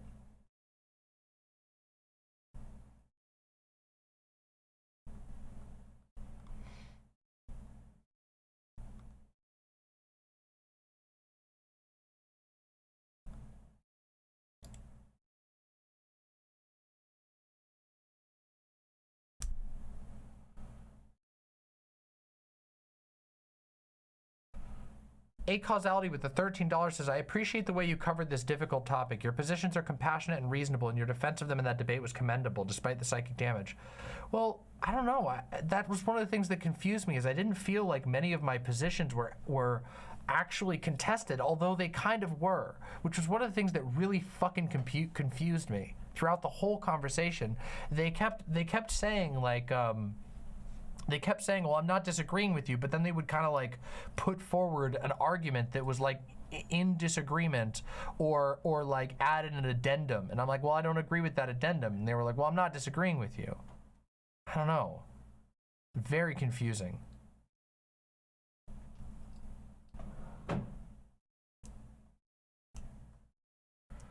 Orpheus said, sending love from Israel, Palestine. Thanks for fighting the good fight. I'm doing my best. I mean, I recognize there's only so much I can do. I'm a fucking YouTuber. I'm a fucking YouTuber wearing little horns and stuff, but I still think it's important to be able to talk about issues, especially because I talk about politics all the time. I'm doing my best, and I feel like I do my best when I'm able to make an informed and strong argument, and I feel like I did that. I feel like I did that. Sophie says, this whole thing is just heartbreaking, and so much of the rhetoric against Palestinians mirrors the same anti-immigrant and anti-Muslim rhetoric happening in Europe right now. Like, it's scarily similar, and it's becoming near genocidal. This entire situation is going to make it so much worse, and bad actors are going to use it to be both anti-Semitic and Islamophobic, and it just hurts. Yeah, it's horrible. It's fucking nightmarish. It's a nightmare. Please send out the end apartheid signal. I'm trying. I'm trying. I'm really trying.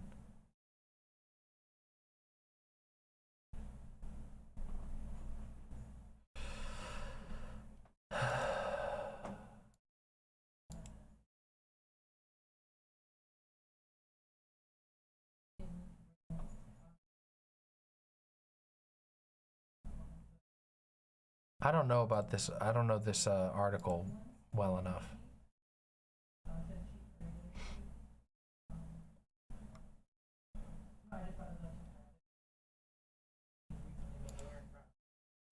Did you catch Biden's response to all this? Yeah, I did that earlier. My goodness, it was crazy. I think it was disgusting. Your boy Tapoy with the $50. Oh my God, thank you so much. I offer up a donation for the weary streamer. I am weary. I am actually quite tired. I was up really late last night. I overslept, and then this became much bigger of a stream than I expected. Thank you so much, your boy Tapoy. That really means the world to me. Thank you so much.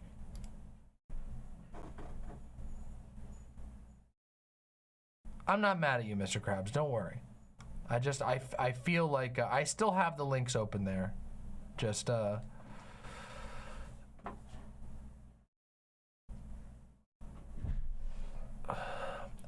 Emu Anon 34 says, I remember you making a video on what people should do when society collapses back when Russia was invading in Ukraine. Maybe do it again.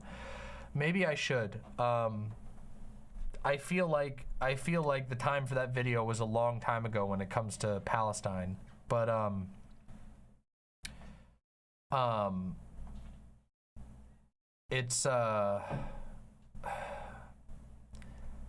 it's really hard, okay? This shit happens a lot, okay? States declare war, and they make they always endanger and kill civilians. There is no war that doesn't result in innocent death. It is just how it goes. And some of them are more wanton than others, but it's how they all go. People need to recognize that can happen. That also it can happen in limited forms too, where it doesn't look like a war or whatever, or it doesn't look like what you expect a war to look like. I don't know.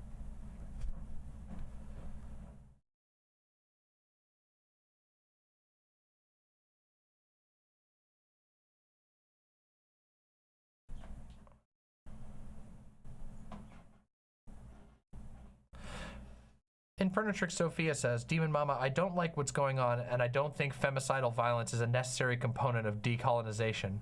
But I think on the civilian violence, there's a reason why blurring the lines between civilian population, strategic military assets with illegal settlements was considered a war crime that blurs the lines between military and civil society. It's silly to expect occupied peoples to treat the laws of land warfare as a suicide pact if the other side doesn't follow them. Yes. I know exactly what you're saying, and this was a conversation that I had earlier with some people in private, and also that I touched on a little bit in my segment, which is that Israel, the state of Israel, uses settlers as a human meat shield to advance territorial claims, and it's literally saying, okay, if you go here, you get a free house because if they do violence against you, we can claim it's a war crime. But the thing is, that in and of itself is considered a war crime. It's just ignored. It's just ignored by the state of Israel.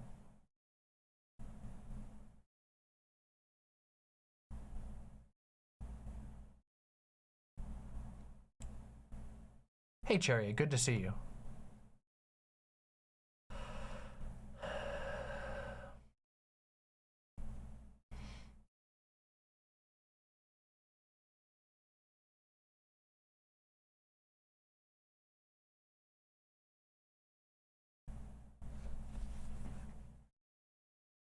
Too Clever by Half says, I started learning about this issue 20 years ago and absolutely nothing has changed in all that time except for the fact that more settlements are being made in the West Bank. Yikes. Yeah, it's kind of crazy how the same cycles can keep repeating.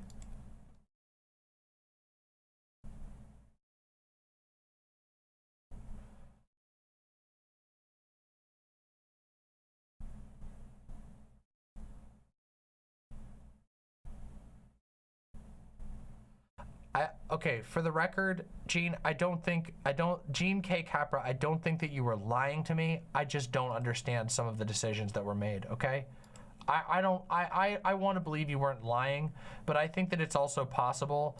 I also think that it's possible to engage in bad debate tactics while still being honest, or at least behaving as honestly as you can. I don't know. I don't think you were a liar.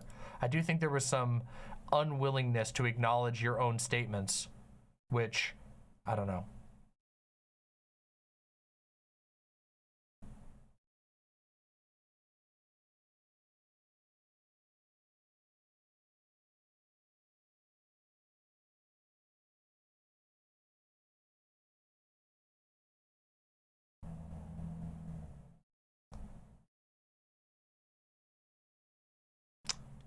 That's a good point, Chariot.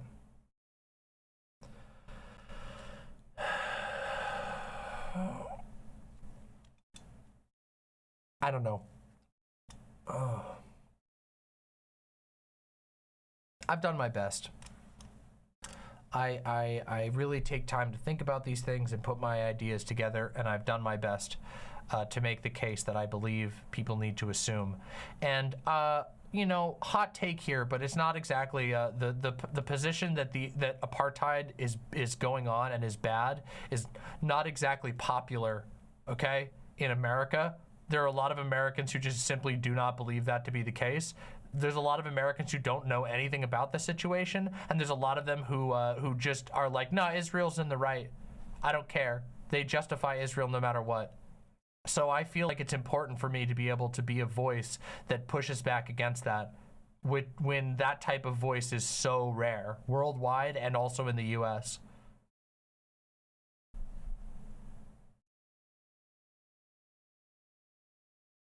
Tarpalicious says, that was a frustrating conversation. I commend you for having it, engaging in good faith throughout. I really did try. I know that I got angry at one point, but I don't think that I was engaging in bad faith at all.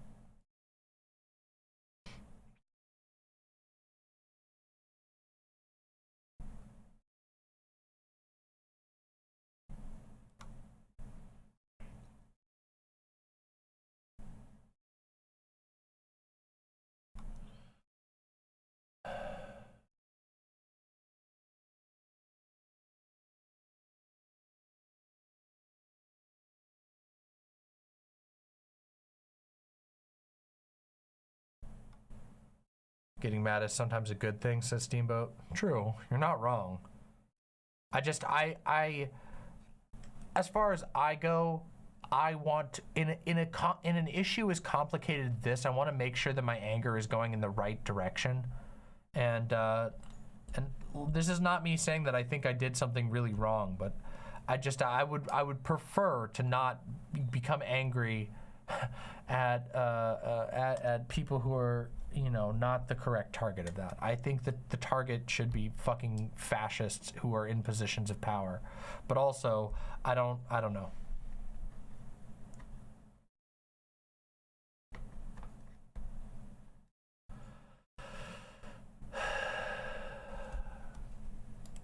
This is just like when when the Berserk man goes berserk and says, "I'm Berserk." That was my favorite part of Berserk. I read that part last night. I love that. It's so good. He's just like, "I'm gonna go berserk. I'm losing it. It's berserking time."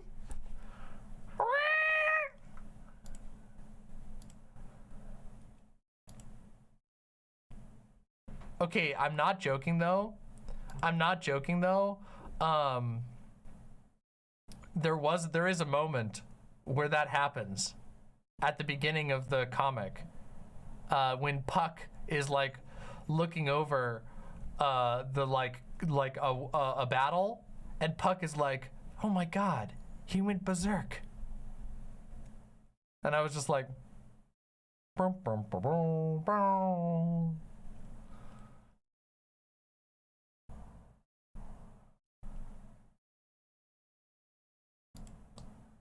That's great, Fortnite.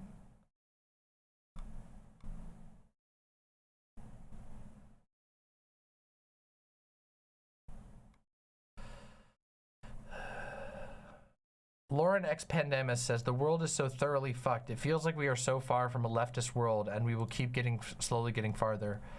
I don't know. Okay, so that's an interesting topic. I don't know. I don't know if I really think about a leftist world. I think that's that's a pipe dream. I don't think you can ever have a world that is completely united in that type of way. But what I think we can do is that I think that we can spin up cycles that are healthier, that teach people to be to understand liberation, that teach people to be resilient against the corrupting influence of hierarchical power, and that we can create a ongoing culture of resisting that type of thing, which will reduce the type of nightmarish occurrences in the world, by preventing that power from ever accruing in the way that it does. I think it's an under-discussed topic, the way that like power hoarding is the root of so many problems in the world, that giving too much power to centralized structures, unaccountable, or difficult to resist structures, just creates an insane amount of nightmarish torture.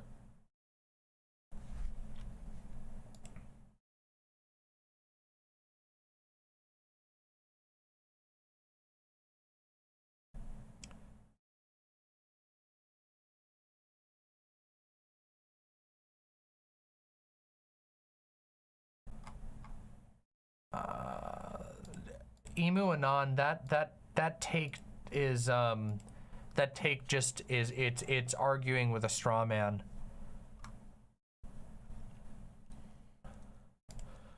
I think it's misunderstanding the situation.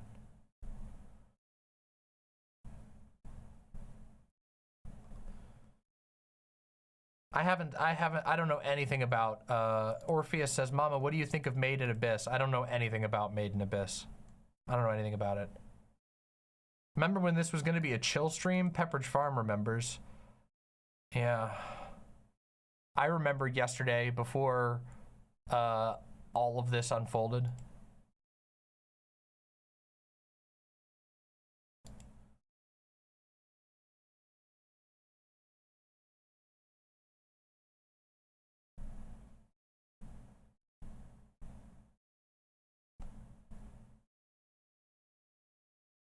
LT Music says, Demon Mama, is there an issue with hierarchies in and of themselves? I think so. I don't think that, I think that I'm not the type of person, I'm not the type of person who's like who goes, you know, anarchy is the abolishment of unjust hierarchies, because I think that's a silly thing. But I think that hierarchies are fraught structures that are false. They elevate humans over one another in manufactured ways, usually. And they're usually not just done for like small ends. It's not like, okay, you're the team leader, that means, you know, it's a role. A hierarchy is, oh, you're a greater being, you're more important in some way or another. So I do think that there's problems with hierarchical structures, and I think that people should get used to and learn how to critique and understand them. Yeah.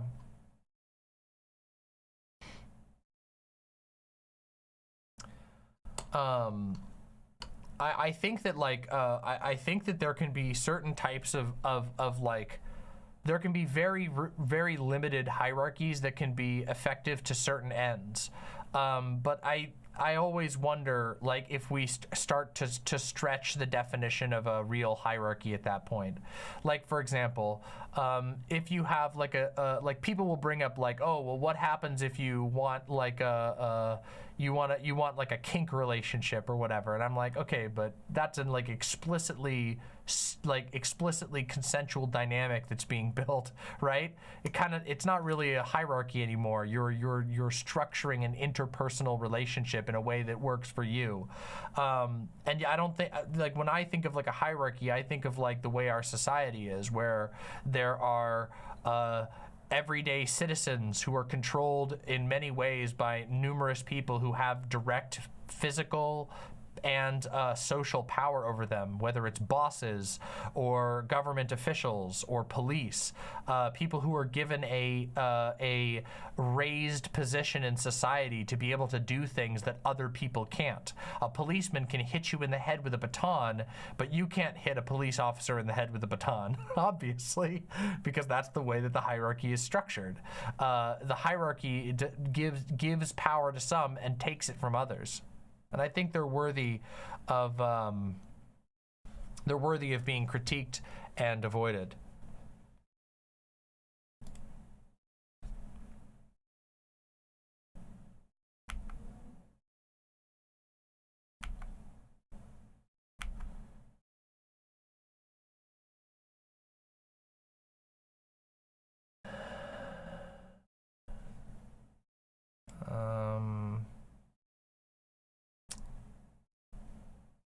Yeah.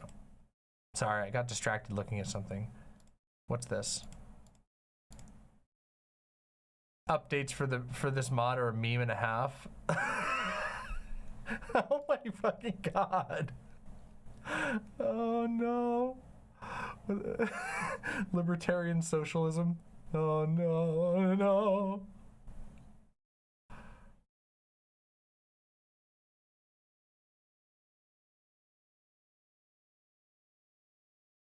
What's wrong with the abolition of unjustified hierarchies? Because it's a meaningless statement. How do you even begin to define an unjustified hierarchy? And also, every hierarchy justifies itself. Every single one does. Every single hierarchy in the world has a justification for its own existence. And when you say, I'm about abolishing unjust hierarchies, well, then the police will go, well, I'm justified. Without me, you have no thin blue line protecting you from the criminals out there. And then they shrug.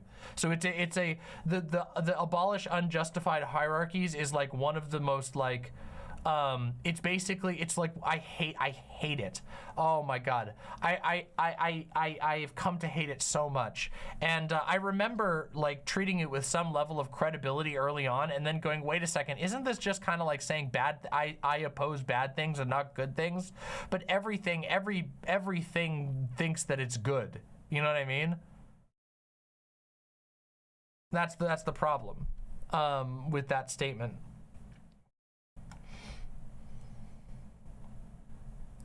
I just, it's the Chomskyan anarchist position, which is hilarious if you actually look into Chomsky's politics. The idea that he's like an anarchist is kind of insane.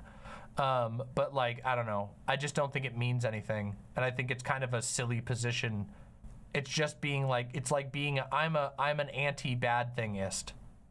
It's like, okay, every single hierarchy on the planet has had a justification for its existence. In fact, if you want to go down to it, you could argue that the Bible is like the ultimate hierarchy justifier. At least in our society, almost all, like most of the hierarchies we encounter draw their justifications at the end of the day from Christian morality. Christian morality, which is justified by a giant book.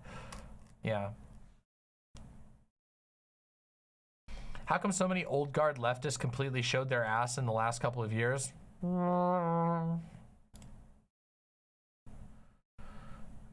Zizek, Chomsky, Wolf. Well, they're not really, I wouldn't even consider like Wolf old guard. He's just old. Zizek, Zizek is complicated, okay? He's always had some, let's say, questionable positions. Chomsky has always been a bit of a fraud on certain issues. There are things that I think Chomsky was good on, and there are critiques that I think he articulated well, but there are some things that he's absolutely hypocritical on. Yeah, I mean, like, for example, his like constant apologia for nightmarish so-called communist states. Pretty bad, pretty embarrassing. And then with regard to Wolf, Wolf is look, I don't think he was ever that amazingly good. And I think you guys, some of you will remember when I reacted to Professor Wolf's reaction to the Ukraine, to the Russian invasion of Ukraine, which was heinous.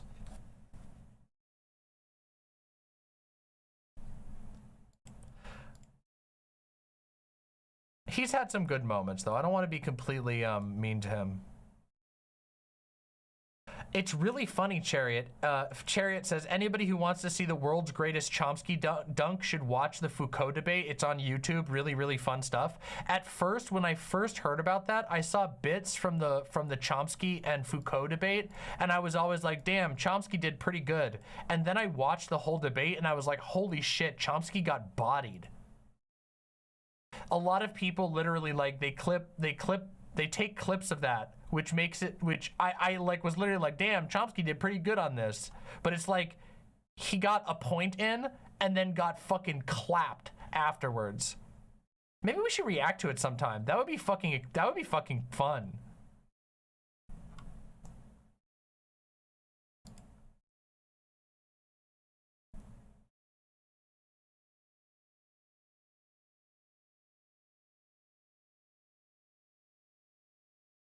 That might be fun. The original clip chimps. Yeah, true. Fucking true.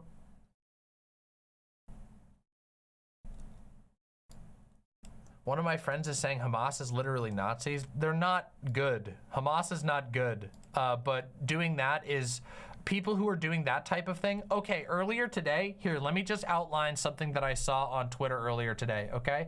Earlier today, I saw somebody critiquing, okay, so it went like this. There was a statement that was basically like, it is disgusting, Hamas is disgusting, and Israel has every right to defend itself to the fullest extent.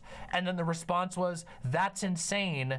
The fullest extent means killing tons of innocent people. And then the response to that was, you like to see Israeli women raped, I guess.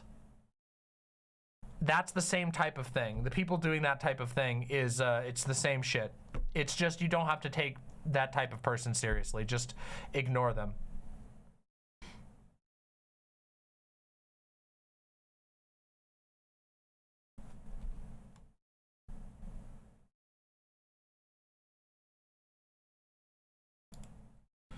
Some people will literally just pivot.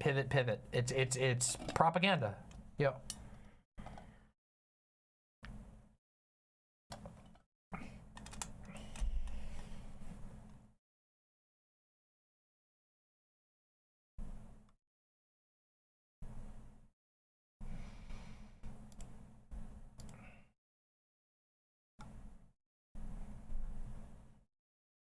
That's good, at least, Xerox. Zizek kind of revels in his iconoclasm, which leads him to make dumb takes sometime. He's basically what Sabine Hassenfelder wishes she was. I don't remember. Isn't that the turf lady? I don't know. I think Zizek has said a lot of cool and very interesting things. I think there's actually a ton of cool stuff that has made me think from Zizek. But also, I think Zizek has a... he has a bent. He has like an anti. It's interesting. He has a certain attitude towards what people will call idpol. That, you know, very conveniently as like a fucking white guy academic. You know, it's kind of just like, oh yeah, wow, he doesn't think that identity politics is important at all. Who could have seen that coming? But it leads him to make really bad decisions and then ultimately make really bad allies and also make bad conclusions about like who can be bridge built with, which is why he finds himself standing in like red-brown territory.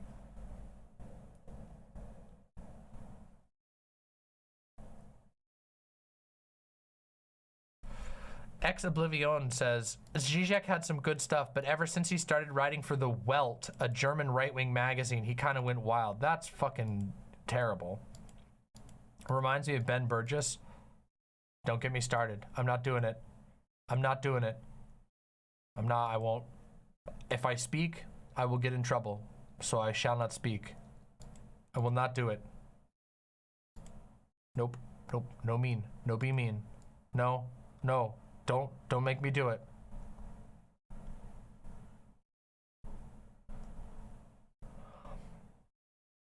No. No, I'm not doing it. I can't. I've been so mean.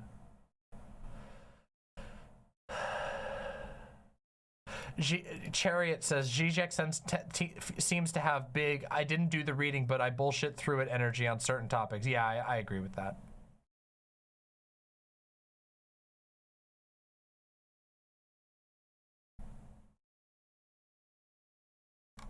Ben Burgess, here's all I'll say. Ben Burgess went like super hard to defend Anna Kasparian when Anna Kasparian was making arguments that literally could only be justified by a gas leak.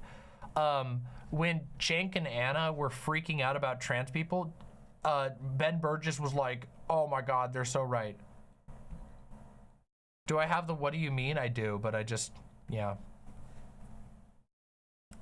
It was embarrassing, but Ben Burgess has been like that for a while. Ben Burgess like stumps a bunch of other like super anti-idbol people, and he's like rolled his eyes at people having serious issues talking about trans things. He just doesn't. He thinks he really does like not think that identity politics is important, and he's completely taken the approach of like, oh, you know, I think that identity politics goes too far, which means I don't need to take any of these issues actually seriously. He's like super class reductionist, and I can't stand it. That's as mean as I'm gonna say, okay? I could say other things, but I won't. I need to not be a total asshole.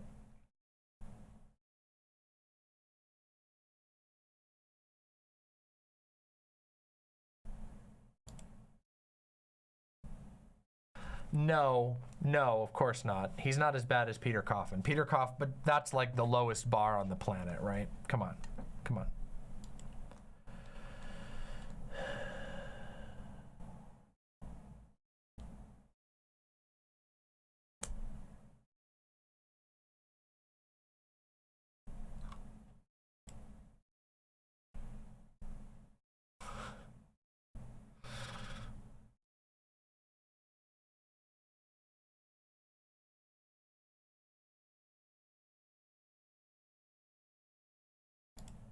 Have a good night, Cleaver. Chariot says Ben Burgess also lies about Marx, like direct and obvious lies. Liv, of all people, caught him in a major way and expanded on it in a podcast episode. Well, that's cool. Is tonight a Dark Souls night? Yeah, you know what? It's time. We're at the point of the stream where I want to keep talking with you and chatting about these issues and shit talking and making jokes and whatever, but we need to do it with some Dark Souls. Otherwise, I'm going to lose my mind. We've had a cooldown time. We got through it. Don't go. If you're here and you don't usually stay for video game streams, stay. I'm telling you, you'll have a good time. I'm not going to stop talking about politics. I'm just going to do it while I run around with a giant sword in my If Guts Was a Dragon cosplay. So don't go away. You should stay here.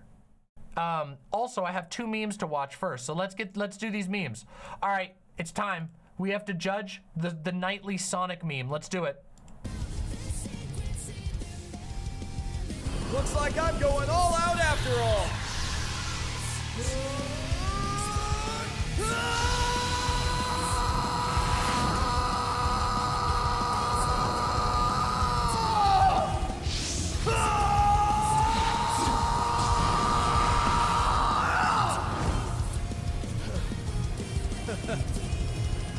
My eyes are blue now. How's that supposed to help? Trust my calculations. This is what we need to win. This is the end for you. Oh no. What the hell, Sage? My calculations were wrong. Even with blue eyes, he still failed. What made you think a minor palette swap would let him defeat God? It worked in Dragon Ball Z. God damn it, I never should have given you the Crunchyroll password. True, though. True. That was a Behold the Master race moment. He got squashed. Oh, shit. Sorry, that's louder than I expected. I didn't even know it was going to autoplay. All right, Kaniku Man clip of the day. Let's do it.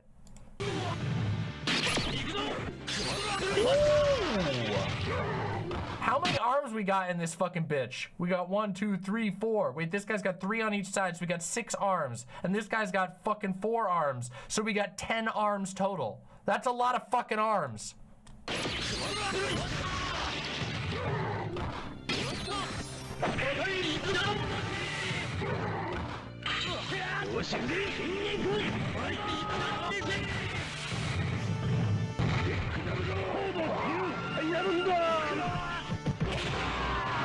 His fucking head popped off.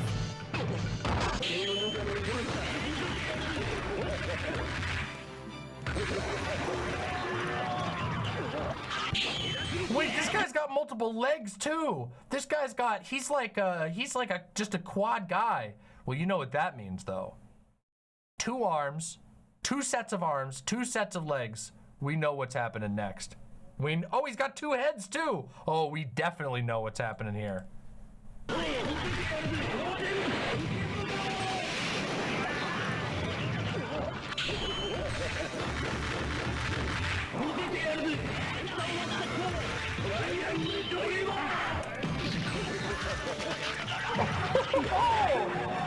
Okay, the X-ray for added effect here is a banger. That X-ray effect, the fucking 3 broken spots and then the blood spurt, insane. Deranged, love it. Absolutely love it. Incredible, beautiful. All right, that was really good.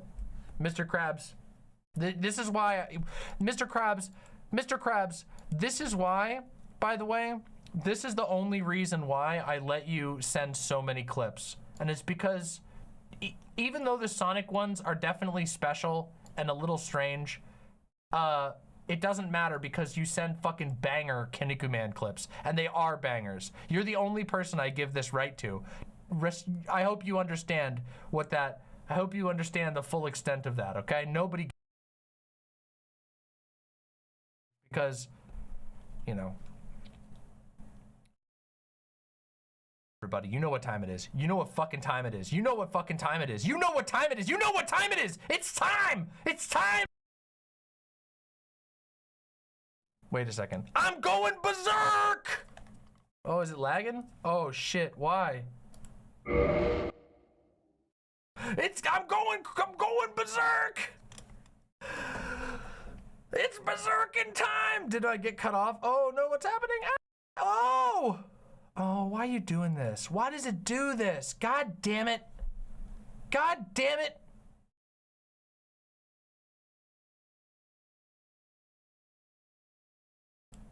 You motherfucker. All right, here we go. Fucking Windows.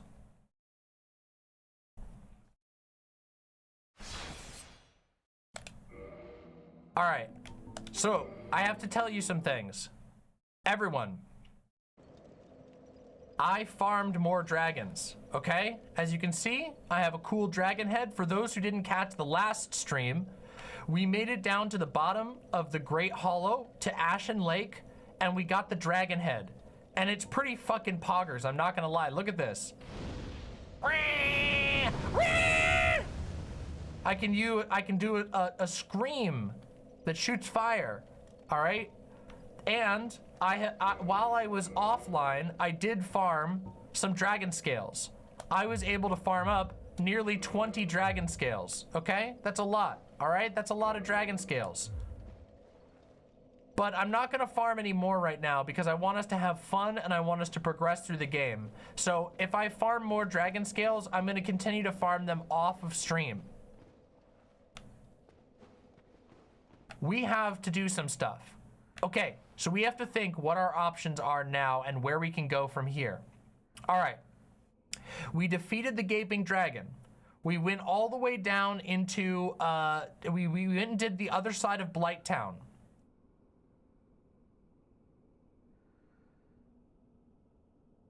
Wait a second.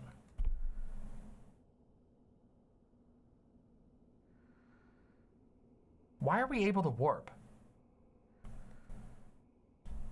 Why are we able to warp? We didn't place the Lord Vessel, and I didn't talk to Frampt. So why have we been able to warp?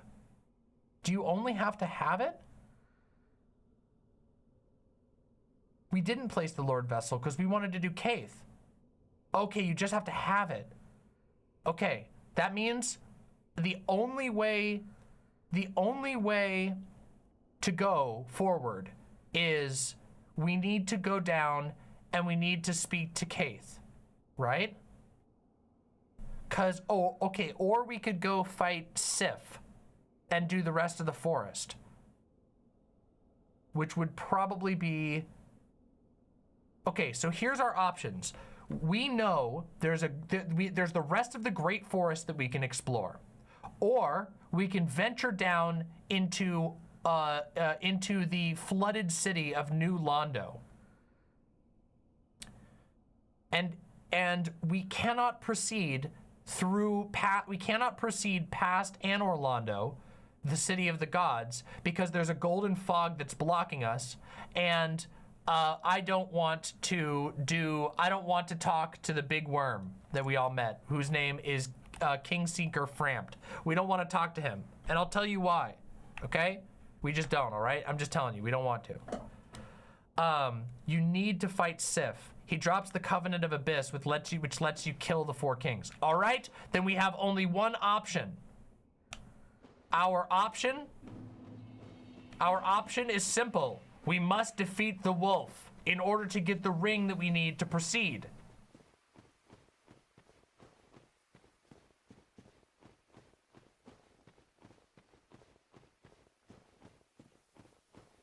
So that's what we're gonna do. And also, if we level up one more time, we will be able to wield the sick-ass dragon greatsword, which I think would be fucking awesome. Look at this thing. This is it's so cool. I think we should try wielding this weapon because I think it would be awesome. Are you playing the DLC of the Dark Souls games on stream too? Yes. We are not chickening out of any of it. For those who haven't been watching the full playthrough, I am playing through the entire Soulsborne library. Dark Souls 1, Demon Souls, Dark Souls 2, Dark Souls 3, Bloodborne, Sekiro, and then Elden Ring. That is the path that we are taking.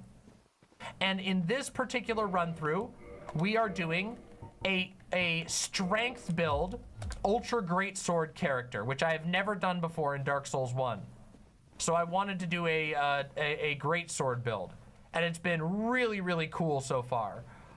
We've been having a really fun playthrough. There's been lots of goofing, and we are playing through Prepare to Die edition. So this is the OG. This is not the remaster. As you can probably tell, it doesn't. It has that nice old Dark Souls style to it. Whoo! Okay, so we can toast these guys with ease. I found out the Dragon Greatsword has the highest base damage of any weapon in the game. Yeah, I think that's accurate. Its base damage is crazy high. Also, I upgraded it once. While I was farming, I decided to upgrade it 1 level. I think it can only be upgraded 5 levels.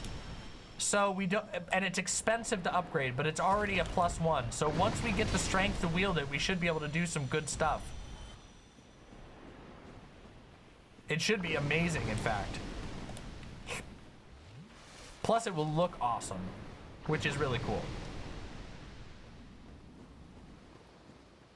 It's time.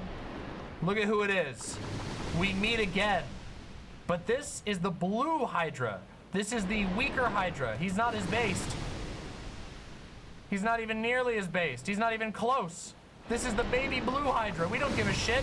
We clap the black Hydra. Whoa! I don't remember where the edges are. Okay, here's the edge.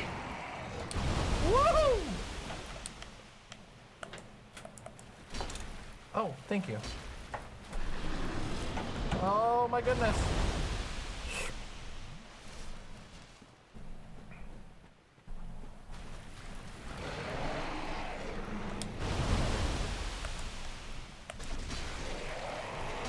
One head gone.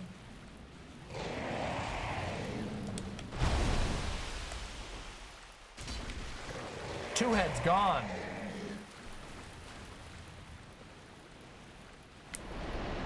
Ow, ow, ow.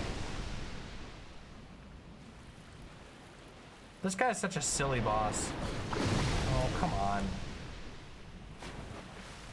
Oh, why don't I have the water walking thing on? Oh, I'm dumb. I should have put the water walking ring on. How could I be so silly? Oh, that's the edge right there. Okay, well, we found it.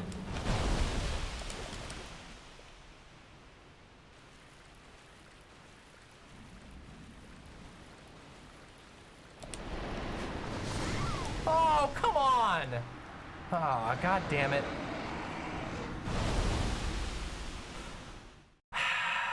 It was because I forgot to put the good ring on. If I hadn't been so dumb and if I had placed the correct ring on, we would be fine. It's this one, the rusted iron ring. All right, replace our dragon head.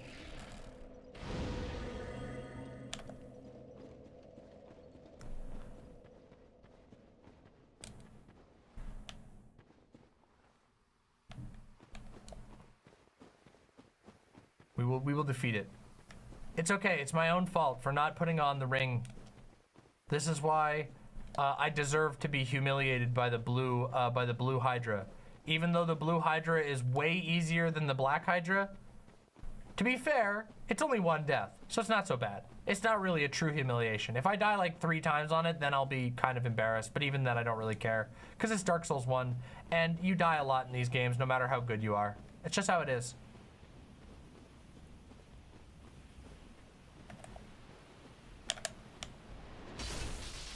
Yonk.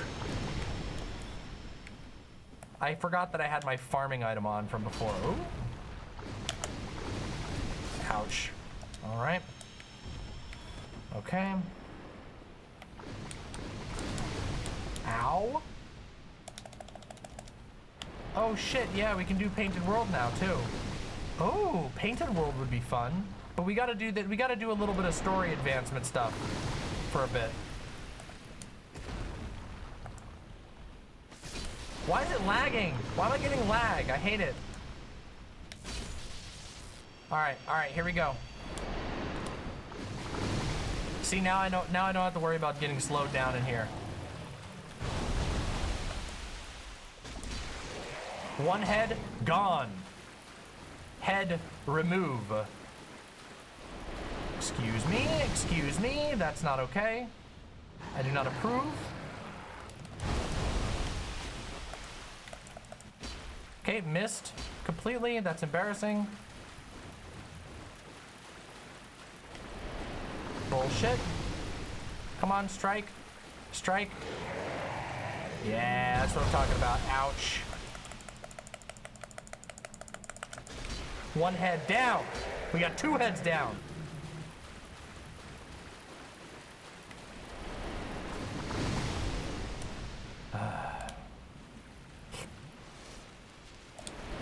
Come on. I hate it when they do this. I hate it when they get stuck in this spinning animation.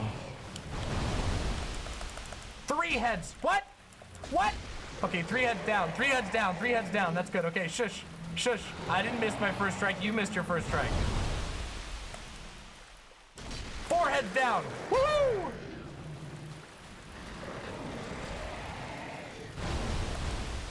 Yeah, baby! Oh, okay. Wait, apparently there's still one. Oh, okay, there's two more heads. Where's the other head? Oh my god, where'd it go? Hey, there's the night set. All right, cool. Ah, that's dangerous. Why can't I hit him? Stop. Got him. We did it. We fucking did it. We did it. Ooh, we get a dragon scale from that. And the Dusk Crown Ring, which I don't remember what the Dusk Crown Ring does. Let's read it. Let's check it out. Grants extra sorcery castings, but halves HP. This magic crown-shaped ring was granted to the Princess Dusk of Ulasil upon her birth. The ringstone allows its wearer to cast additional sorceries, but at the cost of 1/2 of the HP bar. Oh, that's crazy. Damn. Nope, not for us. We don't need that one. Now, okay, hold on. We go from here. We are going to walk all, there's a certain path we have to take, which is, you have to be very careful in the water and watch where you're going. And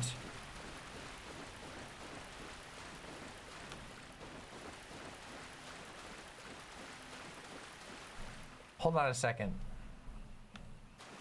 I don't want to go over this way yet, right?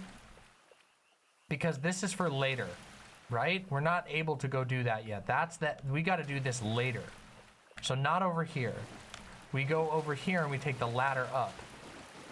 Okay, yeah, we can't do it yet. I think you have to do that after Duke's Archives. Is that right? Excuse me?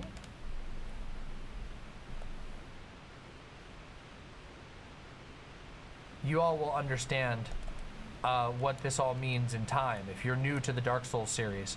In that cave, there is some really weird shit.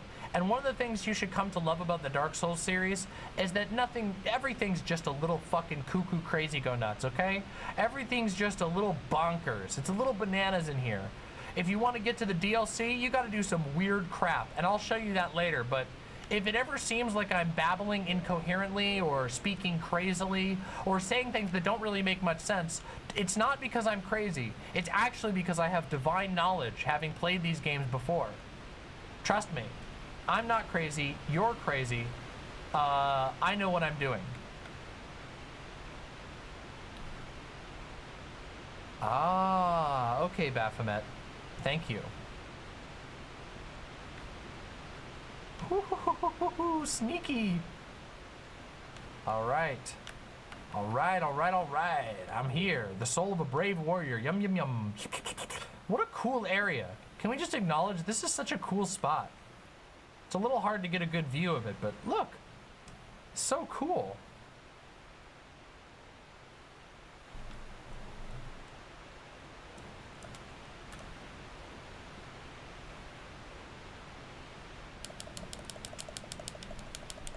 Darkroot Garden's just awesome. Okay, hold on a second. Now I gotta remember where the hell we are. So if we go over this way, can we open a shortcut over here? I think there's a shortcut we can open over here. Or maybe not? No. Okay, no, this is the mushroom. Oh, shit. Ah, shit. Hold on, can I breathe him?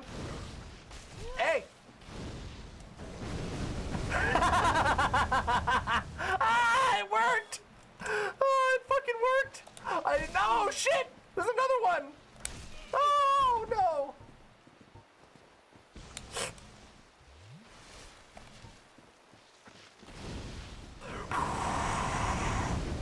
Get toasted.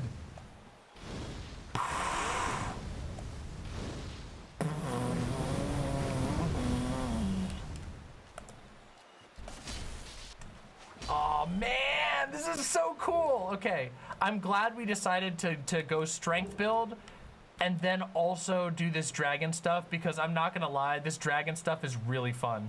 It's really fun and it's really funny. It looks so goofy, but it feels so good.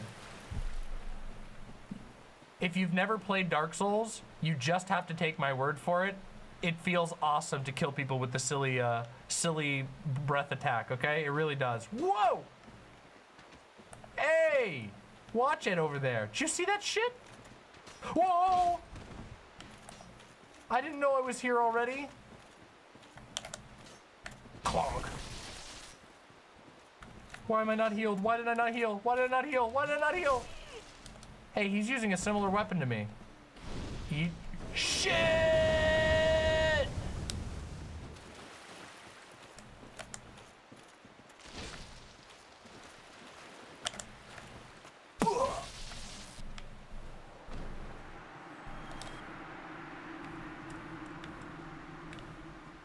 Oh, okay. Wait, hold on. I thought this was the mushroom area. Is it not the mushroom area? Excuse me?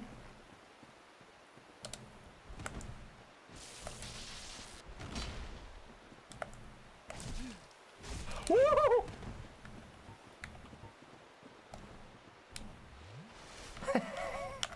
Stuck on the geometry. I would never get stuck on geometry. That's never happened. You have never witnessed me die explicitly because I got stuck on geometry. Okay, I will say, I actually raged at one point off stream while I was farming dragon scales, because there's a point on the bridge where, because of the way the geometry works, the dragons can push you with their tails. And it was horrible. Wow! Oh, god damn it.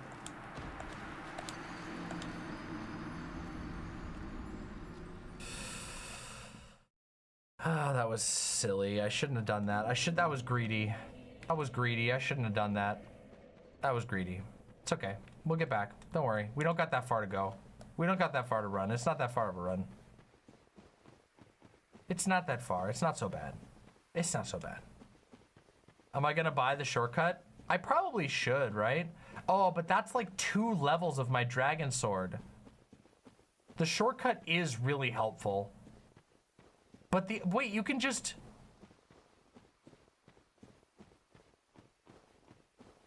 You can just get it, right? From doing the boss fight, right? You can get the shortcut item from the boss fight. Or no, you can't. It has to be bought.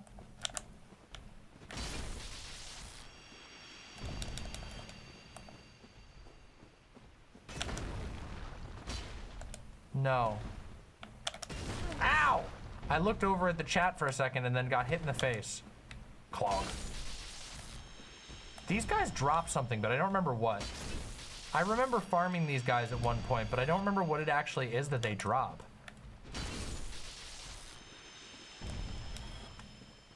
Is it blue titanite? Okay, yeah, okay. All right, that's why. It was for an ancient playthrough. One of my many other ones.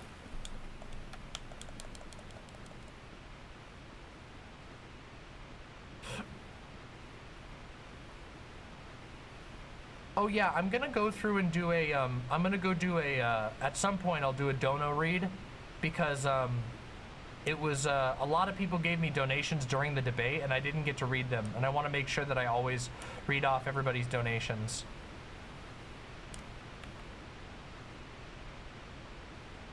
Oh, they can drop a +4 and oh, I see what you're saying. You farmed them for their experience so that you could get that. That's pretty crazy. It is true, you can farm them pretty early on if you use the right weapons.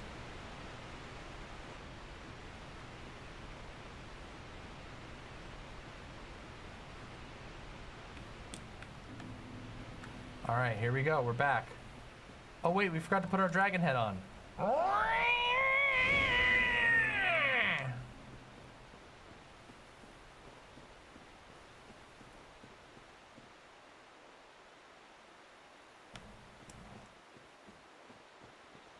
All right, where's our souls?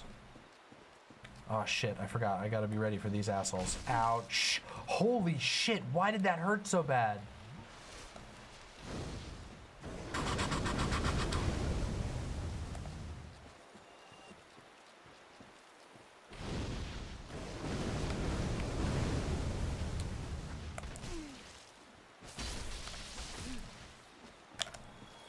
Chop. Wow, okay, oh my god! It did like so much of my HP bar. Do I have like a weakness to them or something? What the fuck is going on here? They're slapping me so hard. Oh my god, get off my ass. There's my HP though. Holy moly. Oh man, these guys are such assholes. All right, retrieval. That's good. That's a good start. All right, let's go grab some of these items, shall we? Oh man, that's a lot of them. Chop. Chop. Ouch.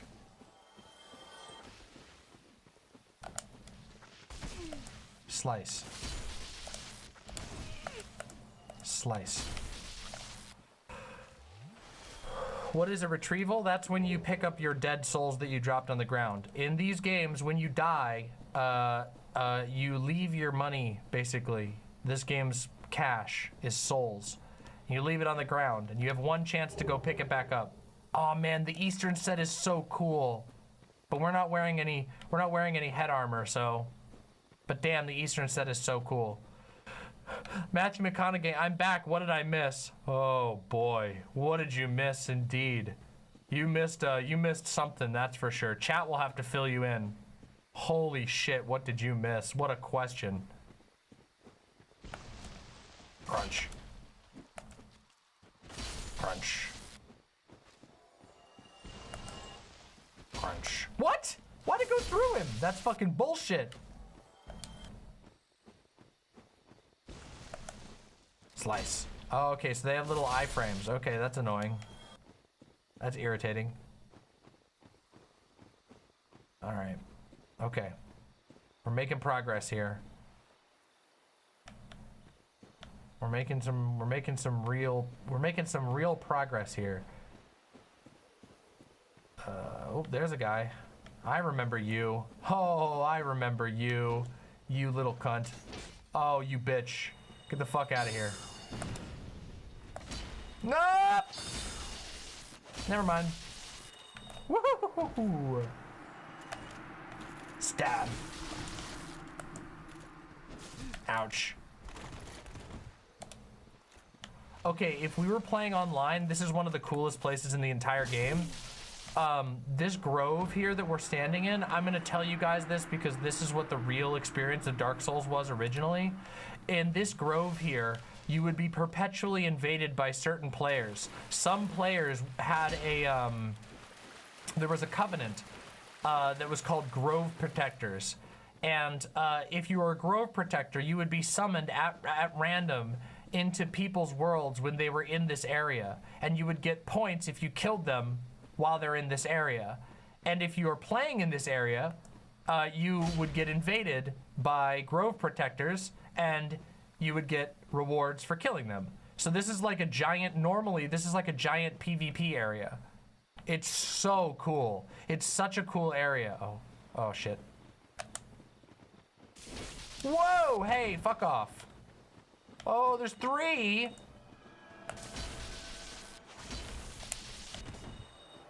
Oh, these guys don't stand a fucking chance against me. Whoa! Oh, I lied! They stand a chance! I lied! You stand a chance.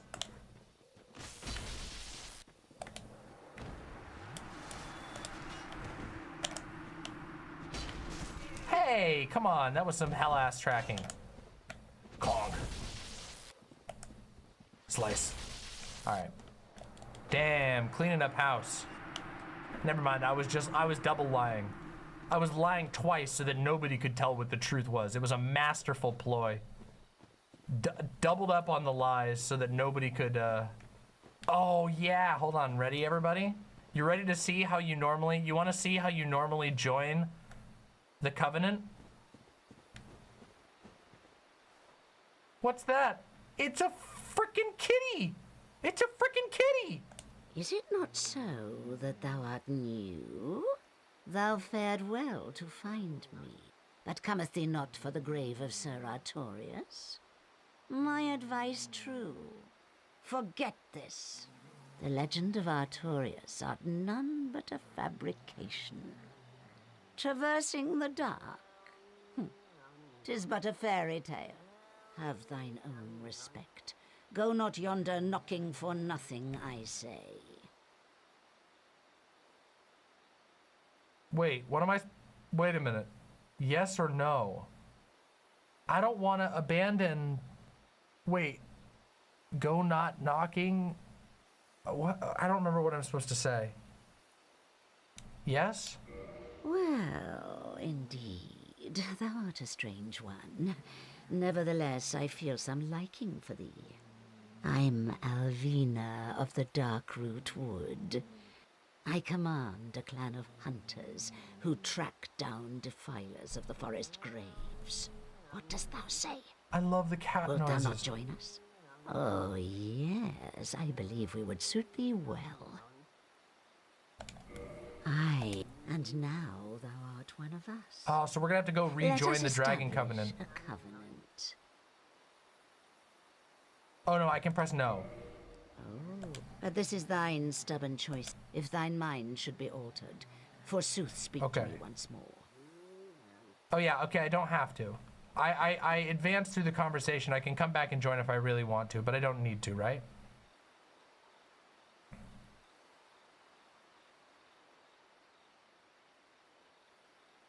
I love the noise. Listen to the cat noises. Thou art here. Tell me thou hast thought on't once more, and wilt join us. In the background. No, not this time. But this is thine, if thine mind... Okay. Now, hold on a minute. Hold on a second. Where the fuck am I? Hold on. I have to remember where the fuck I am. So that... Hold on. Hold on a second. Wait a minute. Wait just a second. Am I going the wrong way or am I going the right way? I can't fucking remember. I feel like there's supposed to be another side that I'm supposed to go through. I'm going the right way? But what about over there? When I'm down here, wait, where I entered, there's like another path, right? That bridge, right? What if I take that bridge? Oh, there's an archer. Ouch. That's the cat area. Okay, but I want to go do the cat area first. Let's do cat area first. Item! Item! Item! Item! Item! Item! Item! Item! Item! Item! Item! Item! Item! Oops. Oh, god damn it. I never get stuck on geometry, you see? I meant to do that. Hey! The Black Bow of Ferris! The Black Bow of Ferris is in all of the Dark Souls games, right? Did you turn around or cross the bridge? I turned around. I didn't cross the bridge. But I can. I'm gonna go do that now because I want to go show that area. The Black Bow of Ferris. Here, let's read the lore.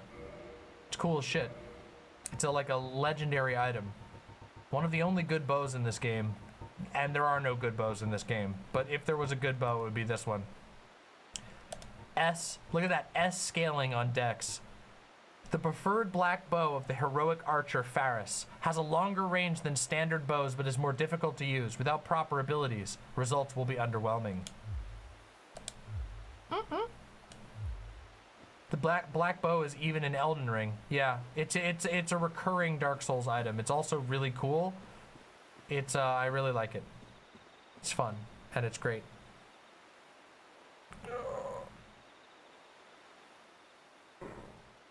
Ow.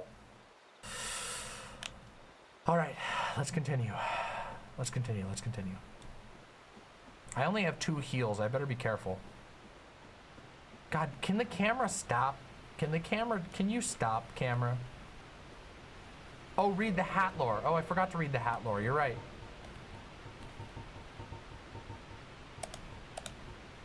Broad-brimmed hat favored by the archer hero Faris. Faris was an accomplished archer, and though he was human, he ranked along Hawkeye Goth, one of the 4 knights of Lord Gwyn. His hat is universally popular among children. It's like a little Robin Hood hat, but with a bigger brim. And Hawkeye Goth, keep that name in mind.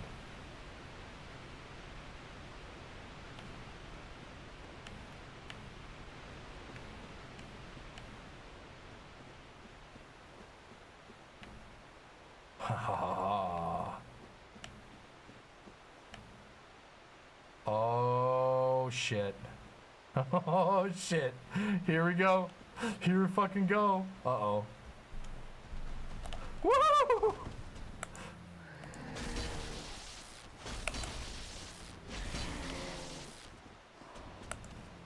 Boink.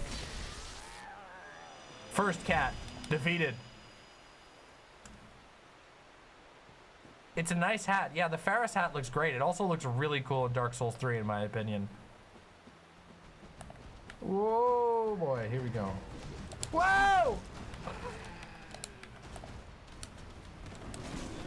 Yikes! I got clapped! Oh, I couldn't even recover. I just got instantly jammed in between the cats. Aww. Damn it. I tried. Hey, I tried, all right? I got the first cat. The 2 just cheesed me. I should have used my dragon breath probably there. That probably would have been wise. It's all right. We continue. The first time I played this game, those cats took me like, a fucking mini boss, took me like, I don't know, like 10 tries. God, it was bad. God, it was so bad. I couldn't beat the Hydra. I had a really hard time the first time because I tried to fight the Hydra way too early. And then I came back when I had sorceries and I absolutely destroyed it. The Hydra was one of the bosses that I was actually able to beat my first playthrough. That and the Moonlight Butterfly. Because the first time I played this game, I was doing a sorcery build, which was very stupid, by the way. I do not recommend anyone start playing this game with a sorcery build. You can have fun with sorcery, but honestly, sorcery doesn't become truly based until Bloodborne.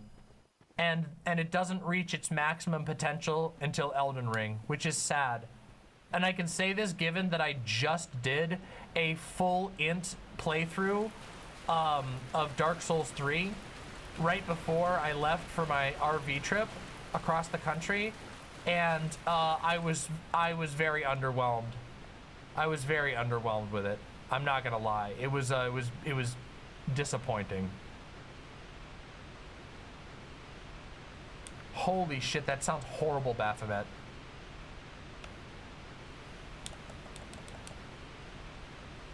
Sorcery in Elden Ring is so awesome. They really did an amazing job. There are, like, honestly, I don't know. I've seen people giving hate to Elden Ring, but I don't get it. I think Elden Ring is fucking legendary, and I think some of it's like the gameplay wise, it's just it's like the true form of what Dark Souls really can be. And it's not even a Dark Souls game because they're done making Dark Souls games. The build variety in Elden Ring is crazy good, yeah. Yep, I agree. The thing is, Dark Souls 3 magic builds aren't strictly like bad. They're not, they're fun, but they're just, the bosses aren't designed to be fought with magic, and you don't get a satisfying experience fighting most of the bosses with magic. It's just unfortunate, but it is true. It's disappointing too, because I feel like Dark Souls 3 was almost there. Honestly, if you want to have fun with magic in Dark Souls 3, just play a Dex Int from the get-go. Don't do pure magic build. The pure sorcery just isn't as fun. You will have more fun doing Dex Int. Especially because there's a legendary weapon you can use that's just fucking incredible for that build. And I don't want to spoil too much because we might use it. We might play with it. I don't think we're gonna, but we might. We might decide to play with it, so.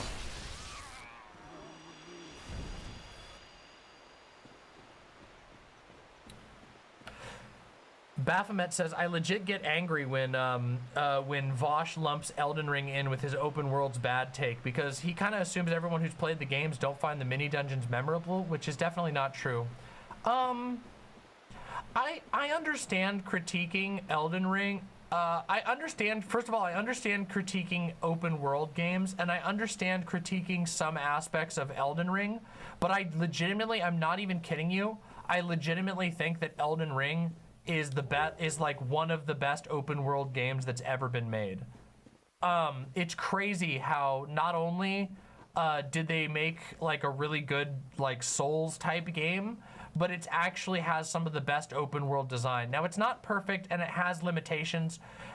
There are way too many copy pasted bosses, and there are the mini dungeons are they're not all memorable. There are some pretty forgettable mini dungeons, but there's also some really good ones. One of the things that Elden Ring does really good, which I will show you and I will point out to you while we play Elden Ring again, it does windowing really well. If you're familiar with the term in game design, windowing is basically when a game uses your player perspective to basically communicate where you're supposed to go next and what might be coming to you next. And generally, open world games absolutely fucking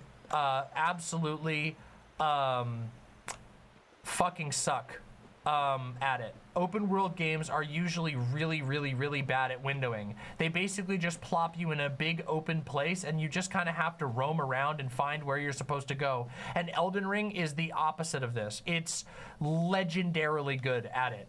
In Elden Ring, from every point in the game world, from almost every point, you can see your main objective hovering over you. It's not only is it a story element, but it's really good gameplay. It's reminding you where you're heading at all points. And as you try to head towards it, naturally, you find all kinds of obstacles that take you you can't just go straight to it. It takes you weaving all around, but you're always reminded of where you're headed. It's like trying to climb to the top of a mountain and having to find your way up, because obviously you can't just walk in a straight line up a mountain. You have to find the path up to the summit.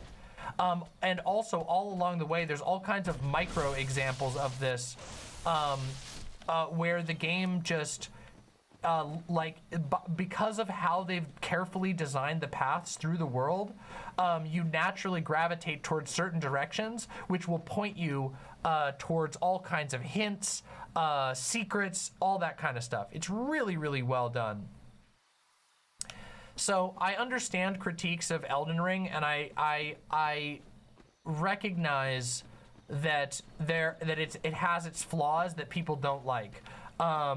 Especially because Elden Ring is so big that it takes a really long time, and so it can be very intimidating to want to replay. For me, I don't care. That's not a big deal for me. I really liked it, and I had a good enough time that I would do it again regardless.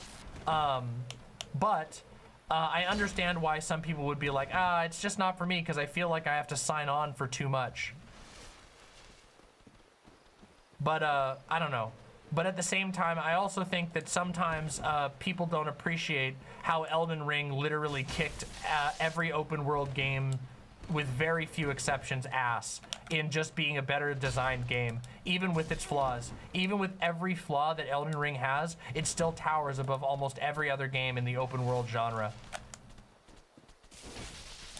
Plus, its build variety is fucking nuts. And that's it in and of itself makes the game have a lot of variety. The build variety is just so fucking good. It's shocking that it's this good.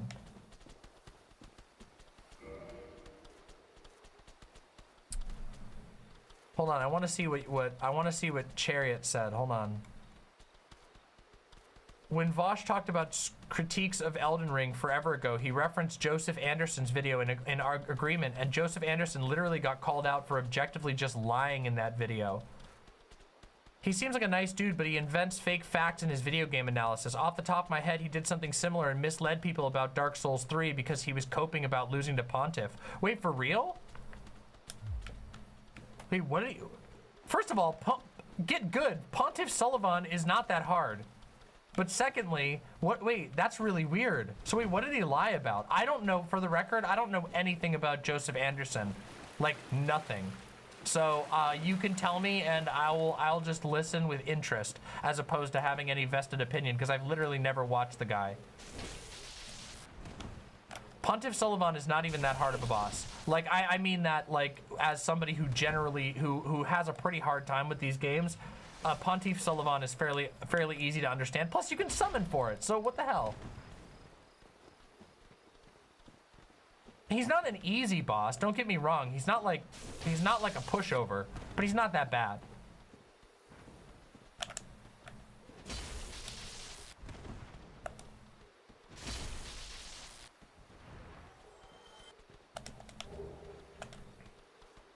Oh, Aldrich is a fucking bitch. Oh, Aldrich makes me rage. You guys are gonna lose your minds when I play Aldrich because he drives me fucking crazy. Oh man, I can't even believe that. In summary, Joseph Anderson essentially attributed experiences he had with the games Dark Souls 3 and Elden Ring to hidden mechanics that he invented whole cloth or didn't understand and was misusing words. Oh, that's... That sounds like a DSP level thing. What do you mean hidden mechanics? What?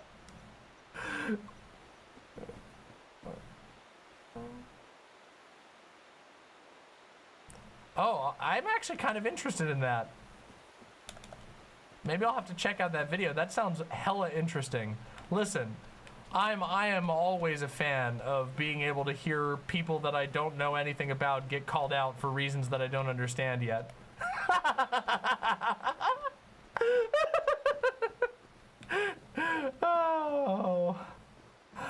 Oh man.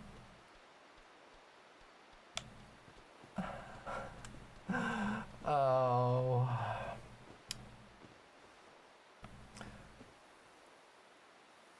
Anyway, I can't fucking remember what I was gonna say. I just that made me laugh and oh hey, here we are. We did it. We made it.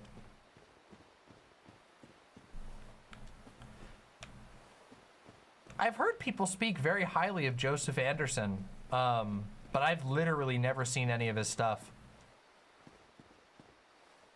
That sounds great, Chariot. That actually sounds super interesting.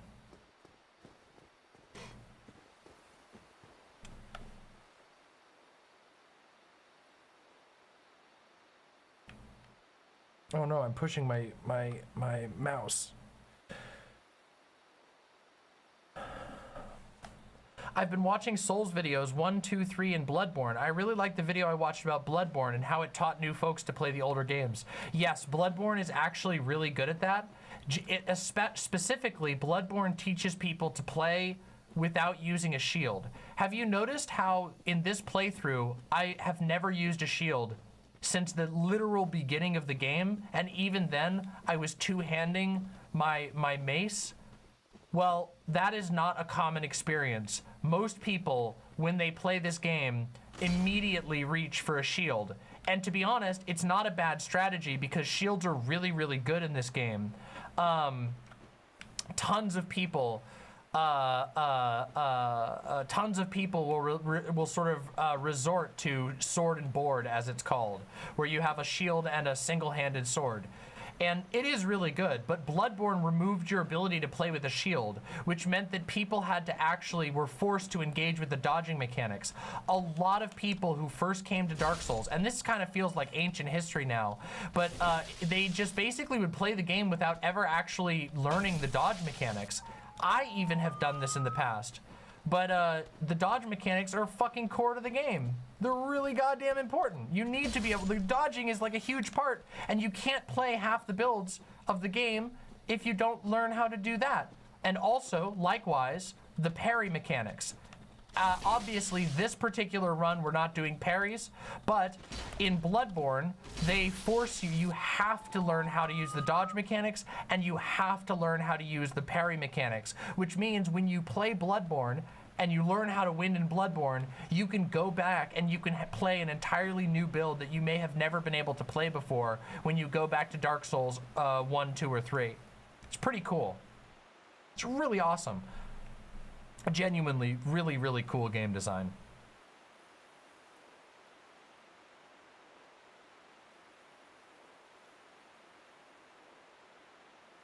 Yeah.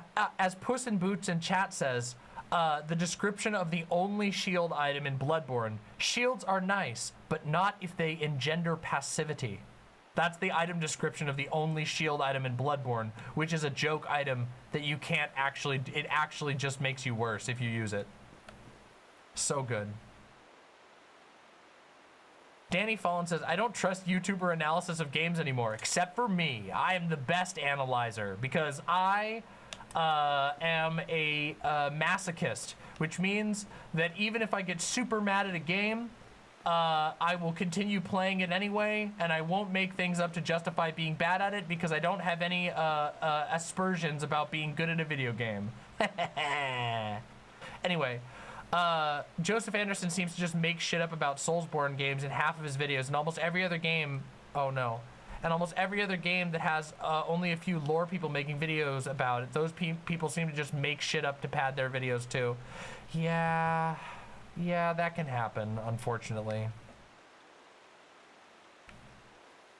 I don't know, I feel like I should give Joseph Anderson a shot at some point, but I get it. All right, it's time, everybody. Here we fucking go. Are you ready? Oh shit, why am I doing this? This is foolish. Hold on, this is idiotic. I have 36,000 souls. I am not going to be an idiot right now. I am going to make a smart decision, and we are going to Homeward Bone.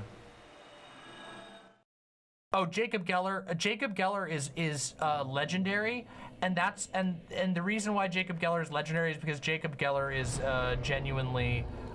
First of all, he doesn't really do that type of analysis. He doesn't really do that type of critique. Jacob Geller, whenever he talks about a game, even when he's critiquing it, it comes from a place of like incredible love. And also he's usually analyzing some larger thing. Oh shit, we have it. We have enough strength, everybody. We have it. We can fucking wield it. What? Why can't, no, we can't, why? Why can't we wield it? Oh, do we need more than 30? Somebody said 30 last stream, why can't we wield it? We need, how much do we, 34, ah shit. Oh well, all right, we're almost there. We're getting there, we're getting there, we're getting there. All right, we're not quite there, but we're getting there.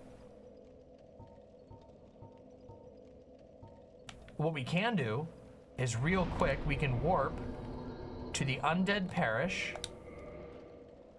We can warp to Undead Parish and we can use these extra souls that we have to upgrade our Dragon Sword for when it's time.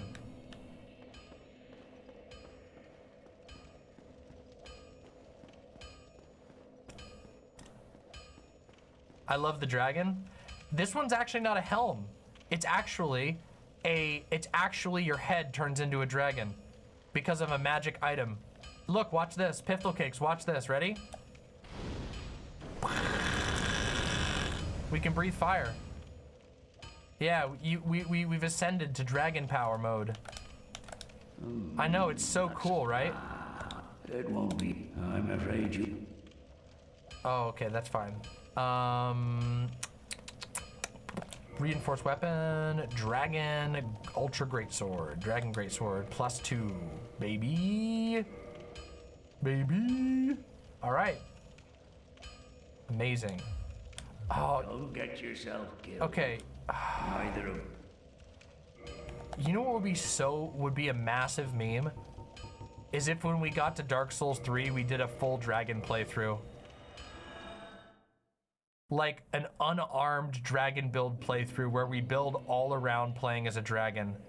That would be such a fucking meme, but we'd also have, I bet we would have a really good time with it. It would be difficult early on, but it would also be so funny. And it would be so much, it would be such a flex if we were able to beat later bosses with it.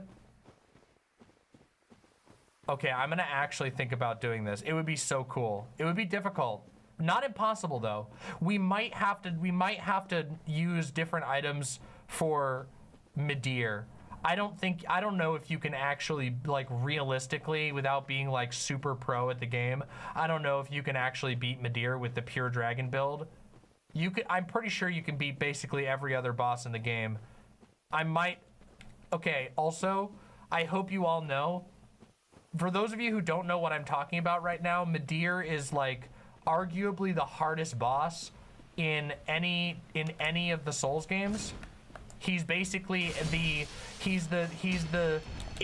boasting rights. Most people never beat Midir. Even people who beat Dark Souls 3 and the DLC, most people don't beat Midir. It's like, he's such an uncommon, like the achievement for beating Midir is a really rare achievement because basically nobody beats him. He's an insanely hard dragon boss it's psychotic. Honestly, he's so hard.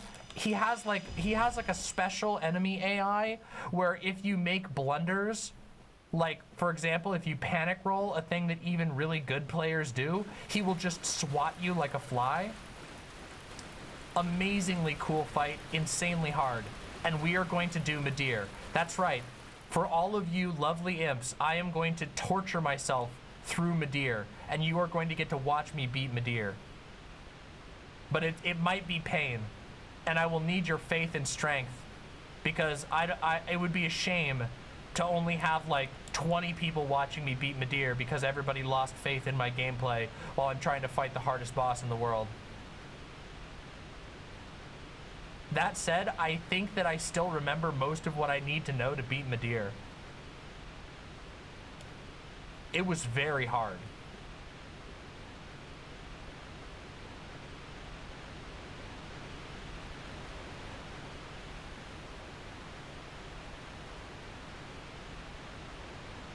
Anyway, what the fuck? I've been rambling so goddamn much. What have I been even fucking talking about?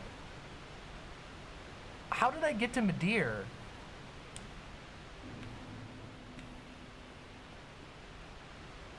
Dragons? Oh, doing the dragon build. Oh, yeah. Okay. All right. Thank you. Thank you for helping me find my brain. Hold on a second. I gotta take a quick... Hold on. We're gonna pause for 1 second. There's no enemies here. We're gonna pause for 1 second. I'm gonna read donos because I need to take a hand break. My hand is hurting. I'm cramping up from intensity. It's so hot tonight. Oh my god. Oh. Do you find Calamite to be more difficult than Midir? Okay, confession moment. Confession moment. Are you guys ready? When we fight Calamite, for those who don't know and who are watching for the first time, you'll know in time, don't worry. But when we fight Calamite, it will be the first time I will ever beat Calamite. For some reason, in all of my previous playthroughs of Dark Souls, I never fought Calamite. And the one time I did the DLC, we skipped Calamite by accident. So I've literally never done Calamite. This will be the first time ever, which is pretty cool. Pretty fucking, you guys will get to see me fight Calamite for the first time ever. The most of the times that I played through Dark Souls, I didn't have the DLC at the time. And then the one time I played through the DLC, we just skipped him by accident. All right, let me read a couple quick donos real quick while I rest. Discordant Goal with the 5 tier 1 subs says, that was super gross. Have subs, chat. Thank you very much for the 5 tier 1 subs. I understand why people came away with that conclusion. Shrazly with the 5 tier 1 subs says, this stream needs some serious self-care. Here's some love. Thank you so much, Shrazly. Really, really appreciate that. LB with the tier 1 sub. Subby, sub. True. Nerodia with the with the 5 tier 1 subs. Gift subs for a little bit of positivity wherever we can find it. That's beautiful, and thank you, Nerodia. Aska with the tier 1 sub says, free Palestine. True. Lavender Moon 11111 with the tier 1 sub. Thank you so very much. Xerox 13 sir with the amazingly generous tier 3 sub. Thank you so much. June Buggy with the tier 1 sub. Nasdaq with the tier 1 sub says, mighty curious to see if these headlines are correct, why the Palestinian government would aggro the entire planet like this unprompted. Oh wait, I think I answered that one already. It wasn't the Palestinian government. That's a misunderstanding. All right, I think that's all of them. Wait, really? Wow, damn. Yeah, that's all of them. Wow. Hold on, I think we missed some YouTube ones, so let me grab the YouTube ones real quick. Oh no, YouTube cleared out the, oh no, YouTube cleared them out. Hold on, let me open up, let me check this. Wait, hold on, that's the wrong one. Give me 1 second, I'm gonna bring up my,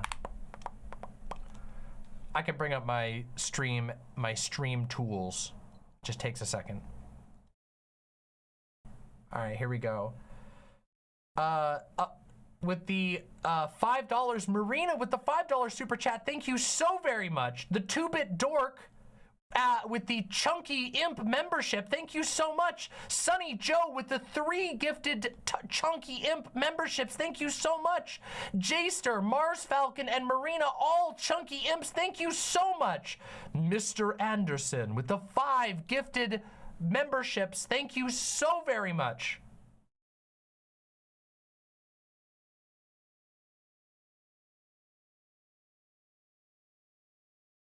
Femic with the $10 super chat. This conflict will never end until Israel and Hamas treat the Palestinian people as human beings. One has committed a genocide while the other purposely triggers reprisals for political gain. True. How, when with the $5 said, Mama, do you think Israel will allow them to return if they do leave? Oh yeah, I answered that one before. But thank you again, what, how, when. Mithril says, the UK media destroyed Jeremy Corbyn for criticizing the state of Israel. Yes, they did. They really took advantage of that. Lily Ten Shoes, Leith, Lesperian Giraffe, Fran Heberl, and Cinnabar, all of you, thank you so much for joining us at Chonky Imp. It really means the world to me. Mr. Anderson with 4 more gifted subs. Thank you so much. Ice Blossom, LH Fruit, Karen Holmes, Videos Without Content, Rudon, Olive Bites, The Dark Canuck, Neb, Indicat, Zoomy Deer. Thank you all very, very much for joining or for renewing your membership as imps. Thank you so very much. And that's all of them, it looks like. Oh, Mother Mere set with the $5. Hey, Demon Mama in chat. Can't remember which enemy it was, but I had someone lunge for my Dark Souls character and they flung themselves off the cliff that I was on. That will happen, okay? That definitely will happen. Oh, that's a Dark Souls moment right there. Damn, everybody's been so generous. Thank you so much for supporting me. It really does mean the world to me. I've been working really, I'm just gonna take a breather here to say, I've been working really hard lately. You guys seen how many streams we've been doing lately? Let's see, I did, oh my God, how many hours of streams have I done this week? I've been cranking it out. And also we've been having crazy viewer numbers. Isn't this the 3rd stream this week? Technically, it's the 4th. Because today is Saturday, and I streamed last Saturday, so it was, well, wait, hold on, no, wait, that would be 8. So yeah, it is the 3rd this week. But I did, wait, actually no, because the stream that I did last Saturday was 10.5 hours long because of the debate and ticked over. So technically, yeah, we stretched it over into the new week. It's been so cool. Man, it's so sick. I've been having a lot of fun though. It's been really worth it. It's been really worth it.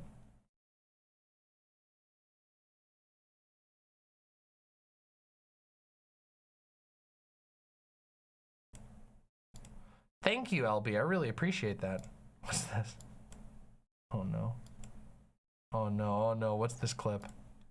We might play with it. I don't think we're gonna, but we might. We might decide to play with it, so.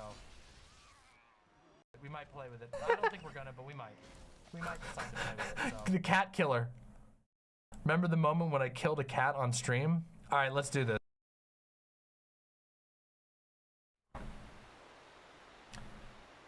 We gotta focus, everybody. It's victory time for us. All right?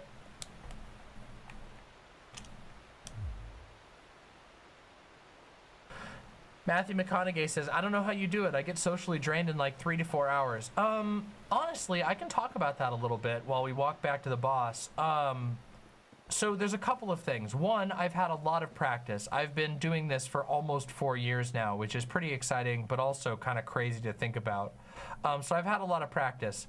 The other aspect is that when I'm streaming, it is very social and it is very draining in a lot of ways. However, it's not as draining as like IRL social stuff for me, at least this is true for me. I don't know if this is true for everyone. And that's because I know that I can stop basically whenever, with certain exceptions. There are times when I can't actually stop, or when I feel like I can't stop, but most of the time I feel like I kind of can. And that gives me a sense of like a certain sense of reasonable control over what I'm doing that makes me feel like I can do it for longer. And I don't have to engage with everybody in the chat if I don't want to. If somebody's being annoying, I can just ignore them. But usually people are pretty great. People are usually pretty great.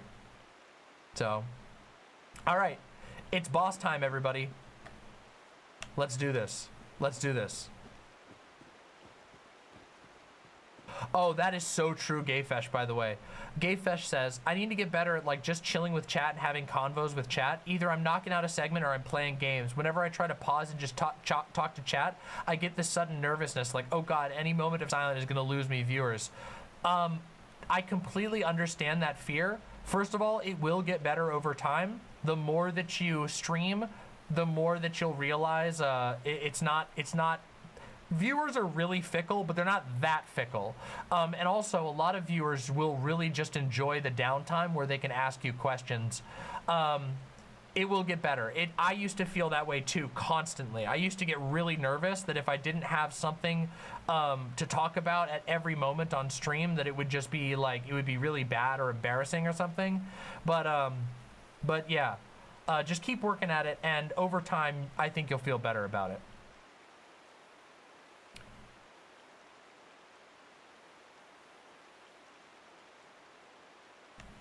All right, let's do this. It's boss time. Let's fucking do it. Holy shit. So you can see there's a million swords here and also a million graves. And then we got a giant sword over here.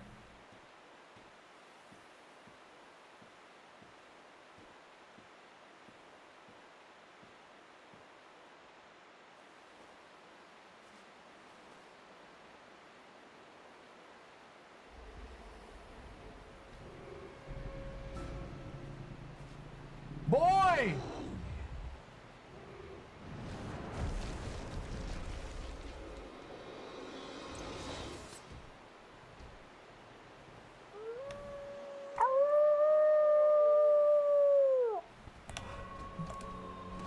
Ow!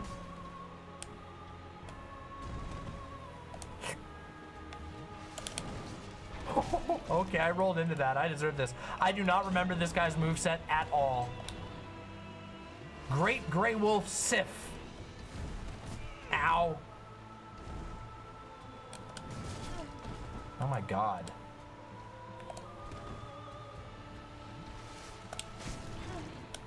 Oh my god. I'm just taking hits. I'm just fucking taking hits. This sucks. Ooh. What? Oh my god.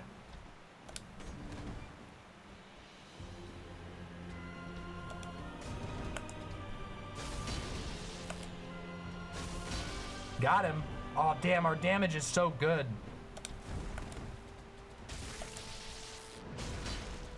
Oh, he missed. Are we gonna cheat? Are we gonna get him in one go? Oh my god, we might get him in one try. If I one-shot this, you all owe me apologies for ever doubting me. Oh my god, okay, hold on. Hold on! Hold on, hold on, hold on, hold on. Wait, wait, doggy, wait! Wait, doggy, wait!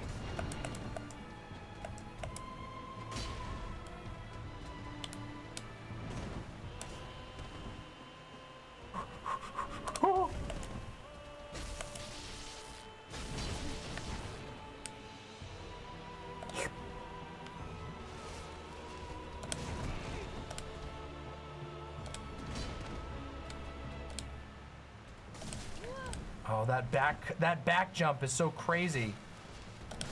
Oh my god! Why is he such a good, why is this dog such a good swordsman? Who made him a swordsman? He's not as good as me though!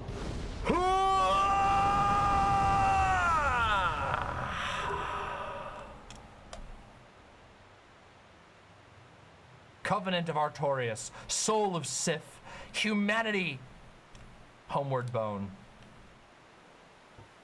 It's so sad that he drops a bone. That's so messed up. One try, by the way. Don't ever say I'm bad at video games again. I will admit that wasn't the cleanest one, but I definitely, but keep in mind, it wasn't the cleanest win, but keep in mind, I haven't played against this boss in literal years and I couldn't remember his attack patterns. So, Sif is such a good dog. I love him. He's so cool and his design is awesome. Let's read the lore. Hornet Ring, one of the special rings granted to the 4 Knights of Gwyn. The Hornet Ring belonged to the Lord's Blade Ciaran. Karen? By boosting critical attacks, its wearer can annihilate foes, as Karen's dagger laid waste to Lord Gwyn's enemies. Covenant of Artorias. This ring symbolizes Knight Artorias' covenant with the beasts of the abyss. Its wearer, like Artorias himself, can traverse the abyss. And of course we got the soul of Great Grey Wolf Sif, so let's read that too. Soul of Sif, the Great Grey Wolf who guards the grave of Artorias the Abyss Walker. Special beings have special souls. Use the soul of Sif, who inherited the divine Knight Sword, to acquire a huge amount of souls, or to create a unique weapon.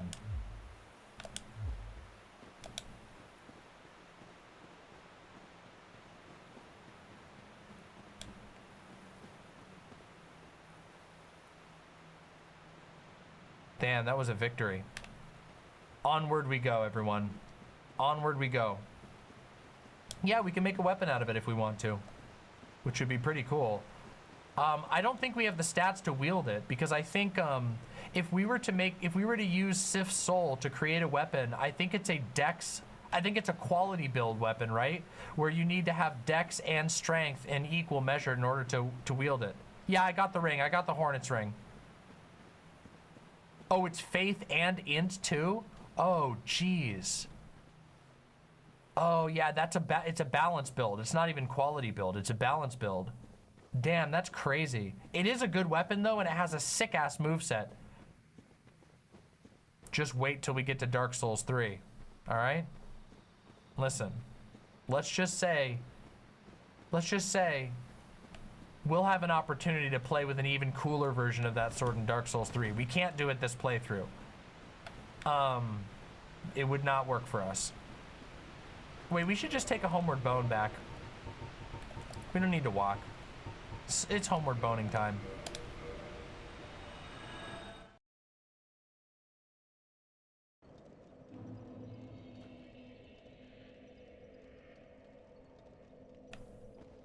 All right, let's level the fuck up. One more point into strength, slow and sure. Wait, we have enough to actually level up twice.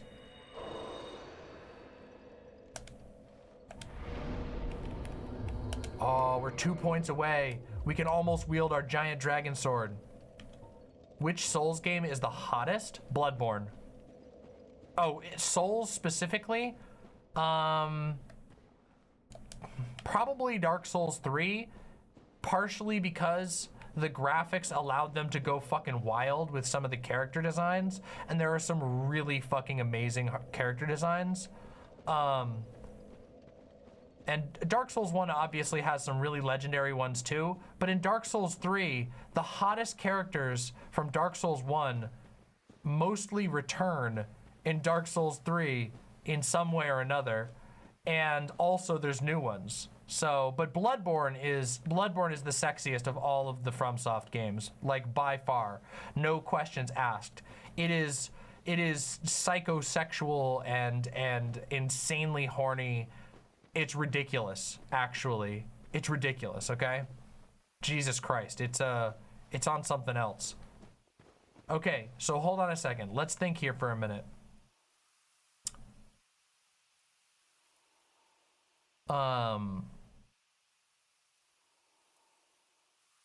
It is a monster fucker game, but that's true about all of the Souls games. All of the Souls games are monster fucker games. It's actually outrageous. It's out of control, to be completely honest.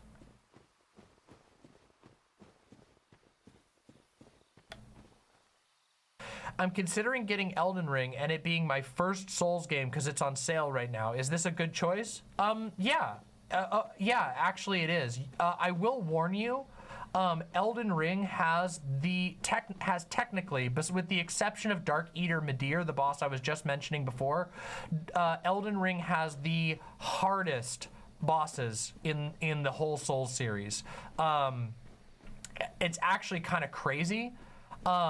So just keep in mind a couple of the bosses might be very hard. However, Elden Ring also does a really, really good job of teaching you how to play. Arguably better than any of the other Dark Souls games. It's very good at that. So I wouldn't worry about that portion too much. The cool thing about Elden Ring is that it has this way of easing you into the world. Where because it's an open world game, you can kind of roam around and explore a little bit, which is pretty cool. So yeah, I totally think it's a totally valid selection for your first game. Just one thing, keep in mind, you absolutely should go play the other Souls games, and just remember that they will feel. If you play Elden Ring first, the old Souls games will feel chunkier. Not bad, but chunkier. And just keep that in mind. Well, and don't give up, because they're totally worth it. In my opinion, Elden Ring is a really, really, really good game, but I still love the Souls games more than I love Elden Ring. Yeah. Jessica Metal says, your Souls streams have inspired me to pick up Sekiro, and I'm loving it so far. It took a bit, but I took down that horse riding boss at the beginning. Yeah. Gwobu, I think his name is. Oh man, what a crazy cool boss fight. What a sick ass boss fight. Sekiro is very difficult, and it has a very steep learning curve, but once you learn it, it's an insanely satisfying game. And you also, like I say this every single time, but Sekiro is a Souls game that makes you better at every other game that you play. Not just FromSoft games, but all games generally. Sekiro, it forces your brain to work in a certain way it's like, I don't know, playing Sekiro is like just getting a boost to learning game mechanics. It's kind of hard for me to explain, and we'll talk about it more when we play Sekiro, and I can show you like firsthand what I mean, but I genuinely believe that. There's like 2 games that I've played that I think made me better at video games generally, like just from playing them. And those games are Hollow Knight and Sekiro. Two games that are very, very hard, but ever since I've played them, I feel like I've been better at every other game that I've picked up.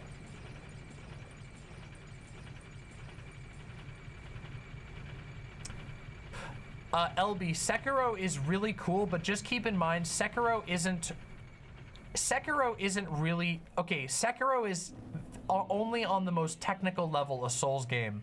If you play Sekiro, you will have a very different experience than the rest of the Souls series. And the reason for that is because Sekiro is its own thing.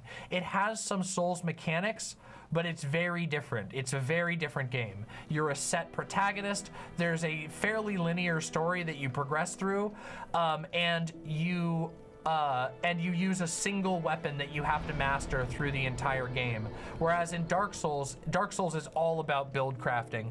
Every time you play Dark Souls, you'll be playing with new weapons and trying new things. Sekiro, your katana. You work with your katana, and there's different katana styles, but they're still all katana styles. It's extremely, extremely good game. Oh yeah, and the stealth killing in Sekiro is so satisfying. Oh my god, it's so satisfying. If I've beaten Hollow Knight, do you think I can handle these? Yes, absolutely. Abso-fucking-lutely. You can totally do it. Hollow Knight is a really challenging game.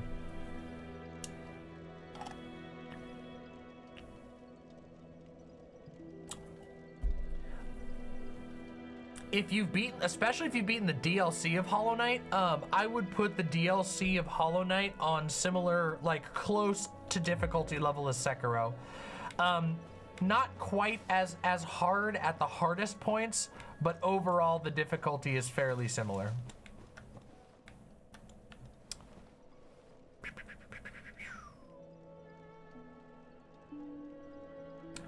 Rusty's buddy says, been lurking for a while, love your Dark Souls playthrough. Was wondering if you're gonna play Armored Core 6 on stream, and if so, are you going for all the endings?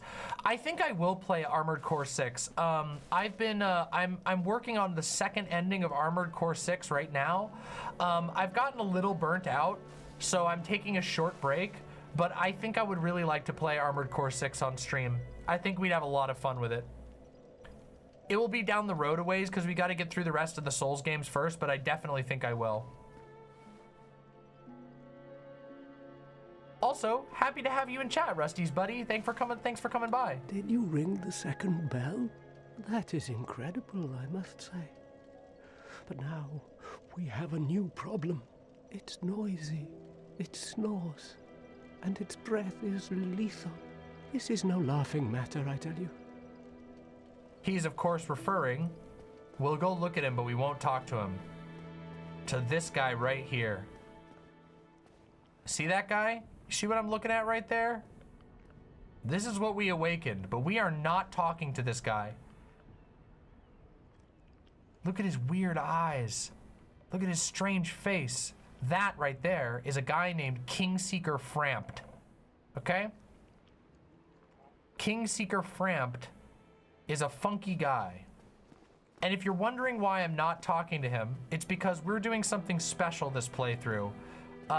Normally, on a normal playthrough, if you were a normal player, you would just talk to Kingseeker Frampt and you would call it good. But see, I'm a veteran player, and I want to show people something that they might not actually see if they played through the game like a normal first-time playthrough. So what we're doing is we're ignoring Kingseeker Frampt, and we are going to go talk to his brother.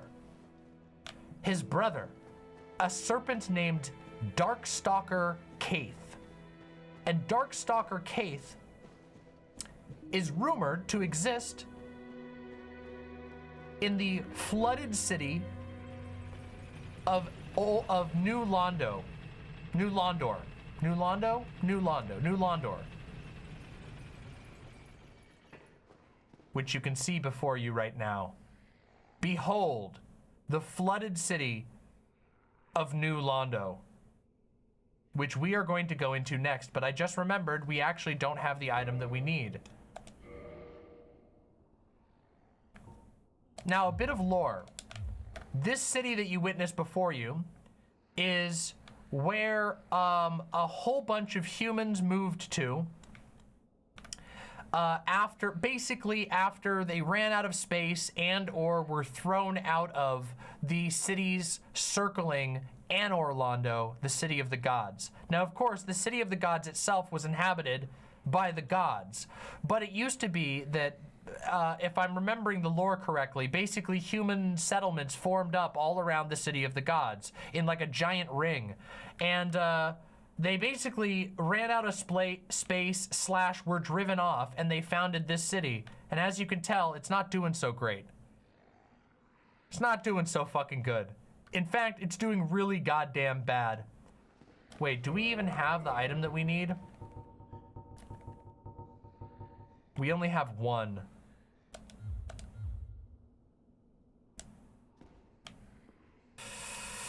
We better go get more.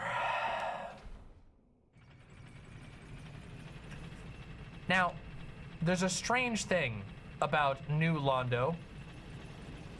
New Londo is New Londo is full of ghosts. It is a haunted city. And as a result, ghosts, as you probably know, can't be hit because they're not physical. They are, they're ethereal. They are ghosts, they're spirits.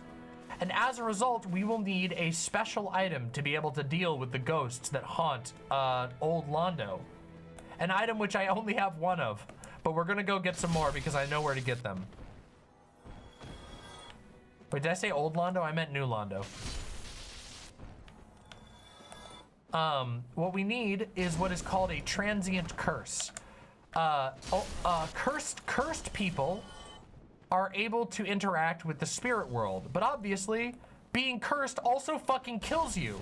So you don't want to be cursed. So what you need instead is a special item that allows you to be only a little bit cursed. Cursed enough to interact with the spirit world, but not cursed enough to die. Sounds pretty straightforward, right? Well, that's what we're gonna go get. Don't forget to put on the gold serpent ring. Oh, good call. I forgot that they dropped those. We will put the serpent ring on. Damn, we've really been killing it.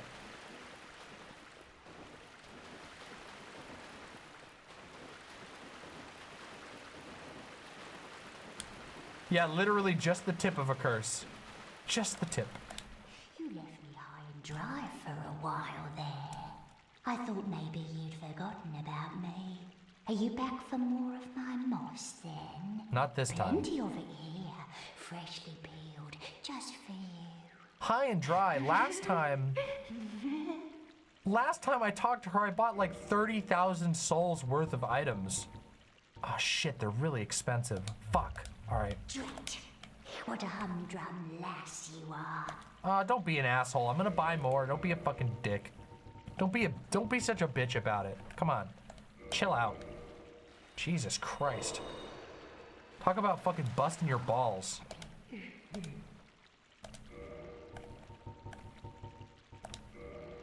All right, there we go.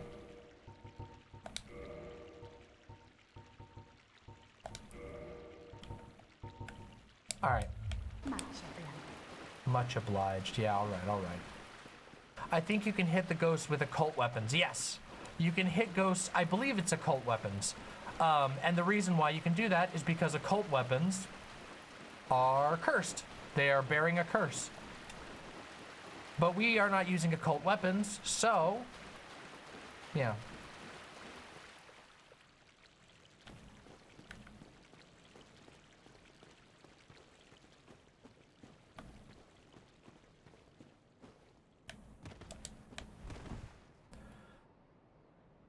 LB asks, what was your favorite area in Hollow Knight? Oh man, probably the Crying City. Is that what it's called? The Crying City?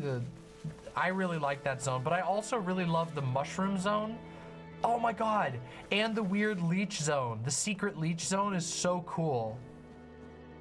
I really like the secret leech zone with all the little, like the little wormy, the pink wormy leeches. City of Tears has sick-ass music too. It's a real vibe.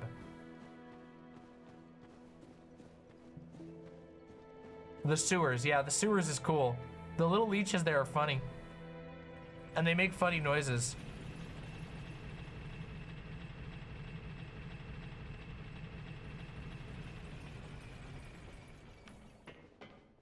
All right, everybody, it's time. We advance forward. It is currently 10:30. Okay. All right. Well, I think we can make progress into New Londor, and before I start to tire out. So we have been going for almost 7 hours. We'll keep going. We have still almost 300 people watching. My God, it makes me so fucking happy. Okay, just be honest. Let's take a moment. Can we just take a self-indulgent moment? Fucking sound off in chat if you've been having a sick-ass time with these streams. I've been telling people to stick by, and I think more people have been listening to me, and then they've been having a sick-ass time, right? They're really good, right? We have to, okay, so here's our mission. In the coming streams, we're inevitably going to have streams in the future where there are like 800 people watching, and we have to work together to convince them to watch the gaming streams more. I want to see this many emojis next time so that we can convince people, because can you guys imagine how crazy it will be? Can you imagine how crazy it would be if we had like 800 people here for a gaming stream and I was goofing around and we were doing some sick ass build and I was getting scared by shit popping up and people were pelting me with questions and I was trying to answer them? We'd have so much fun. Lars in YouTube chat says, I listened to you and decided to stick around for a gaming stream and I'm enjoying myself. Yay! That makes me so happy. Oh man, it makes me so happy. Today was a real wild day, right? We really did a, it kind of proves that, I'm still able to keep up with doing the politics and the gaming. What the fuck is this shit? There's an item in there, right? Oh, what? There were free transient curses here? Ah, god damn it. God fucking damn it. We didn't even need to go do that. All right, let's go. Transient curse time, let's fucking do this. Now, we glow slightly. Transient curse, transient curse. My first playthrough of this game, I tried to go down here. I think tons of people do this. Lots of people on their first playthrough come down here and are like, oh yeah, hell yeah. And then they're like, okay, there's an enemy. That looks a little scary. These enemies are so fucking creepy. I'm not gonna lie. These are like some of the scariest ghosts. They're so fucking spooky. Why do they look like that? Why do they have such weird, big, stretchy arms? And also, hold on a second. Let's. Ah!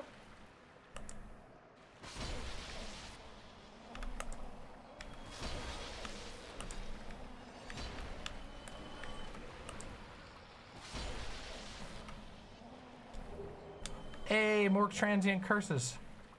Okay. Oh, that was scary. A firekeeper soul. Oh, that's awesome. Also, what does that imply? What did that imply about this location? There used to be a firekeeper here.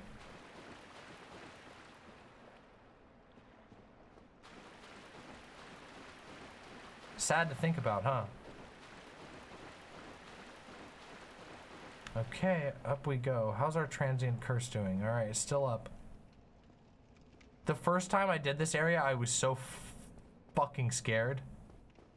And I also died way all the time, constantly.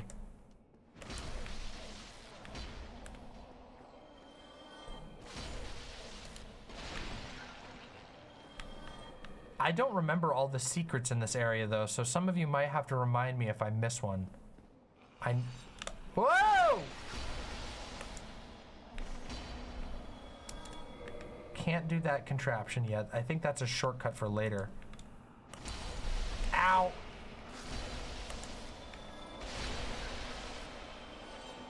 Whoa! Oh my god! Oh yeah, they can fly through walls, which is absurd. These enemies can literally fucking float through walls to come get your ass. It's ridiculous. I mean, it makes sense, they're ghosts, but still. Oh, hello. Slice. Okay, alright, okay. Oh, shit. No! More transient curses. I don't think she finished her scream. Right? No, she didn't. She didn't finish her scream. That's really good. I don't remember where this goes. We'll come back here in a second. We're gonna go over to the other side first.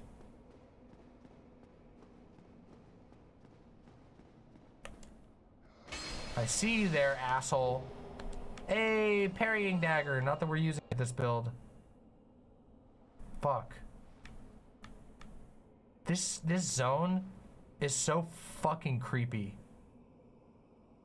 This is like one of the least cozy zones in the entire series. There are some very uncozy locations in Dark Souls. There's also some cozy ones. But let me tell you, this has got to be on the if we were doing an uncozy tier list, this would be at the very top of the uncozy list. This has got to be one of the most upsetting locations.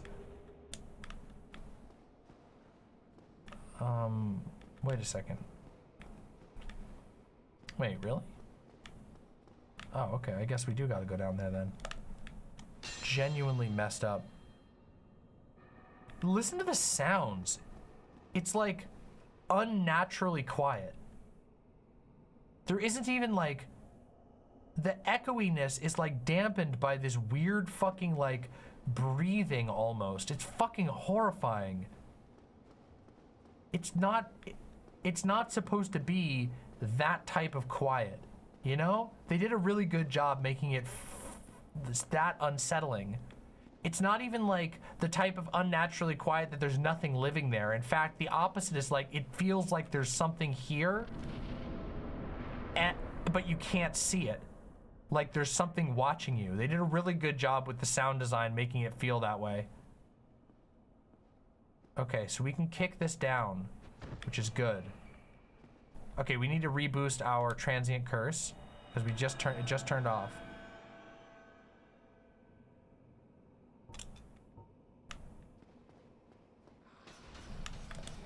Oh yeah, I forgot about that. I walked right past it. Ow, ow. Now, hold on a second here. I feel like, hold on a minute. I feel like there's a way. Oh, I can't get it. Aww. Oh well. Is it here that I can jump down safely? I don't think it's here. I think I die if I go here. Oh, that's where I came from. Okay, so it's not here. Oh wait, maybe you can jump over there. But that's where I went through, so I don't need to do that.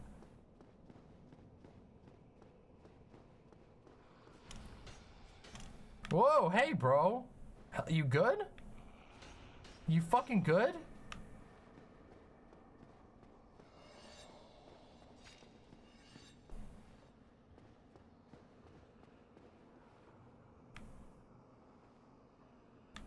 All the sounds are like unnecessarily muffled.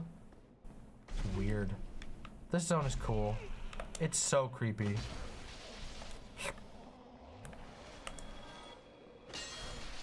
Gotcha. Thankfully our damage is really good, so we're kind of clapping the ghosts, but... Okay, hold on. I think I can climb the ladder down and go get another item or something.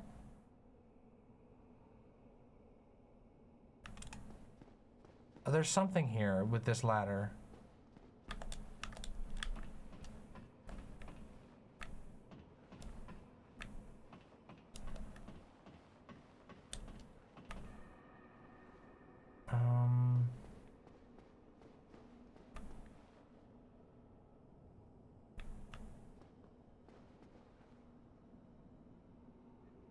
Is it here?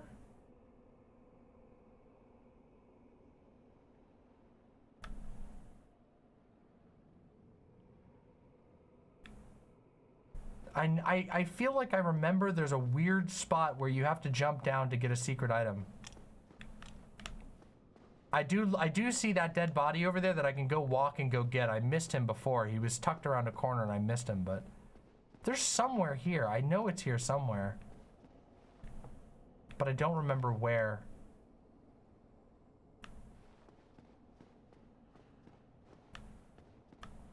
Oh shit, my own shadow scared me. Oh, that's goofy. Scared by my own, literally scared by my own shadow. Okay, that was weird. Oh, hey, there's an echo. I use the term dead air to reference places like that. Yeah, right? That actually makes sense. That's basically pretty accurate. Okay, so this is where you can fall down.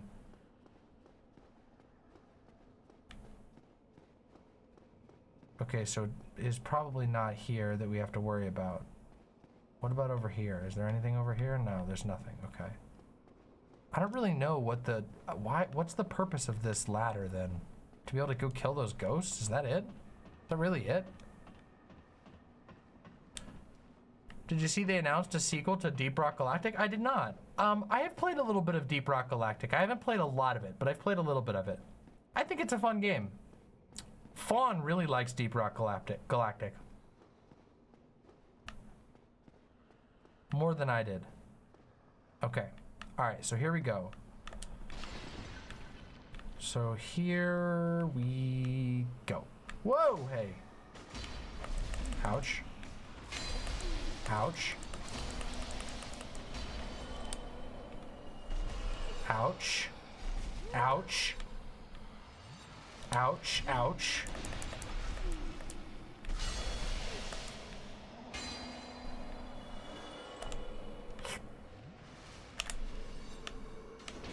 Ouch. Okay. Hey, Jagged Ghost Blade. Can you actually do a build using the Jagged Ghost Blade, or is it just a bullshit item? I don't know if I've ever seen anybody do a build with it. Is it good? It's yeah, I feel like I remember it being a rare drop. Or a fairly rare drop.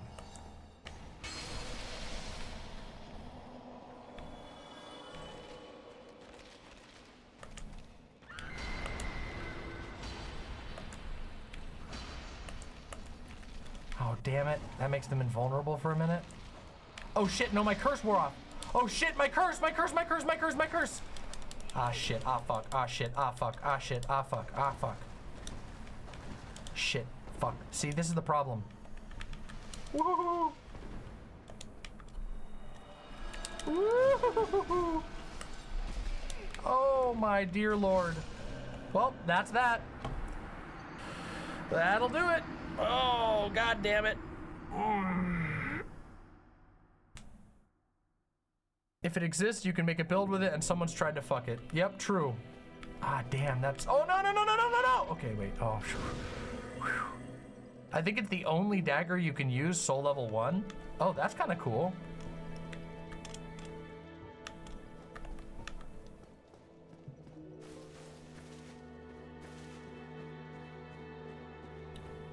I forgot that just clicking the head doesn't actually make me breathe, and I thought I was gonna cook the Crestfallen Knight. That would have been so sad if I fucking killed the Crestfallen Knight right then and there. Damn, wouldn't that have been a disappointment? Everybody would have judged me. You can use the Ghost Blade to hit ghosts. Oh, okay, that's pretty cool.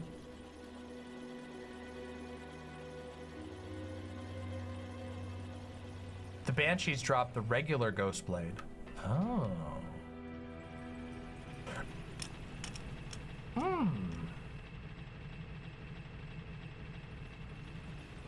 That's awesome. Okay, cool.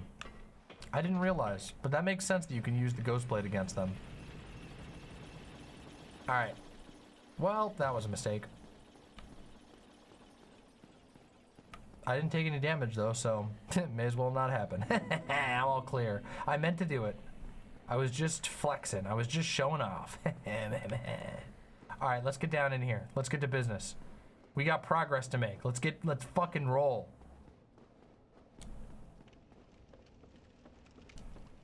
Ghost battling time. I bet you didn't know we were gonna be fighting ghosts tonight.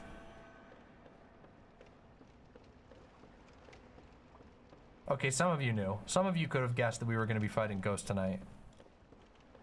Yeah, we're fucking ghost busting. That's right. Except we're using the gut sword, kind of. Well, we're using the early version. The actual guts ultra greatsword exists in Dark Souls 2, or Dark Souls. I think it does exist in Dark Souls 2, but it exists in Dark Souls 3. I don't think the guts ultra greatsword exists in this game, does it? The one with like the weird texturing in the middle. Guts and makes me feel good. It does. Oh, the Dragon Slayer. You buy it from the Sen's Fortress merchant? Well, that's what we bought this from. We bought this one from this is the one we got from the Sen's Fortress merchant. Is there another one? I'm pretty sure this is that's what I thought. This is Dark Souls 1's interpretation of it, but it's not exactly the same design. In Dark Souls 3, they have this one, and they also have the Dragon Slayer. I could be wrong, and it is in this game, but I don't know what it's called in this game. To be fair, I like the Dark Souls 3, the Dark Souls 3, the Guts sword from Dark Souls 3 is really fucking cool. Oh my god! That was way too many.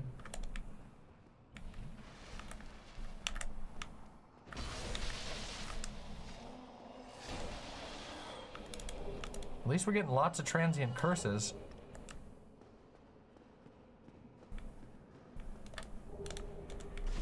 Ouch. Ouch. We're making good progress. We'll be back to our souls in no time, and this time we won't get cheesed because I'll remember to refresh my damn curse.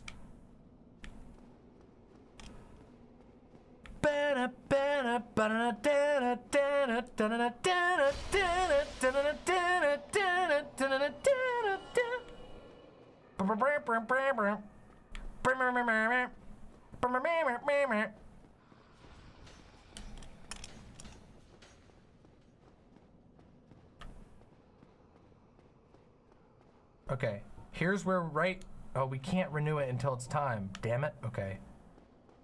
Guts and makes me feel good. Ouch. Ouch. Ouch. Ouch. Ouch.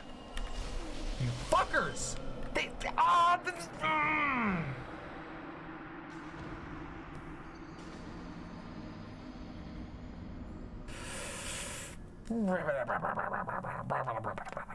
That was dumb.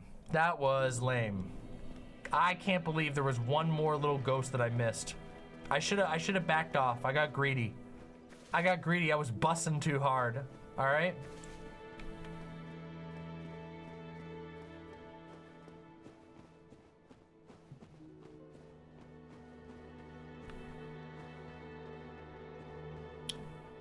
Sometimes listen, people have put themselves in the hospital from over bussing. All right, don't overdo it. Oh, I gotta put my dragon head on.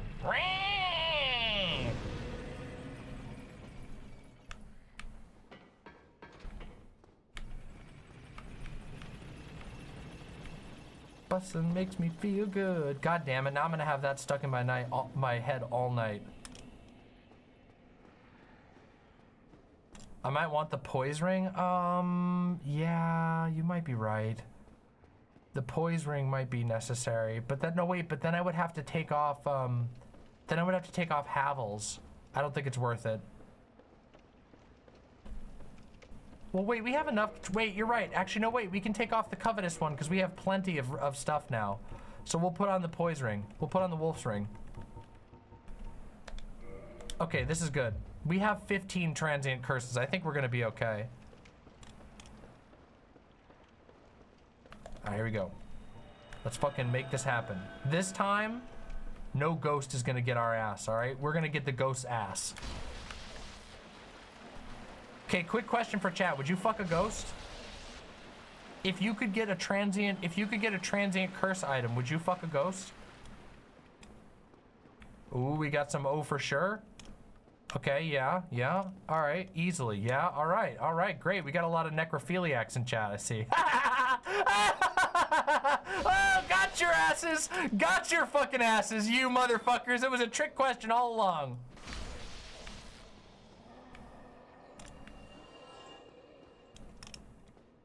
Just kidding. I'm just joking. Obviously, ghosts are a little bit different. It's not the same thing. It really isn't the same thing.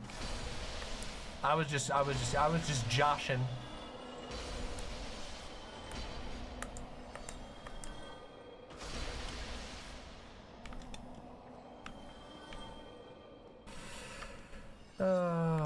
Woo boy, ouch.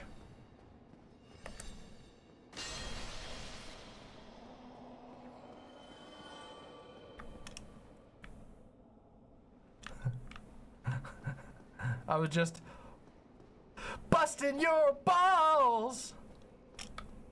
Am I gonna attempt 4 kings? Well, we'll see. Let's not get ahead of ourselves. I don't know if we're gonna make it down there. We still got a ways to go. All right, we still got.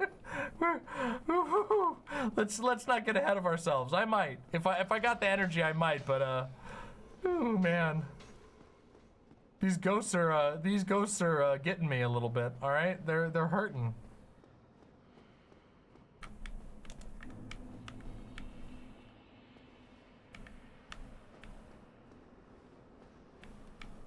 Come on, you asshole ghosts.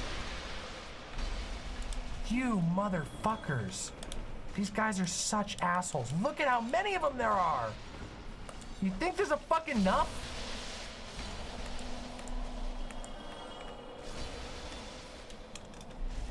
Ouch.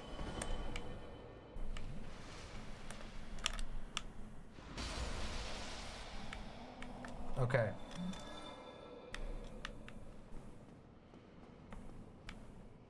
All right, okay, that was good. Now we gotta rush in here and kill that one as fast as possible so it doesn't call the other ghosts.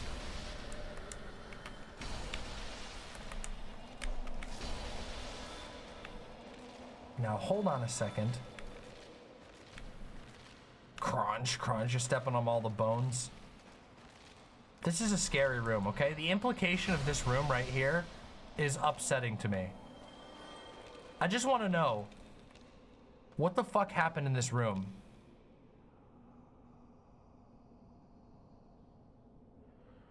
Damn, Chariot, this is very specific. This room has extremely bad vibes.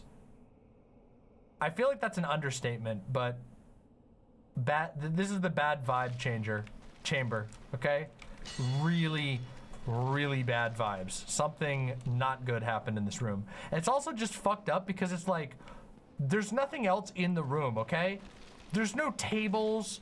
There's no top, really. There's these windows. There's just a bunch of dead people in this room. God, it's messed up. There's something off, okay? It's awful. It's upsetting, genuinely.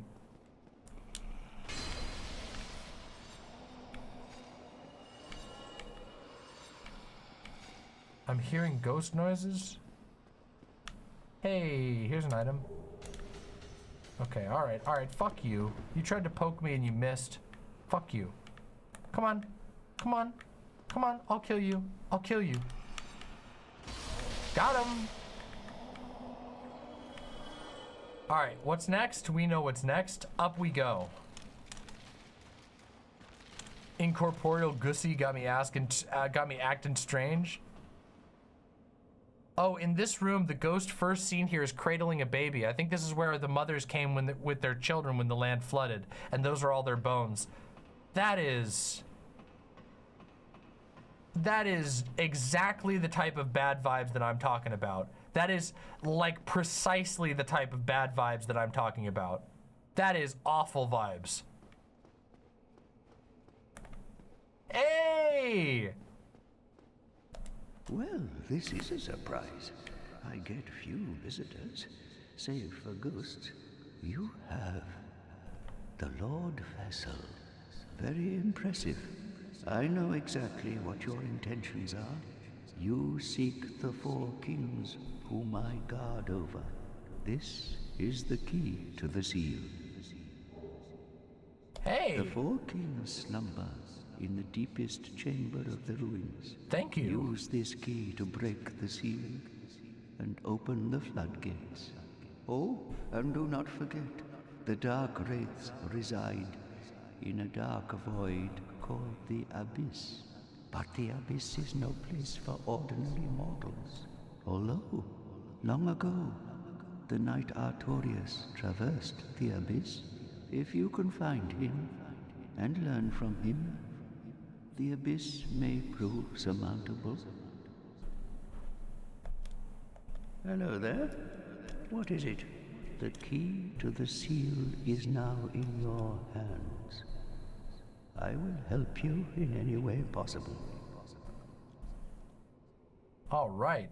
New Londo was sacrificed to contain the Dark Wraiths. That's why they flooded it. I forgot that part. The Dark Wraiths are the enemies of man and any living thing that has a soul. They were never meant to roam again. Damn. An absolute shitload of humans moved to New Londo, and they flooded the city to contain the Dark Wraiths. Oh man. That feel when a dangerous enemy that's only a small population of the city makes people do a genocide. Or convinces people to do a genocide, I should say. New Londo, mark my words. The Dark Wraiths are the enemies of man. They were never meant to roam again. Alright. So how the hell do we get down to this other item here? I feel like, I don't remember where you can jump down here.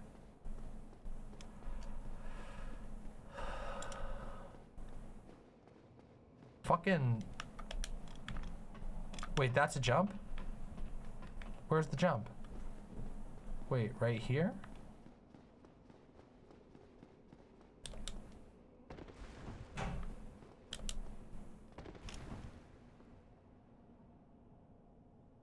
What's crazy is this guy is on top of the room where those people died. He literally only saved himself. Well, he might have arrived later. I don't know if he, I don't know how long, I don't actually know, like, when this guy is canonically supposed to have arrived. Do we find out somewhere? Is it in the lore somewhere? Yeah, see, I don't think there's a... From a different ledge. Oh, okay.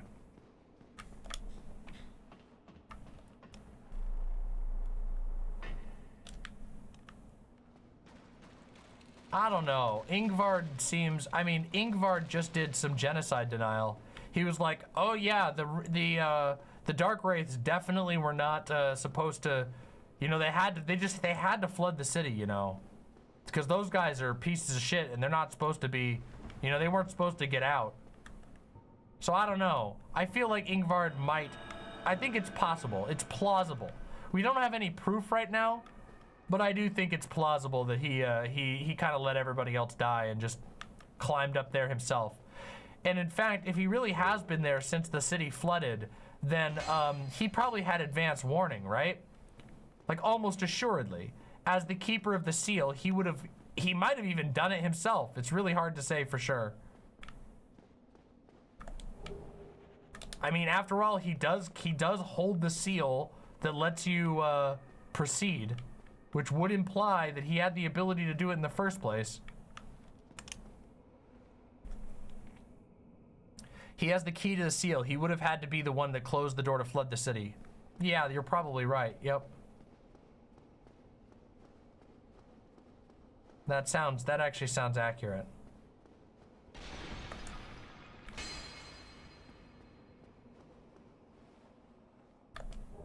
Okay, alright. Okay, hold on. Curse bite ring. Curse bite ring? I don't know how much more curse we're gonna encounter.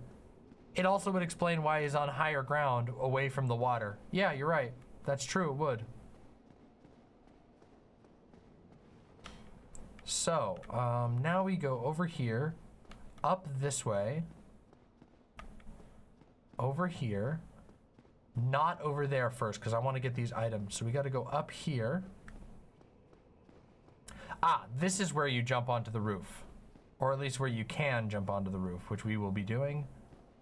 But not before we get this item. And then we have some other areas to go to. Some humanity.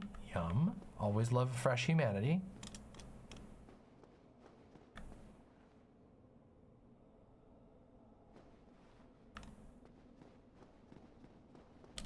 Was there a group of the sealers? There might have been, yeah. I mean, imagine it couldn't have just been one guy. That seems a bit much.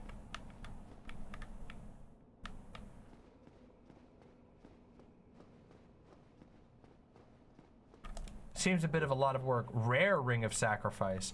Wait, what's the difference between the rare ring of sacrifice? Die, lose nothing, nullify curse. Oh, that's the one that doesn't, this is the one where if you get cursed, you won't get cursed. That's sick as shit. Rare ring of sacrifice. This mystical ring was created in a sacrificial rite of Velka, the goddess of sin. The magenta shaded ring is especially rare. Its wearer will lose nothing upon death and will be freed from any curse whatsoever, but the ring itself breaks. Cool. Cool item to find.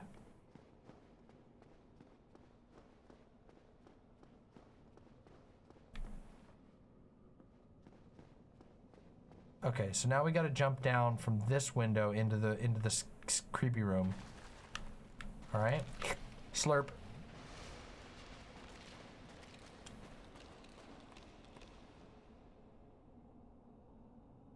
Ah, Velka, a mystery as old as the Dark Souls series. I know, right? Velka, for those who aren't super deep into Dark Souls lore, Velka is like a heavily is a extremely mysterious figure, the goddess of sin. She also has like very little lore about her, but just enough that it makes everybody argue. So the identity and motives of Velka, the goddess of sin, have been argued about since the beginning of the fucking series. It's actually crazy how much conversation there's been based on like a handful of tidbits, because there's very little information about Velka in the lore. Okay, now, hold on a second. Let's go up first.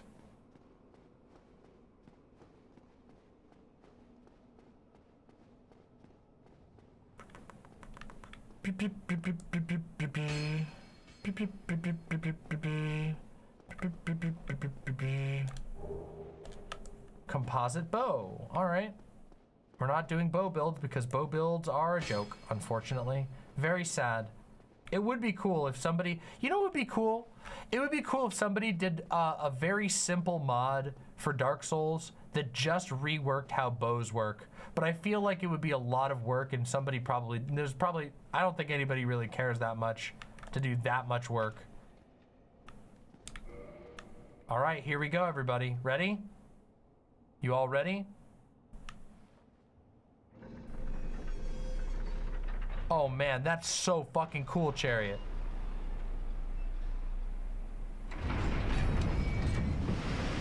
Squoosh. Hey, does this area look familiar?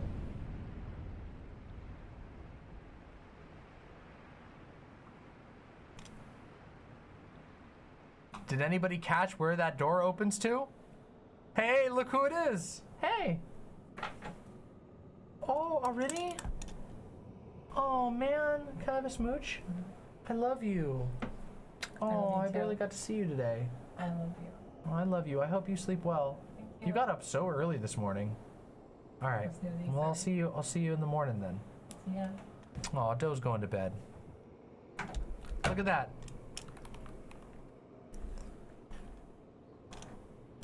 That's where we farmed, that's where we were farming the drakes before.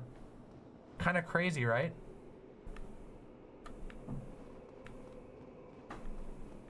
No, wait, can we use this contraption here? There we go, yeah, we can.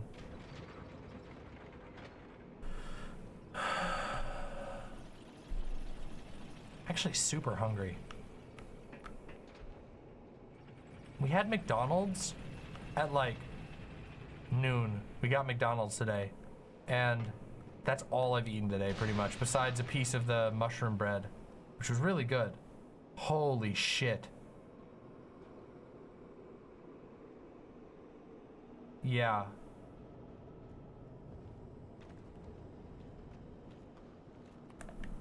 Okay.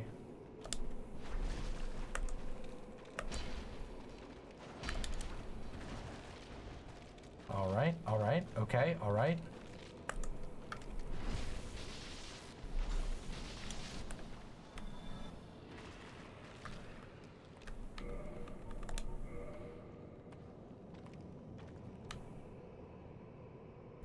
First Dark Wraith, clapped.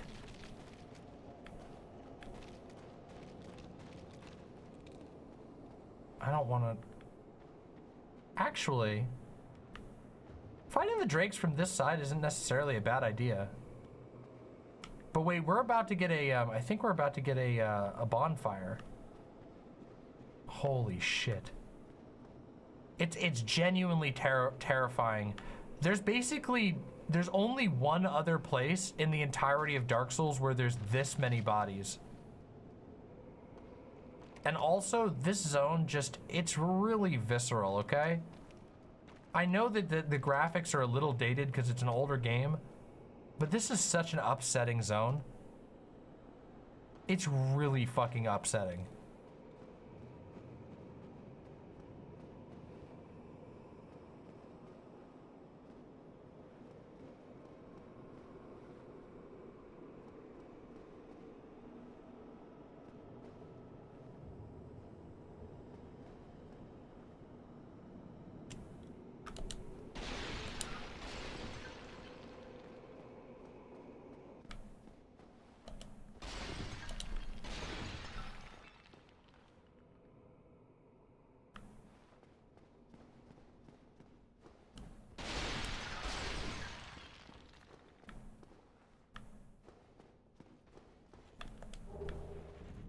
Whoa!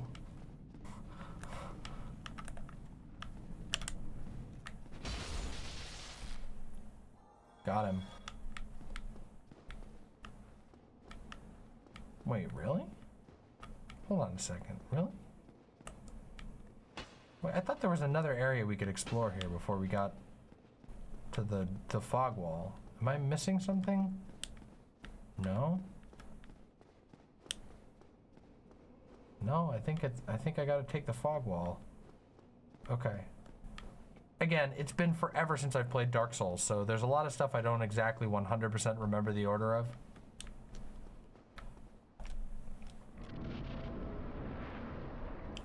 It's creepy to think that all those bodies were probably gathered at the gate trying to get out when the city flooded. Yeah, there's some haunting storytelling going on here that, yeah. It's pretty messed up to think about. Oops.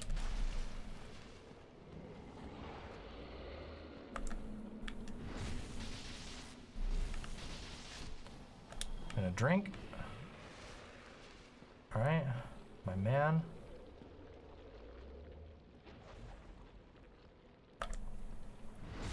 Got him.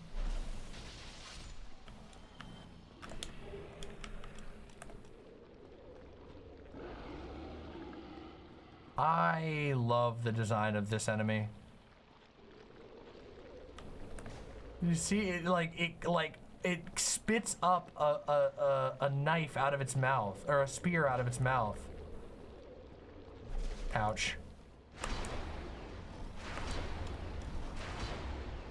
I will say, these guys are a little easier than I thought they were gonna be.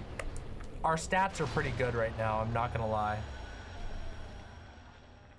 The madness of Gwyn's order knows no bounds. You are not kidding. You want to know? Okay, look, like we're getting into the game now, but I feel like we should be able to start like talking about some of the bigger themes of the game. But I'm not even kidding you. It's insane to me that there are people who play this game and are like, Gwyn is so based. He was right. They're just it's like the biggest self-report. It's like a bigger self-report than like, I don't know.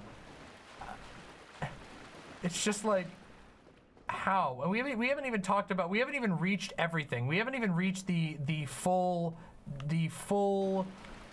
extent of all there is to know about Gwyn and his oh shit. Okay, that scared me.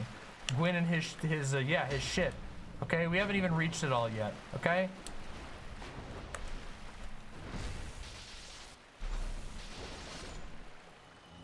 There's a shortcut in this area? Okay, I'll keep that in mind. I don't remember exactly where it is.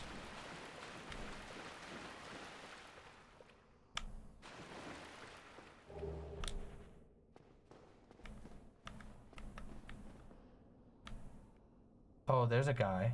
Okay, that's creepy. Oh, cool. All right.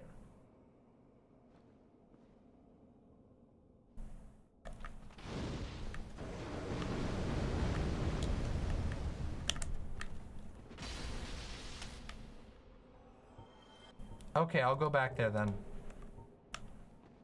So I don't miss the shortcut.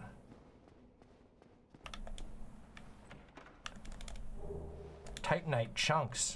That will be helpful. Wait, no it won't. We don't really need them right now, but that's okay. I don't mind hoarding them up. Okay, hold on a second.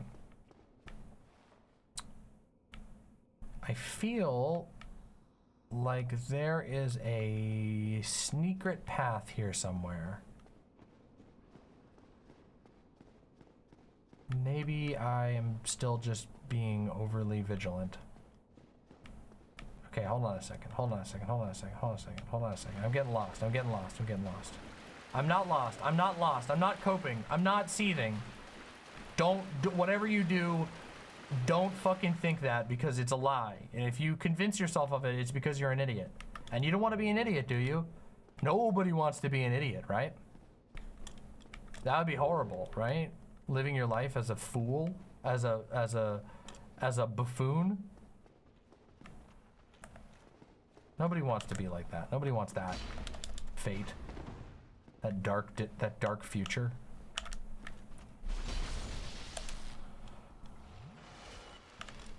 Okay, hold on a second.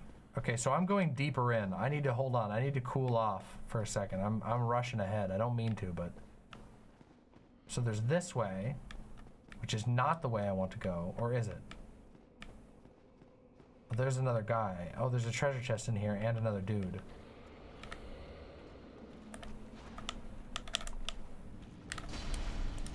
Oh man, these guys hurt so much. They do so much damage, it's crazy. So while I haven't been struggling too bad against these guys, they really do hurt when they hit you. They really fucking... They give you the old kerpow.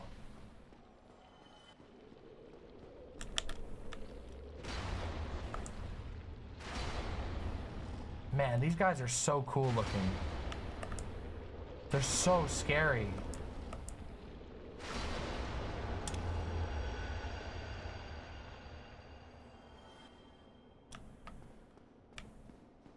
Okay, hold on a second here. There's a treasure chest over there. And this fucking asshole. Hey! Not today. Not today. We're safe. It's a treasure chest we can open. Another chitinite chunk. Another chitinite chunk. Where the fuck are we now? There's a fog gate. Oh, there's a little hidden guy over here. You thought you were slick. You thought you were gonna get me, but I spotted you, asshole. You can't catch me. I'm not that easily to jump. I'm not that easy to spook. Okay, so I think that fog gate is the fog gate that we do not want to go in right yet. We want to track back and get the shortcut first. All right. Yeah, we chunking. We chunking.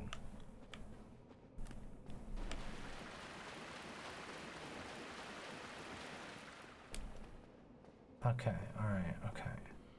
Oh yeah, I didn't finish this room either. Yeah, get the fuck out of here. So is it here? Is the shortcut is located? By the wooden houses you said? Over here? Here? This is where it is? There's a secret here? Where? Where's the shortcut? Where's the shortcut? Too far. Damn it. What's my problem? Why can't I spot this shortcut? The other wooden houses. Oh, these ones. These wooden houses. Oh, I see. It actually makes sense. Okay, it actually makes sense geographically. I wasn't thinking with real spaces. I was thinking with portals. Sorry, I needed to switch my brain state. I was in the wrong, I had the wrong calibrations enabled, you see. I'm not just a thoughtless idiot thinking about fighting scary enemies. I'm smart. I just was set, my brain was set in the wrong way. So wait, that would have been it, right? This is the shortcut right over here. And that's something else. This is the shortcut that goes up to where the ghosts are. Which means I should probably turn on my transient curse just in case. Yeah, ghost shortcut. All right, we did it. We fucking did it. We did it. We opened it. We got the other shortcut, which is sick as shit because that's a really good shortcut actually. For some reason I thought there was a bonfire down here, but I guess not. And here we can go over here and there's items we can get that we haven't been able to get. Like this one. It's the soul of a brave warrior. A Gorsh cut. I don't know. I think we better go back to the drawing board with that one personally. I ain't gonna lie. That one didn't quite land for me. Maybe in the future. Maybe we'll find something new. Maybe we'll find a little better one.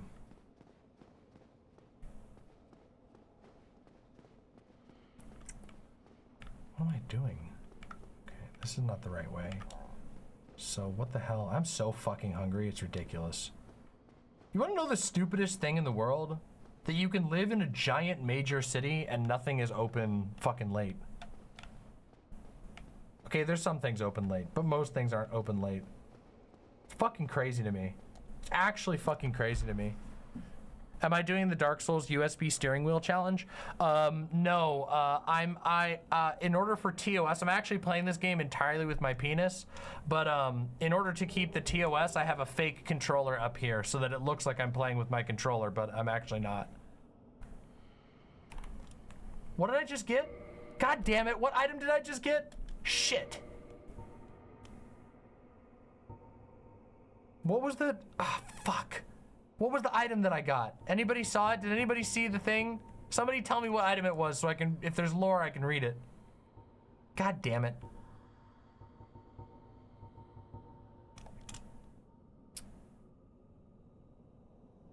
Very large ember. Ah, okay, that's great.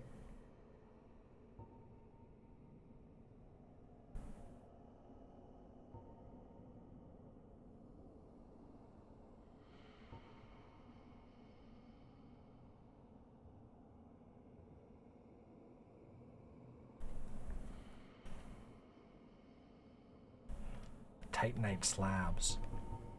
Look at, we have one of them. Titanite slab for weapon reinforcement. Legendary slabs were the domain of the gods. Reinforces standard weapons to +15 or crystal or lightning weapons to +5. Legendary slabs are the heirlooms of a nameless blacksmith deity who forged the weapons of other gods. Weapons forged with his slab become rare legendary weapons. So cool. So fucking cool. What an amazingly cool universe this is. We're so lucky that we get to play Dark Souls games. Do you know how incredible it is? Can I just be honest? Do you know how fucking incredible it is that we all get to be lucky enough, that all of us right here, right now, are lucky enough to get to watch and or play a Dark Souls game? I feel like the luckiest person in the world whenever I play a fucking FromSoft game. I'm just like, genuinely, I feel like I live a blessed life for getting to play games like this. Don't you? Super cool. Schloop says, I work night shifts and it drives me insane. I can't even walk around Walmart anymore after COVID because even it closes its doors at night. Small town suffering. Yeah.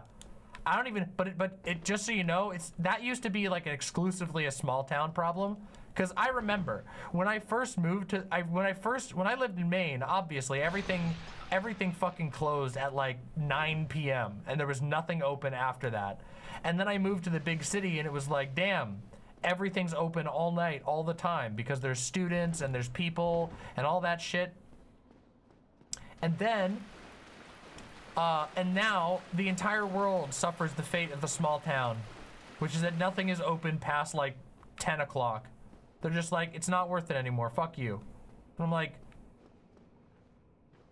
come on, just pay your employees more so that you can have a night shift. God damn it.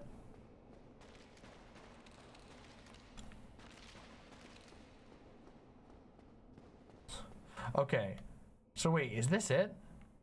Are we really here? Did we do it? Are we here? Did I make it? That means we have to change the ring and we need to put on the Covenant of the Artorias. But I only have one Estus flask. So the real smart thing to do would be to go back and heal up and spend these souls. So we should probably, okay, so here's what we're gonna do. We should homeward bone and then come back. Cause we unlocked the shortcut so we can get back here really easily. All right, everybody, listen, because today has been a hard day and I really like you all, I'm gonna do it. I'm gonna fight the boss before I finish for the night. That's right, you lucky souls, all of you, the last 230 people, what the fuck? There's still 230 people watching? That's fucking poggers. You lucky 230 people are the ones who get to see me fucking clap a boss, okay? This is gonna be fucking amazing. Loud ass bus outside.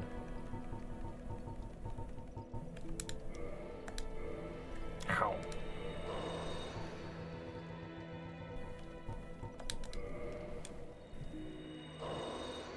Okay, I want to do a small rant while we have this downtime while I'm eating all these souls. Okay, can I just be real?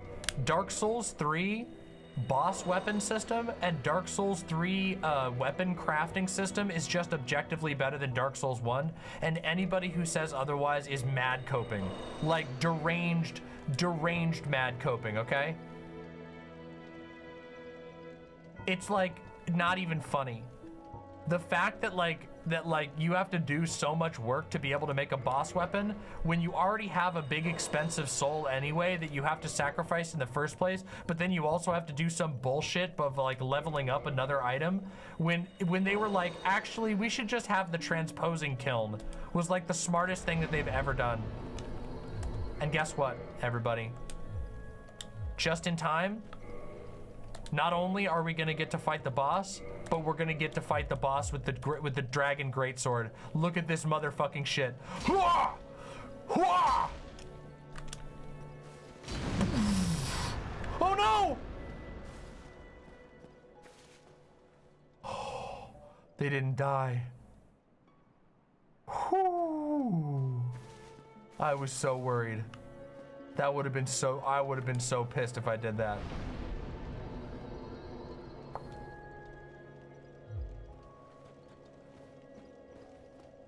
What a sick ass special move though.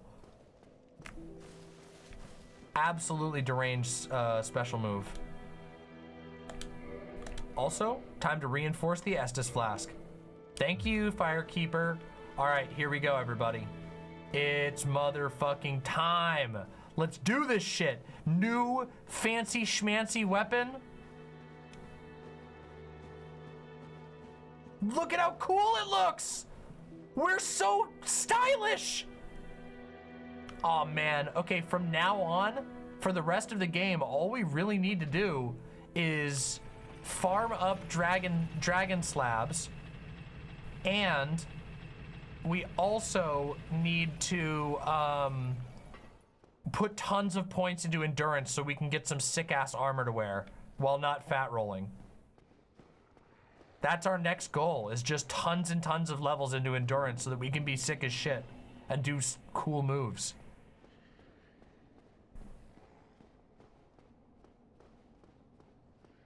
Oh man, we're so cool. Listen, we're gonna do something cool.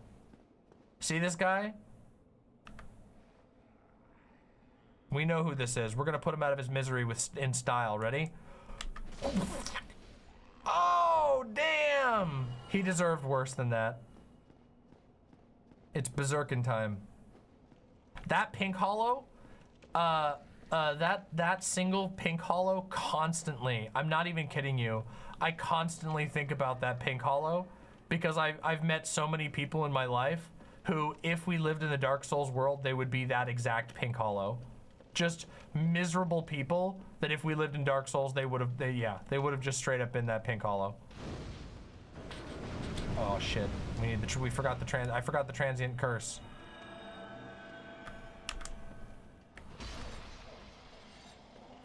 Wow, the damage is crazy. Now we can one-shot the ghosts harder. Oh yeah, and you can see all of the secret paths here. So the one that we missed should be visible. I think about the one who's just chilling by the ledge nearby a lot. The best hollow in existence, they're just chilling. It's kind of crazy, right? Because that implies there can be a hollow that's like, that hollowed out because of being like too grill pilled. Like they grill pilled so hard that they just stopped caring whether they were like sane or not. And on one hand, that's kind of cool. It's kind of, I kind of got to respect it. But on the other hand, maybe I don't. I don't know. It's just like, I guess it's neutral, right? Because like at the end of the day, they're fine. They're fine. They're not disturbed. They're in their lane. They're hollowed and they don't care. So I don't know. Maybe there's nothing bad to feel about it. Maybe it's just like, nah, dude, you did it. You didn't care. You didn't even care about holding on to life anymore. You were just like, whatever. Brain empty. Literally completely empty.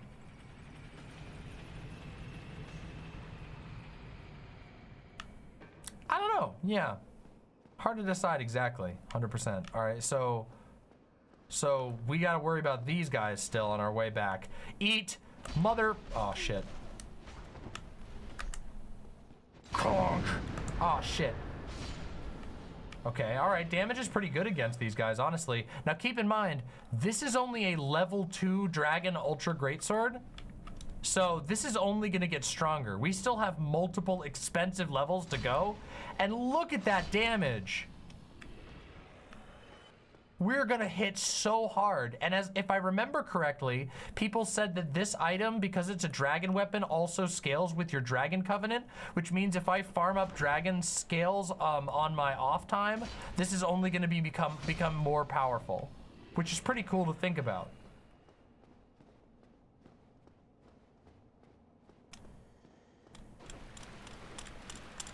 Yeah.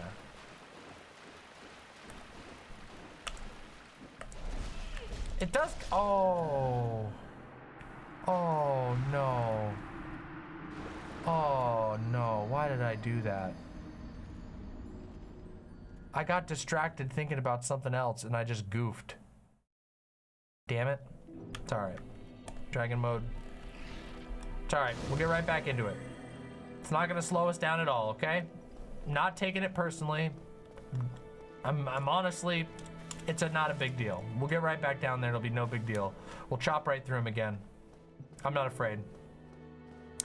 Also, I gotta look through my boss souls and see which ones we can eat, because there's a couple of those souls that, whose weapons we're just never gonna make.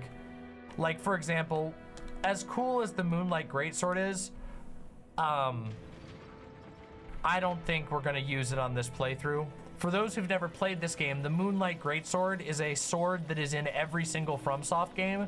It's a really, really cool looking sword. It's like a giant greatsword made out of like what appears to be like magical green stone. Really cool. But it's a int weapon, and we are not doing an int build. So we probably are okay to eat that soul and not worry too much about it. There are way too many cool swords in this game, but that's also one of the things that makes these games so good, is that there's so many cool weapons in the game that you can never use all of the cool weapons in one playthrough, and they change how you play the game so drastically that you always want to keep trying more.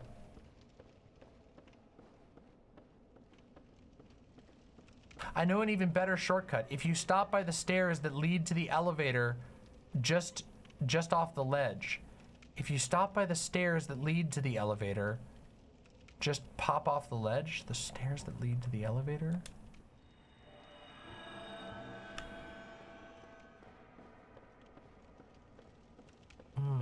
What do you mean? Wait, Moonlight Greatsword is acquired by cutting off Seath's tail? Wait a minute. So wait, why did I think the Moonlight Butterfly gave it to you? What does the Moonlight Butterfly give you?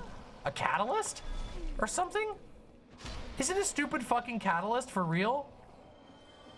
I could have eaten that dumbass's fucking soul this whole time? Oh, the Moonlight Butterfly sword. Oh, that weapon is so ugly. Isn't that like the ugliest weapon in the entire fucking series? Maybe I'm thinking of something else. Wait, these stairs right here?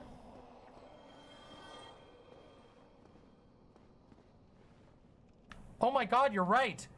Holy shit, you're right. What the fuck? That's fucking sick. Oh my god, thank you. That's actually a sick ass shortcut. That's fucking banger. I never even knew about that shortcut. Holy shit. Rusty's buddy, MVP of the night. I'm naming you MVP of the night. Rusty's buddy, fucking banger. That was sick as shit. You just expanded my game knowledge on a game that I've played like a gajillion times. Damn. Well done.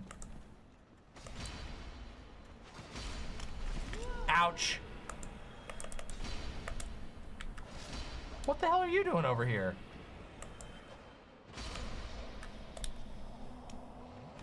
Hey! What are these guys doing over here? What is this shit? Who told you? Who asked? Who asked for ghosts? Not me. All right, here we go, everybody. All right, we're gonna top it off real quick. We got 7 Estus flasks. We are ready to fucking go. Do we have our item on? We do. Here we fucking go. Let's do it. Let's go. Wait a minute.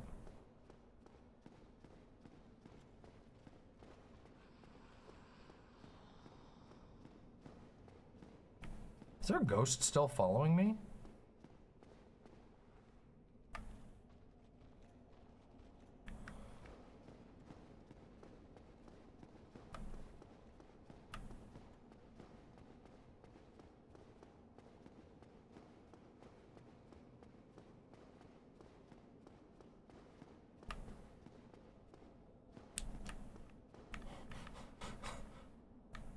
Oh boy.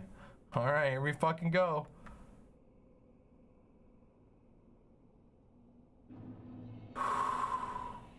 We've entered the abyss, everybody.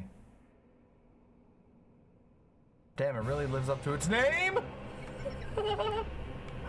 Oh man, this boss.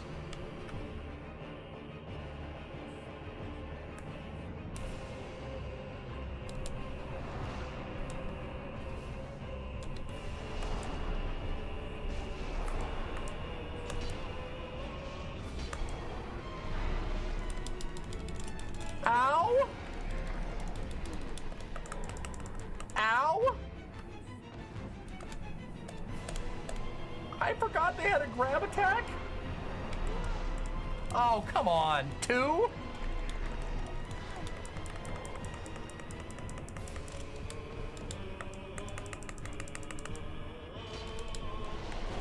Oh my god. Oh, their moves are so hard to read. Ow! Oh man. 2? Oh man, what if there were more than 2? Wouldn't that suck? Oh, god damn it. I forgot to wear Havel's armor. Is that really the best way to do it? Is it really just the best way to throw on Havel's armor? I mean, I'll do it. I'm not opposed to just throwing on Havel's armor. I remember hating the Four Kings. I know that the Four Kings is kind of a controversial boss in this series. You need the quick rolls? Do I? I don't know if I have enough HP to just tank through their shit. That seems like a pretty bold move. You think the Lightning Greatsword might be better? You might be right, yeah. I think we'll stick with the Lightning Greatsword for this particular fight. I do actually think that the swing pattern will be better and the damage might be more. Just because I think they're weak to lightning. The Four Kings fight kind of sucks, but it does look cool as fuck. Yeah, it does. The problem with the Four Kings fight is that it's really, really difficult to read their moves because they're just kind of big, weird, awkward swings, and it's very difficult to see where they're actually hitting. And as the name of the fucking fight implies, there's a lot of them. Okay, there's a lot of kings to be dealing with here. Okay, there's maybe a few too many kings, honestly. But I mean, I guess that's you know, down with the monarchy, right? That's what we're here for.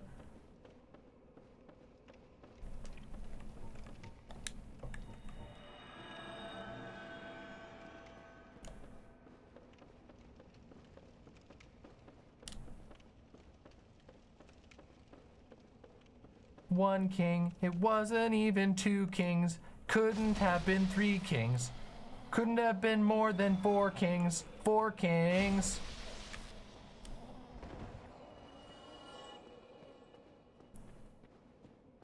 Oh man. Alright. I'm getting to the point of the night where my hunger levels and my delirium levels are making me make really, really dumb remixes of songs that do not apply to the Dark Souls world in any way, shape, or form, and should not be remixed for Dark Souls because they're cringe.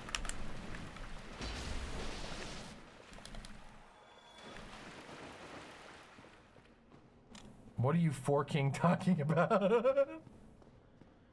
Oh yeah, we gotta turn up the music so we can hear the Four Kings music. Ow! Ow! Fuck you! Why are there ghosts here? They follow me from up above? Is that really what happened? All right, we're gonna crank up that music for this fight because it is cool. It is cool. Good night, Windleby. Thanks for chilling. It was great having you as always. I hope you have a wonderful night. Oh shit, too. Oh, fuck you.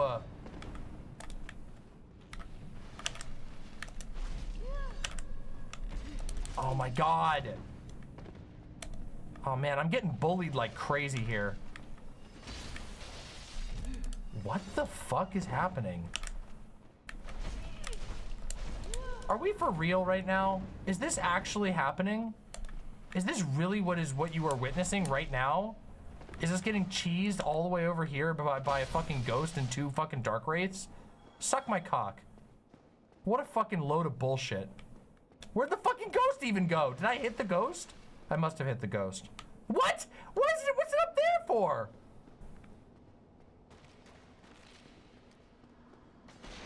Crock of shit. Oh my god, there's a fucking another one. Oh man. Oh man. Good night, Discord and Volt. Thanks for being here. Alright. Alright. Here we go. We only have 5 Estus flasks left, but we can do it. We don't need the Estus flask. Fuck this. We got this shit. Woo! Woo! Woo! Alright, alright. Look at this shit. Oh my souls. Oh my souls. Oh my souls. Oh my souls. Oh my souls. Oh my souls!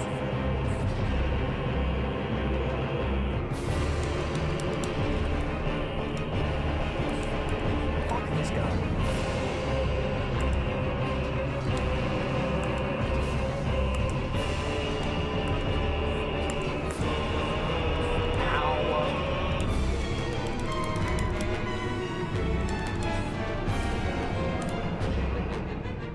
They have such a cool sword, though. The Four Kings sword is really cool. Wow, really?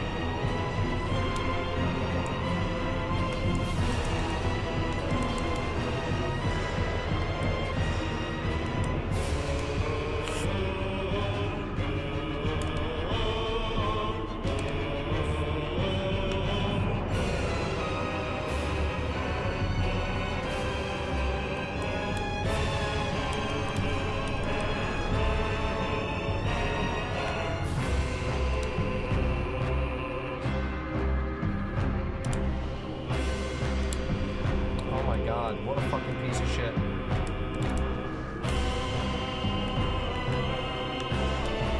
Oh my god. How is that not a dodge?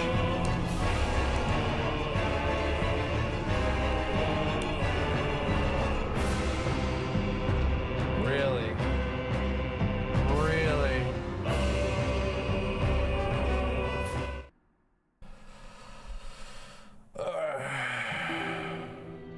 Oh man. That was a pain in the ass. Oh man, the Four Kings are such a pain in the ass. Sick ass music though. Come on, even if we can acknowledge that the Four Kings fight is kind of a giant pain in the ass, the music is so fucking cool it makes it worthwhile. And also, what a vibe. Literally just fighting in a terrifying black void. Sick as shit. Also, Firelink Shrine, killer music too. Listen to that. Listen to that Firelink music fucking block out my voice. Beautiful. Just beautiful.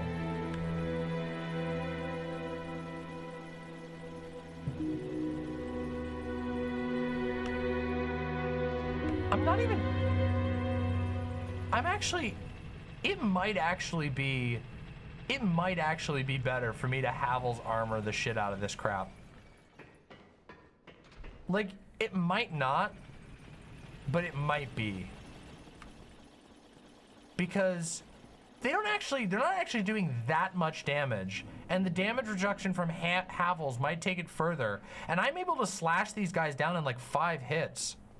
Alright, if I can't beat them normally this time, I'll try a Havel's one. The key to Four Kings is Havel armor and hugging close and walking to the right. I actually recommend killing Pinwheel first, as you have more Estus. I don't think we can do Pinwheel, right? Or... like, oh, we could do Pinwheel. But I can't do Pinwheel first. I don't have time to get down there. I know there's like a weird-ass speedrun thing you can do to get down to Pinwheel real fast, but I'm not speedrunning. I don't think I got it in me to do the run all the way down to Pinwheel. In fact, I know I don't. Ah, shit, I forgot to use the transient curse. God fucking damn it.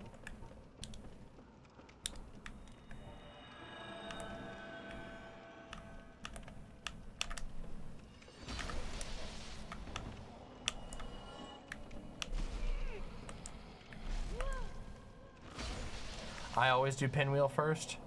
There's no story reason to do it, right? Oh, because of the Estus. Shit. I feel like I can do it. I feel like I can do it with the right amount of Estus. You get the mask? What's the mask? Does the mask help? Is it like give you resistance against this type of damage or something?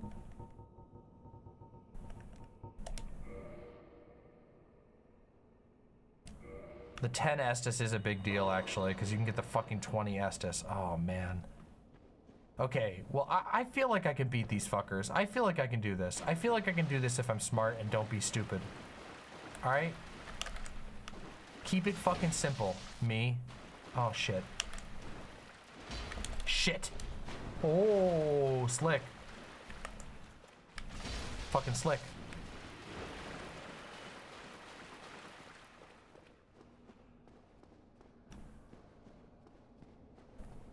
Okay, watch. I'm gonna do something smart. This time, I'm not gonna be stupid. This time, I'm gonna be smart. Oh shit, no I'm not. Yes I am. Yes I am. I'm smart. I'm smart. I'm smart. I'm fucking smart. I'm fucking smart. I'm fucking smart. Shit. Shit. I'm good. I'm good. We're clear. We're good. Where's my fucking shit?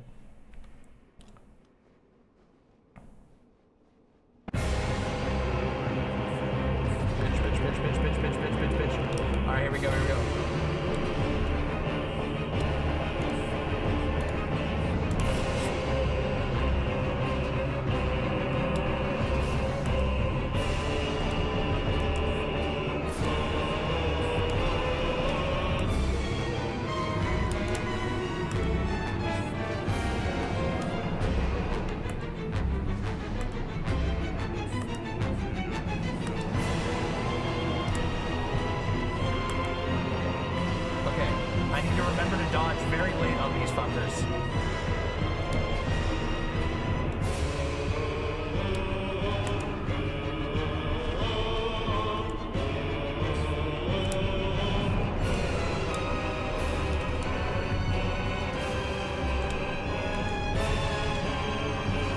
It's really weird that they can catch you so, even when you do a really late dodge like that.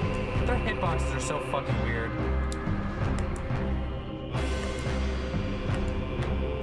Shit.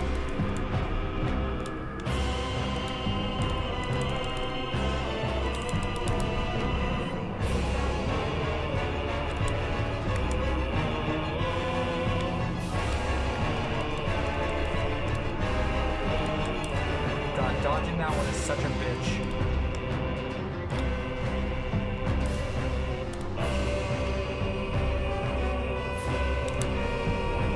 Really? I don't know how to dodge this ability.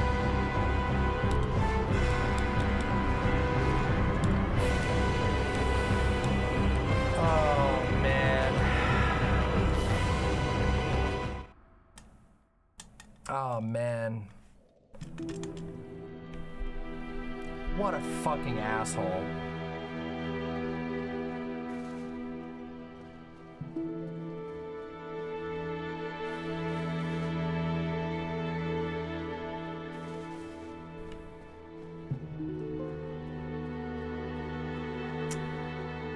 We did get him down to half. We did get him down to half, which is good. That's a good sign. We're making progress. I really do find their moves extremely difficult to read. They're so huge and sweepy, and they have like their like arm cloths obscure where the hit is actually going. And sometimes they catch you on the back end of the swing because you roll through them, and then they hit you with the back of their big sweepy swing. It's very weird. Also, something I was noticing is that the stab move basically never hits, which means it might actually be better for me to use the dragon sword against these assholes just because of the swing type. The stab on this weapon missed multiple times in the last fight, and I feel like I probably could have won if I hadn't missed like 3 or 4 stabs the entire fight, which is not good. That's not good.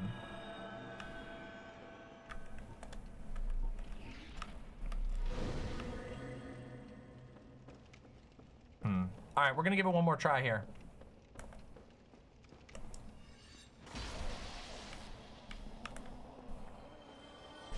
Ouch.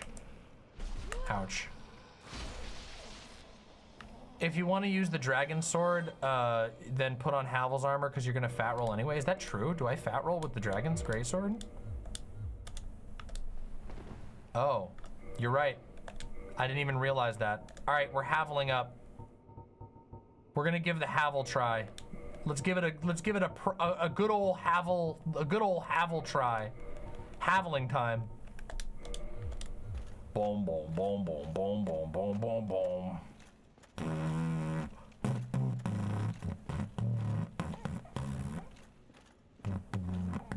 I feel like we need a fucking tuba. Boom, boom, boom, boom, boom, boom, boom.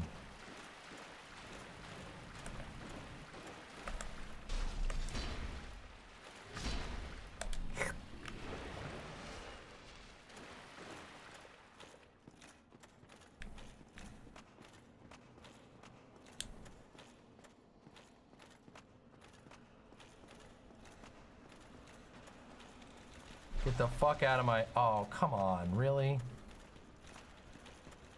He popped me right at the end there. That sucks.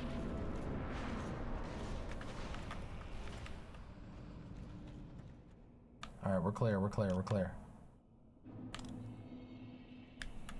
Oh my god, my souls are way over there. I gotta sip first.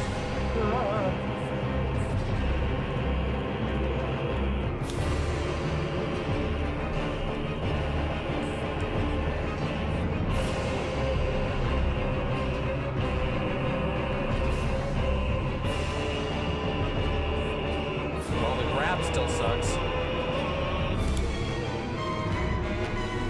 Damn, that was almost nothing there. Look at that damage, that's like nothing.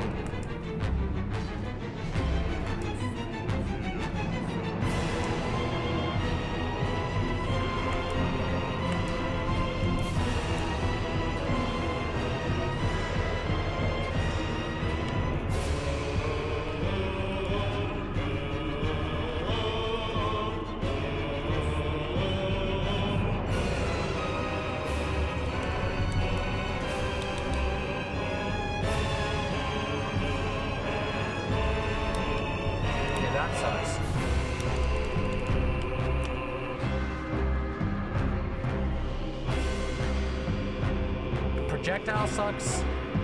Grab still sucks. But the hits do barely nothing. Oh, they steal your fucking humanity. Oh shit. I didn't realize they had that effect the same as the Dark Wraiths.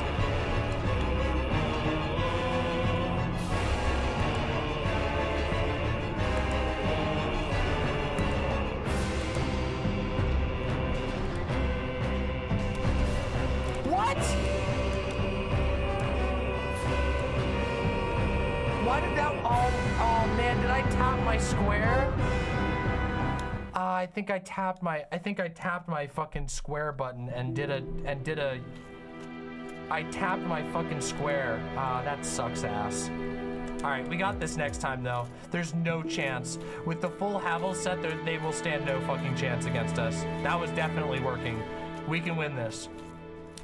We can win this, no fucking problem. No shot, we win the next one. The Havels was a good call. We really need the extra armor against these assholes.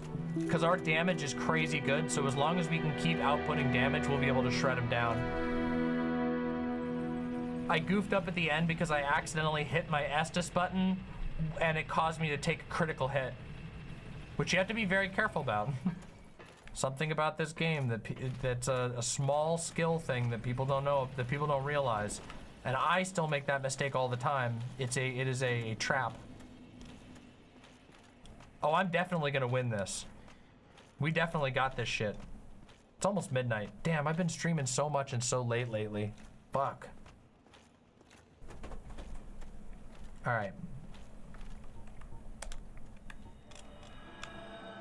If I don't win this one, boost to 20 juice.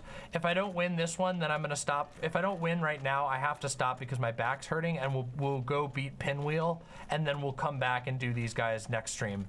Which would be anticlimactic a little bit, but you'll have to just give me a small break because, like I said, my back's fucking hurting. I wasn't expecting to do that wild ride of a debate.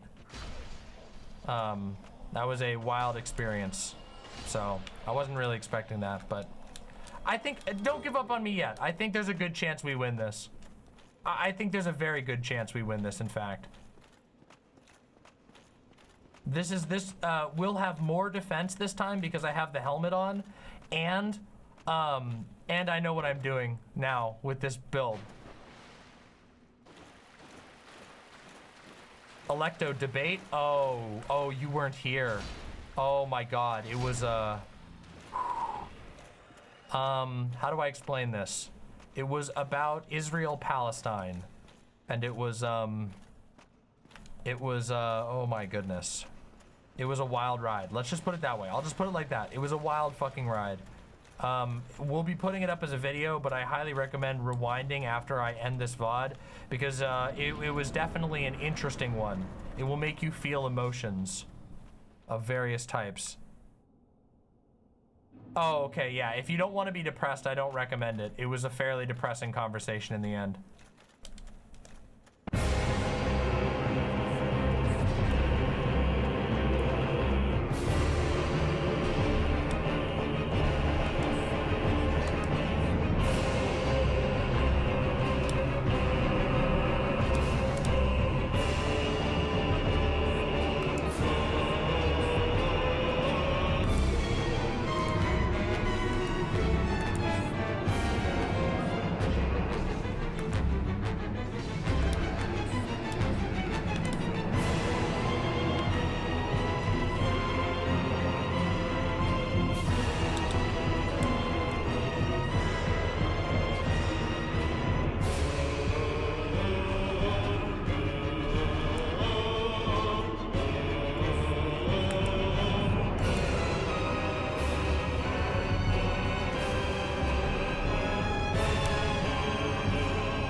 Oh man, this was such a good call.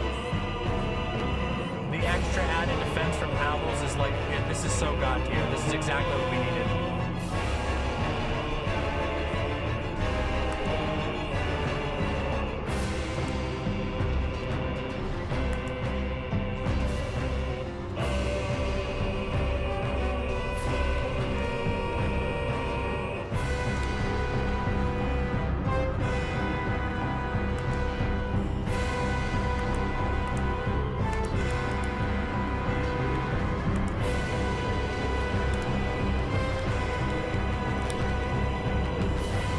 One more king. One more fucking king. One more fucking king. No fucking around. No fucking whammies. No fucking whammies. This is it.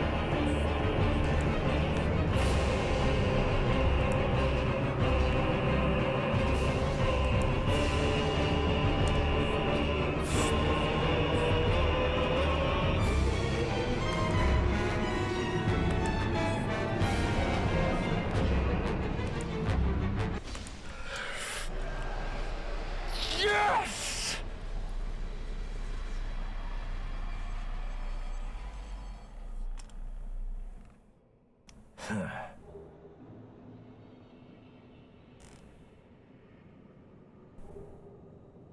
And what the fuck is that? 60,000 beautiful souls. Oh, baby. First off, we light this shit.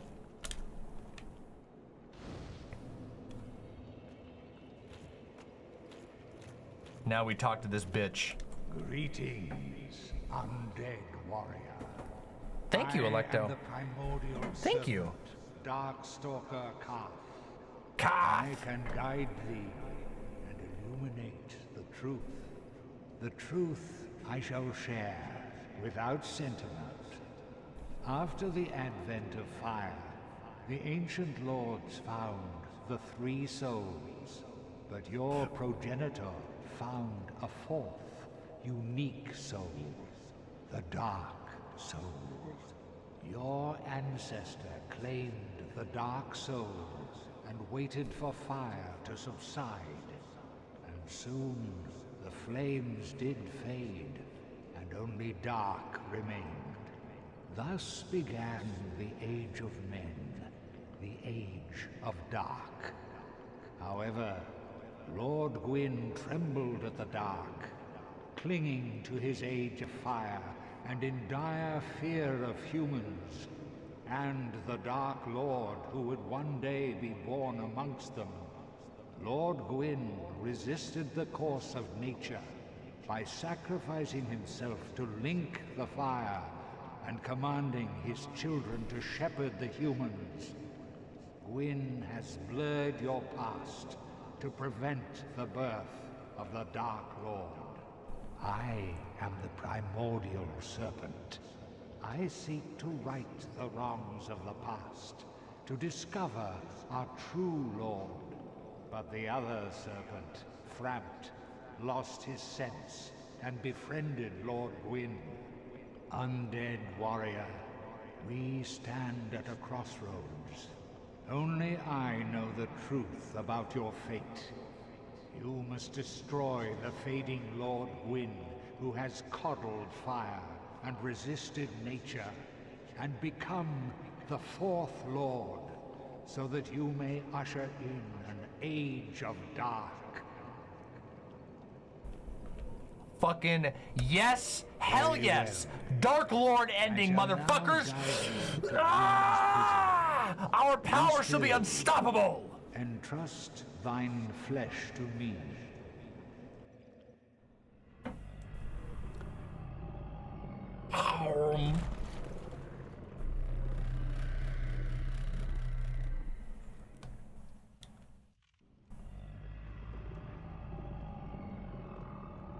Puh. That's right, bitch. This is Gwyn's prison. Now, place the Lord Vessel upon the altar. Can we talk to him again? Will he say anything to us? What is it? Place the Lord vessel upon the altar. Does he say anything else? What is it? Okay, he's done.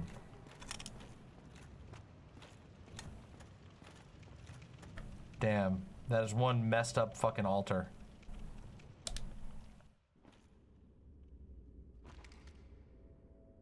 We were just carrying a giant ass golden bowl along with us this whole time. This entire goddamn time in our back pocket, we've just had a gigantic bowl.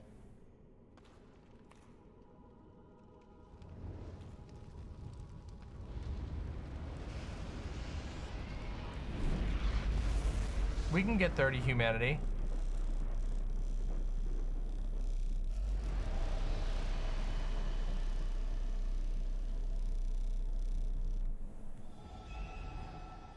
Yeah, that's right.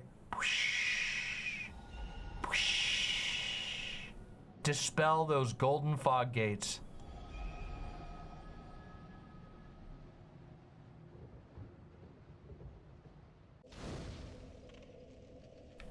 You rest at the Lord Vessel. Offer souls to the Lord. Wait, no! Stop!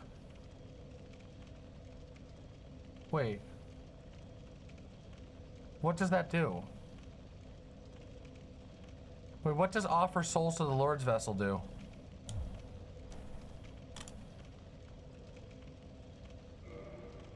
What did it do? What did it eat? What did it eat?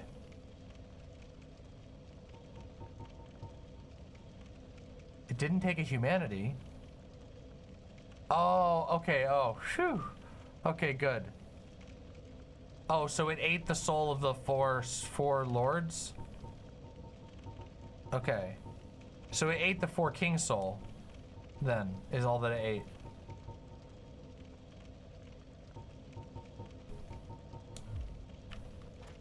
This door, I've always thought this door looks really fucking cool. This door has a haunting energy, and I also think it looks awesome. We can level up here. Let's level the fuck up. It's endurance time. We have 3 levels. We could put 3 levels straight into endurance. Honestly, our HP levels are pretty good. We could do with a little more vitality as the game goes on, but 3 levels in endurance is probably wise here. Because look at how much bigger that made our endurance bar, and also it's gonna mean when we go back to our normal stuff, we probably won't fat roll anymore, which is nice. We had leather boots. We had the red gloves, the crimson gloves. We had the leather top, and then we've been using the dragon head. We're still fat rolling. The little sucks, but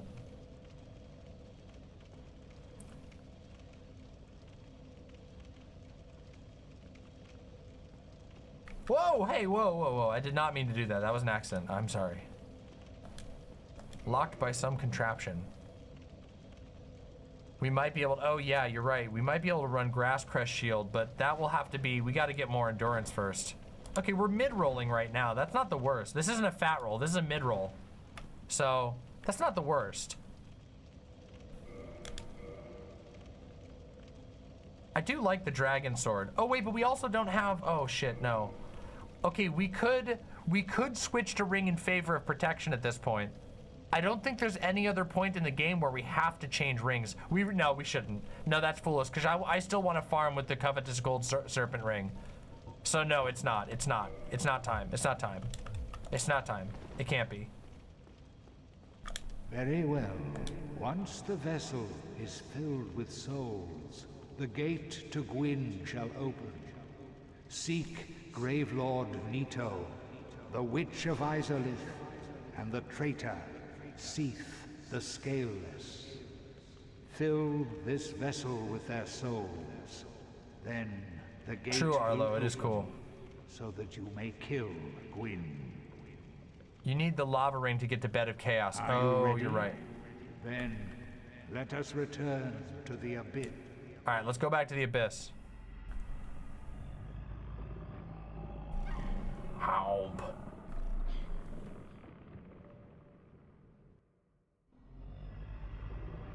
Puh. Now we can give humanity to this guy if we want to get a cool armor set, which I do think would be pretty cool. Ah, if you wish, I shall grant the art of life drain, the legendary power of the Dark Lord.